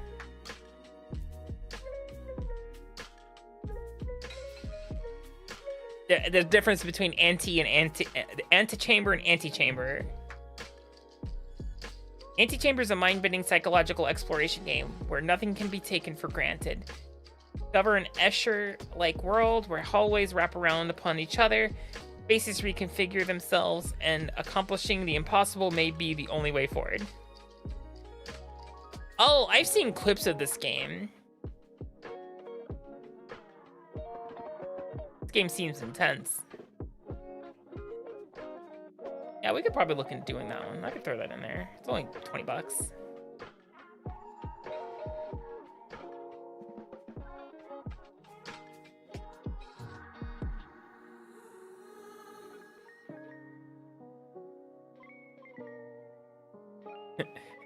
The most tenacious, infuriating. What that review say? The most tenacious, infuriating. Fuck. Come on, game. Don't stop doing that. The most tenacious, infuriating obstacle you'll face throughout the game is yourself. PC gamer. Every aspect of Antechamber is made to get players out of their comfort zone. Beautiful. Oh, thank you. I'm glad you like my voice. I worked hard on it. I worked very hard on my voice. At least I try to do my best with that. The fun puzzler, yeah. Looks to be. So. Yeah, I've worked hard on my voice. That didn't always sound like this, but did my best to improve it. Mm-hmm.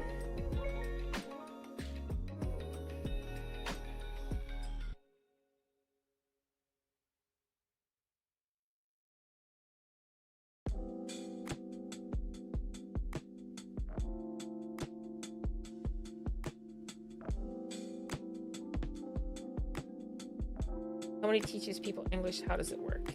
Japanese. Oh. Speak enough Japanese to function. I can't really give opinions. I give broken instructions at best.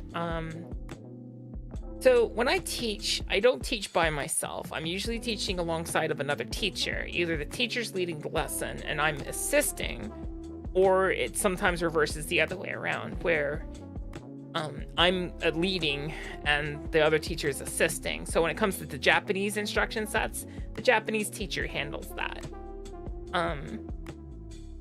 That being said, I know enough to how to tell the kids to write something, to listen, to look. I give a lot of words in English because I really want to reinforce like English instructions to these to the children.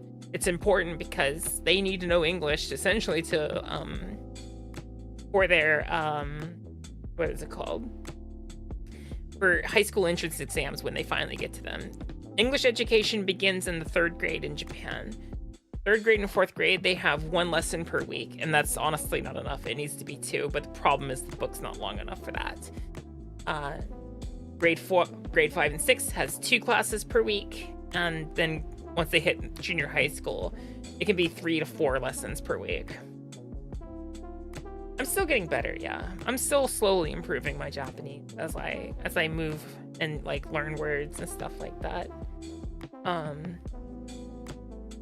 And learn how to like express certain things.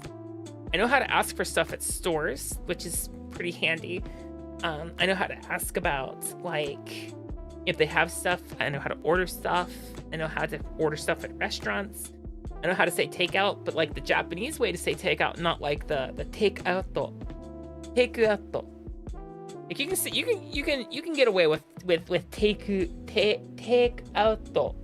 in Japan, but if you're like omochikari de onegaishimasu is probably the best way to do it, because you can just walk into a restaurant and firstly, if you don't know if they have takeout, omochikari de mo ii desu ka?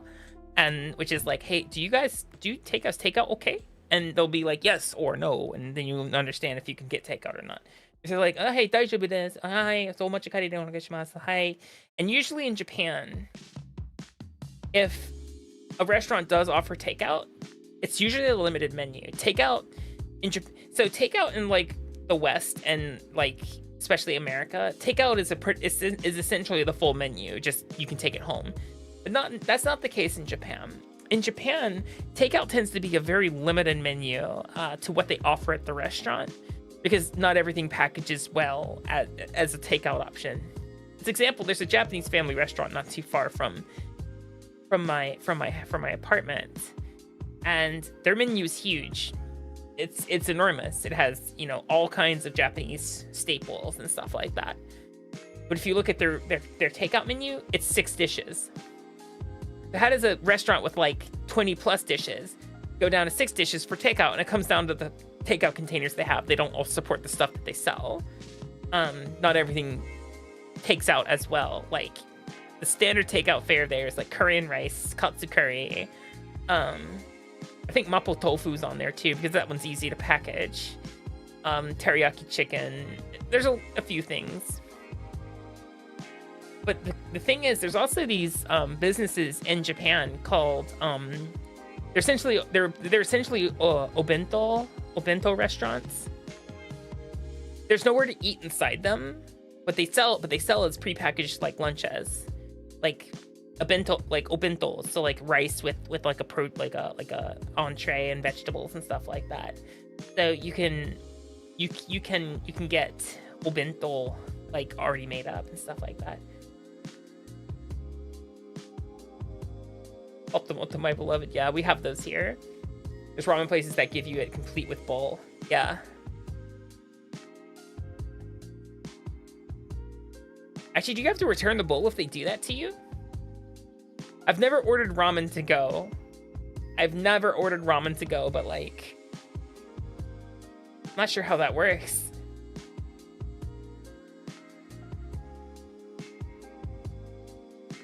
Yeah.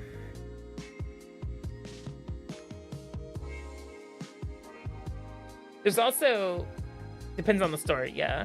There's also just one of the biggest dependencies in Japan too is that you don't always have, what's the best way to word this? You're not always, you can't customize anything. The most you can get away with in Japan is ordering something tanpin onegaishimasu. Tanpin onegaishimasu, which means by itself and not as part of a set. There's a lot of food in Japan, especially Japanese restaurants, come in the form of what's called a teishoku. It's a meal set. So like you'll look at something on the menu and say it's like teriyaki chicken, and you'll see it and it's like teriyaki chicken with some lettuce and stuff, and you're like, oh, that looks really nice. That's really pleasant. And then when you order it, they'll bring it out to you with like a little salad and soup and rice, a big bowl of rice to go with it. And you'll be like, wait, I thought it was just no, it's a meal set, it's teishoku.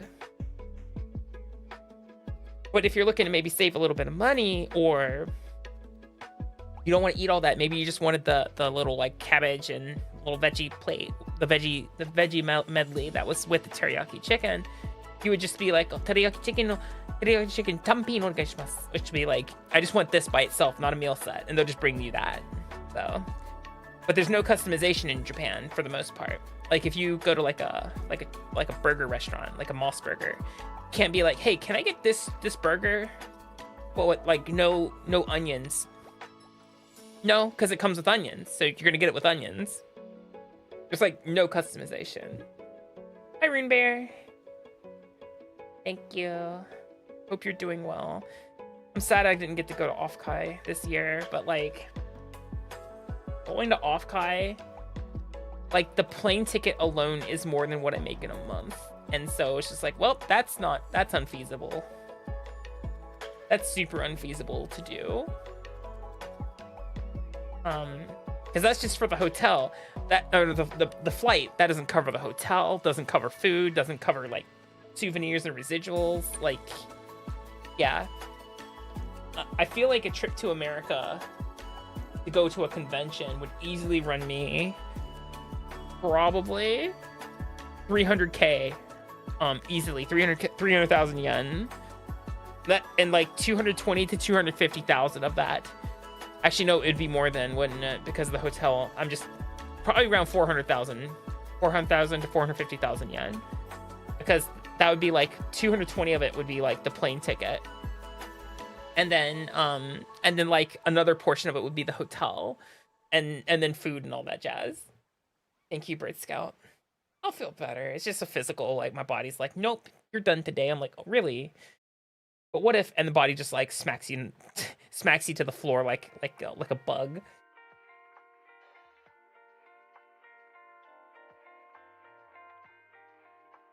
And Rune Bear, I got the perfect fix for you. Just come live in Japan. You'll get used to walking a lot. I know I sure have.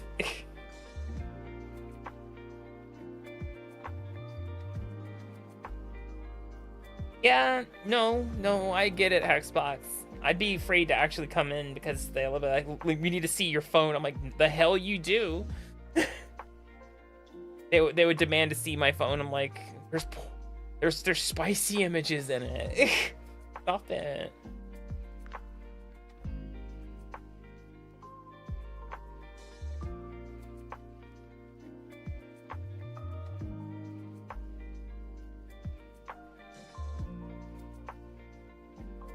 Oh no, there's just straight up spicy images in the phone. They're not even memes. They're just it's spicy reference sheets for certain characters that I have. Now, why are they on my phone? Don't ask.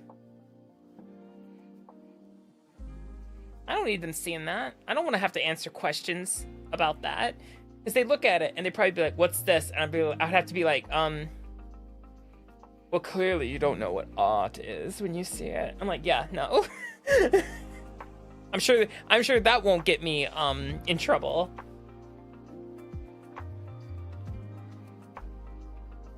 What if I did like something where my entire photos feed is just 500 strawberry jello pics if they scroll up high enough and they're like, we've seen enough. I'm like, you sure have, haven't you? Didn't think you'd see a bunch of food that looks like buttholes.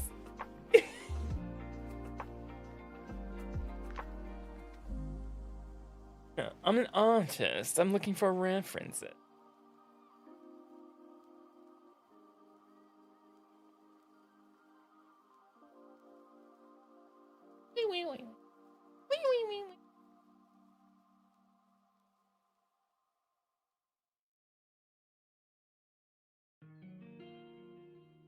Brownies, those are the best brownies, though.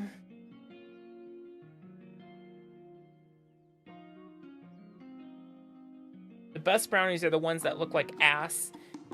If someone gives you a brownie and it looks pretty, it's probably not good.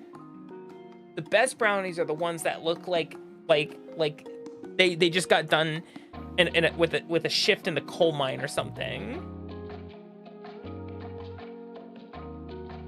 And that's something I'm gonna have to learn how to make here, because I miss brownies. I miss American brownies. Those literally brownies are probably one of my favorite confections to make. And I'm sure I could make them. They're not like ingredient wise difficult for the most part. I can get milk chocolate easily if I wanted to melt like actual milk chocolate into the batter. And same with chocolate chips and cocoa powder. So the butter might be a little tricky. I'm not sure if like what kind of consistency the butter is here. So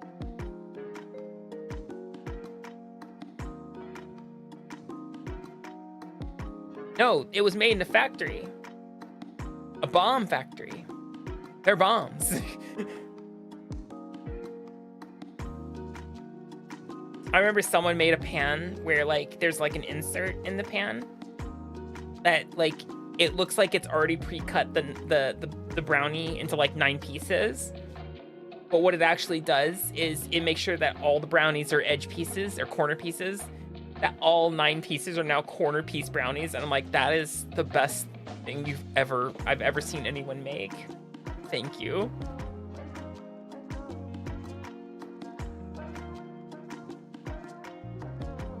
It was like an all corner piece pan or something like that. I'm just like, that is innovation right there. Now, that being said, I would never pass up the middle piece or an edge piece of a brownie of a brownie dish. But I mean, we all know the corner pieces are the best pieces. Hands down. Do you like my new outfit design, Room Bear? What do you think about it? Be honest.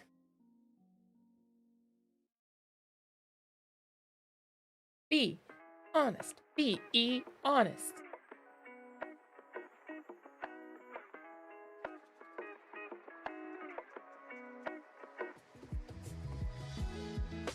Hi, Milk Shots. How you doing?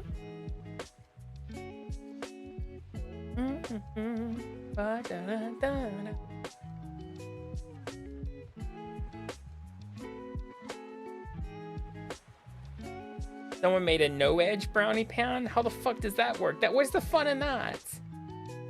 No, you have to have edge pieces. Or is the whole brownie in... No! What are you doing? Committing crimes here. Jesus.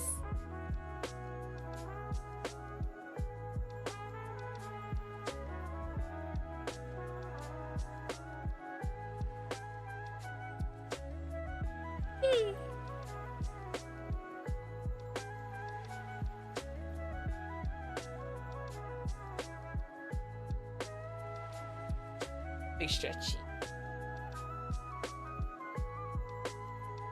The S-shaped brownie pan that gives every piece edges. I think I've seen that one.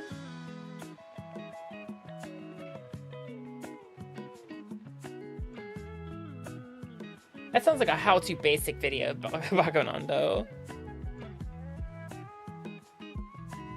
If I can get Hokkaido butter, I should have no problem making brownies in Japan. I can't remember if brownies use oil though. If there's also a little bit of oil involved, I know there is for like the box mix brownies, but like making them from scratch though, I can't remember if oil is involved. And if it is, I'd have to like do some heckin' Googling, make sure that I got the right oil for that. Figure out exactly where it is in the grocery store too. Which will be a fun endeavor. 30 minutes later, I bought a bottle of oil. I hope it's vegetable. It's like, it's olive oil. I'm like, technically kind of a vegetable, but not what I was aiming for.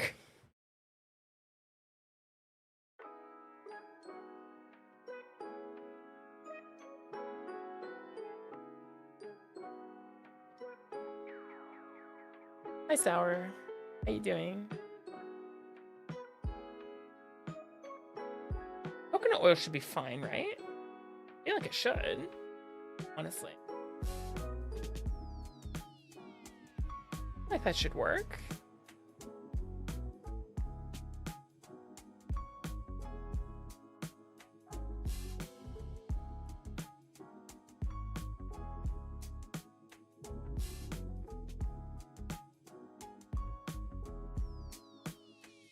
Ordering food.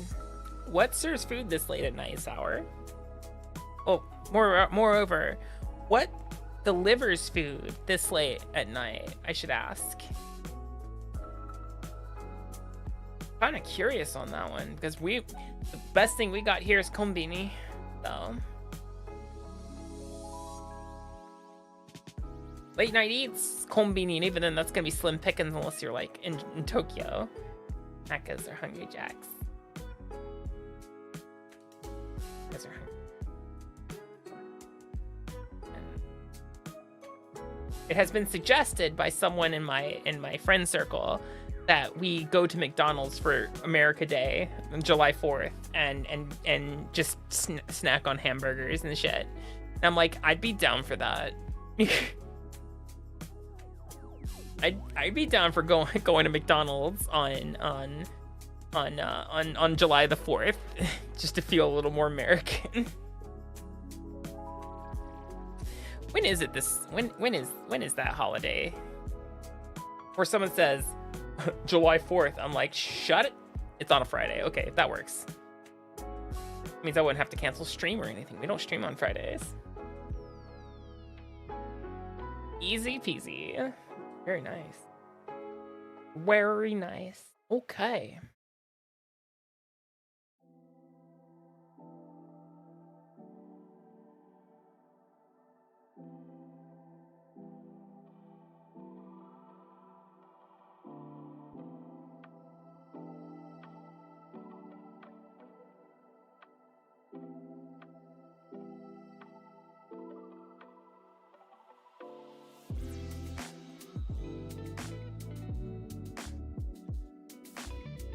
Okay, Kirbellos.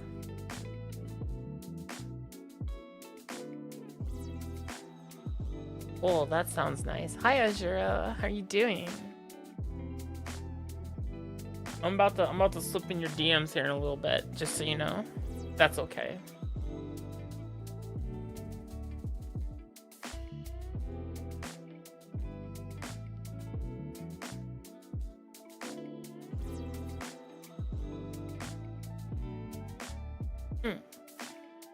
Jimmy, I heard limes are better at dissolving meat than lemons. How many do I need for a 95 kilogram body of meat? Well, Carl, pineapple juice would probably work. Wait a minute. My dad's about 95 kilograms. That's right, Jimbo. I've been murdered.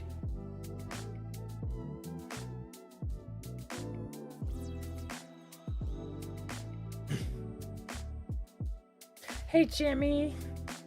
Hey, Jimmy. I fucked your mom, so I'd give them better. I'd give her something other than a disappointment. My God, why would you do that? Your dad watched in the chair. That's right, Jimbo. I'm an old cuckaroony. Jesus, what am I doing?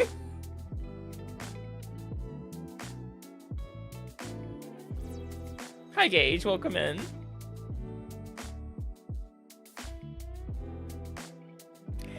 Hope you're doing well. Oh my God, Reaper, thank you for the 5 gifted subs. I say something unhinged and I get rewarded. I don't think this is how this should work. I don't think this is how this should work. Brain rot, it hits you at the best and worst times, pretty much. Got the sleepy sillies, probably do. Big probs, big probables. Ah. I don't know, I'm just... I'm in love with this outfit. It makes me happy.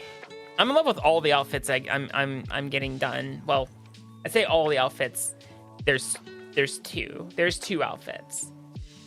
There's the new replacement for the classic, and then there's this one, just casual.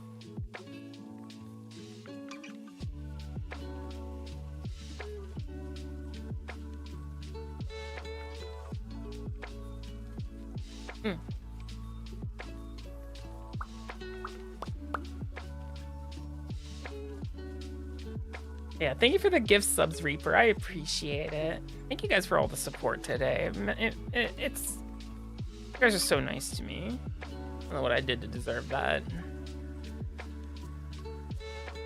Because I grew up in a household where love and affection is transactional and merit-based. You had to earn it. Oh boy. Anyway.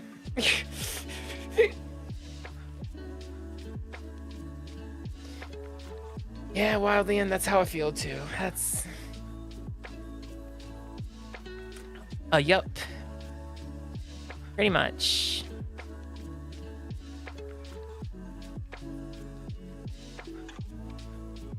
I deserve all the love. Look, I do my best.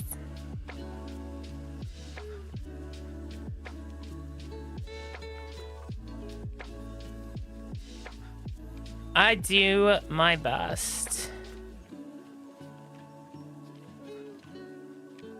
Oh, thank you guys.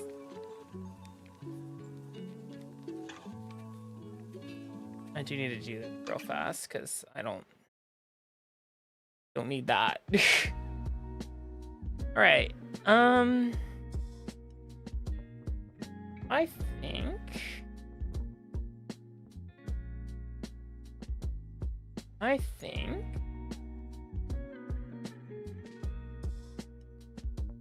I think it's time for me to scoot.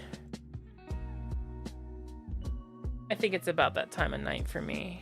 Well, normally I'd go for like 30 more minutes, but I wasn't feeling super good today, so I think it's better if we go ahead and wrap it up here. What do you guys think? That's what I'm thinking. So let's go find someone to raid.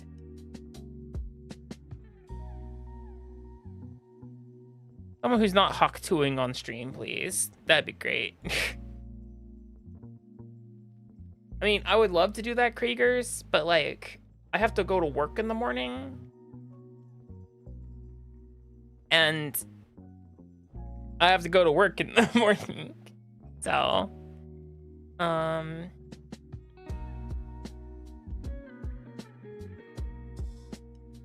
card opening. Let's get a raid message going first. Snicks, Slytherin, and here is your raid message, guys. I need to set that as a raid command. All right, go grab your raid messages, guys, and put them back in the chat. Let's get that support going. Let's go get that support going. So, normally, I wish I could say that, Krieger, but Krieger, my job is what keeps me in Japan. It keeps me in this country. I have to go to work. Without it, I can't stay in Japan.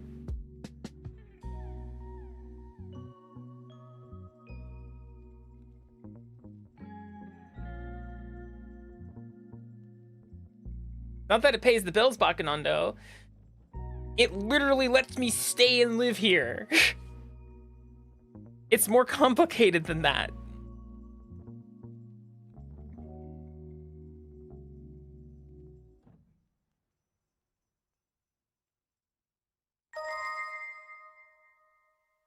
Son, thank you for the follow. Welcome in.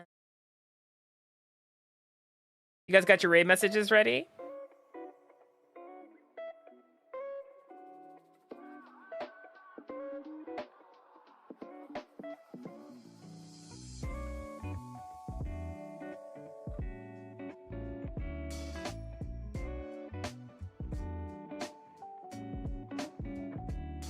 You guys got your raid messages ready to go?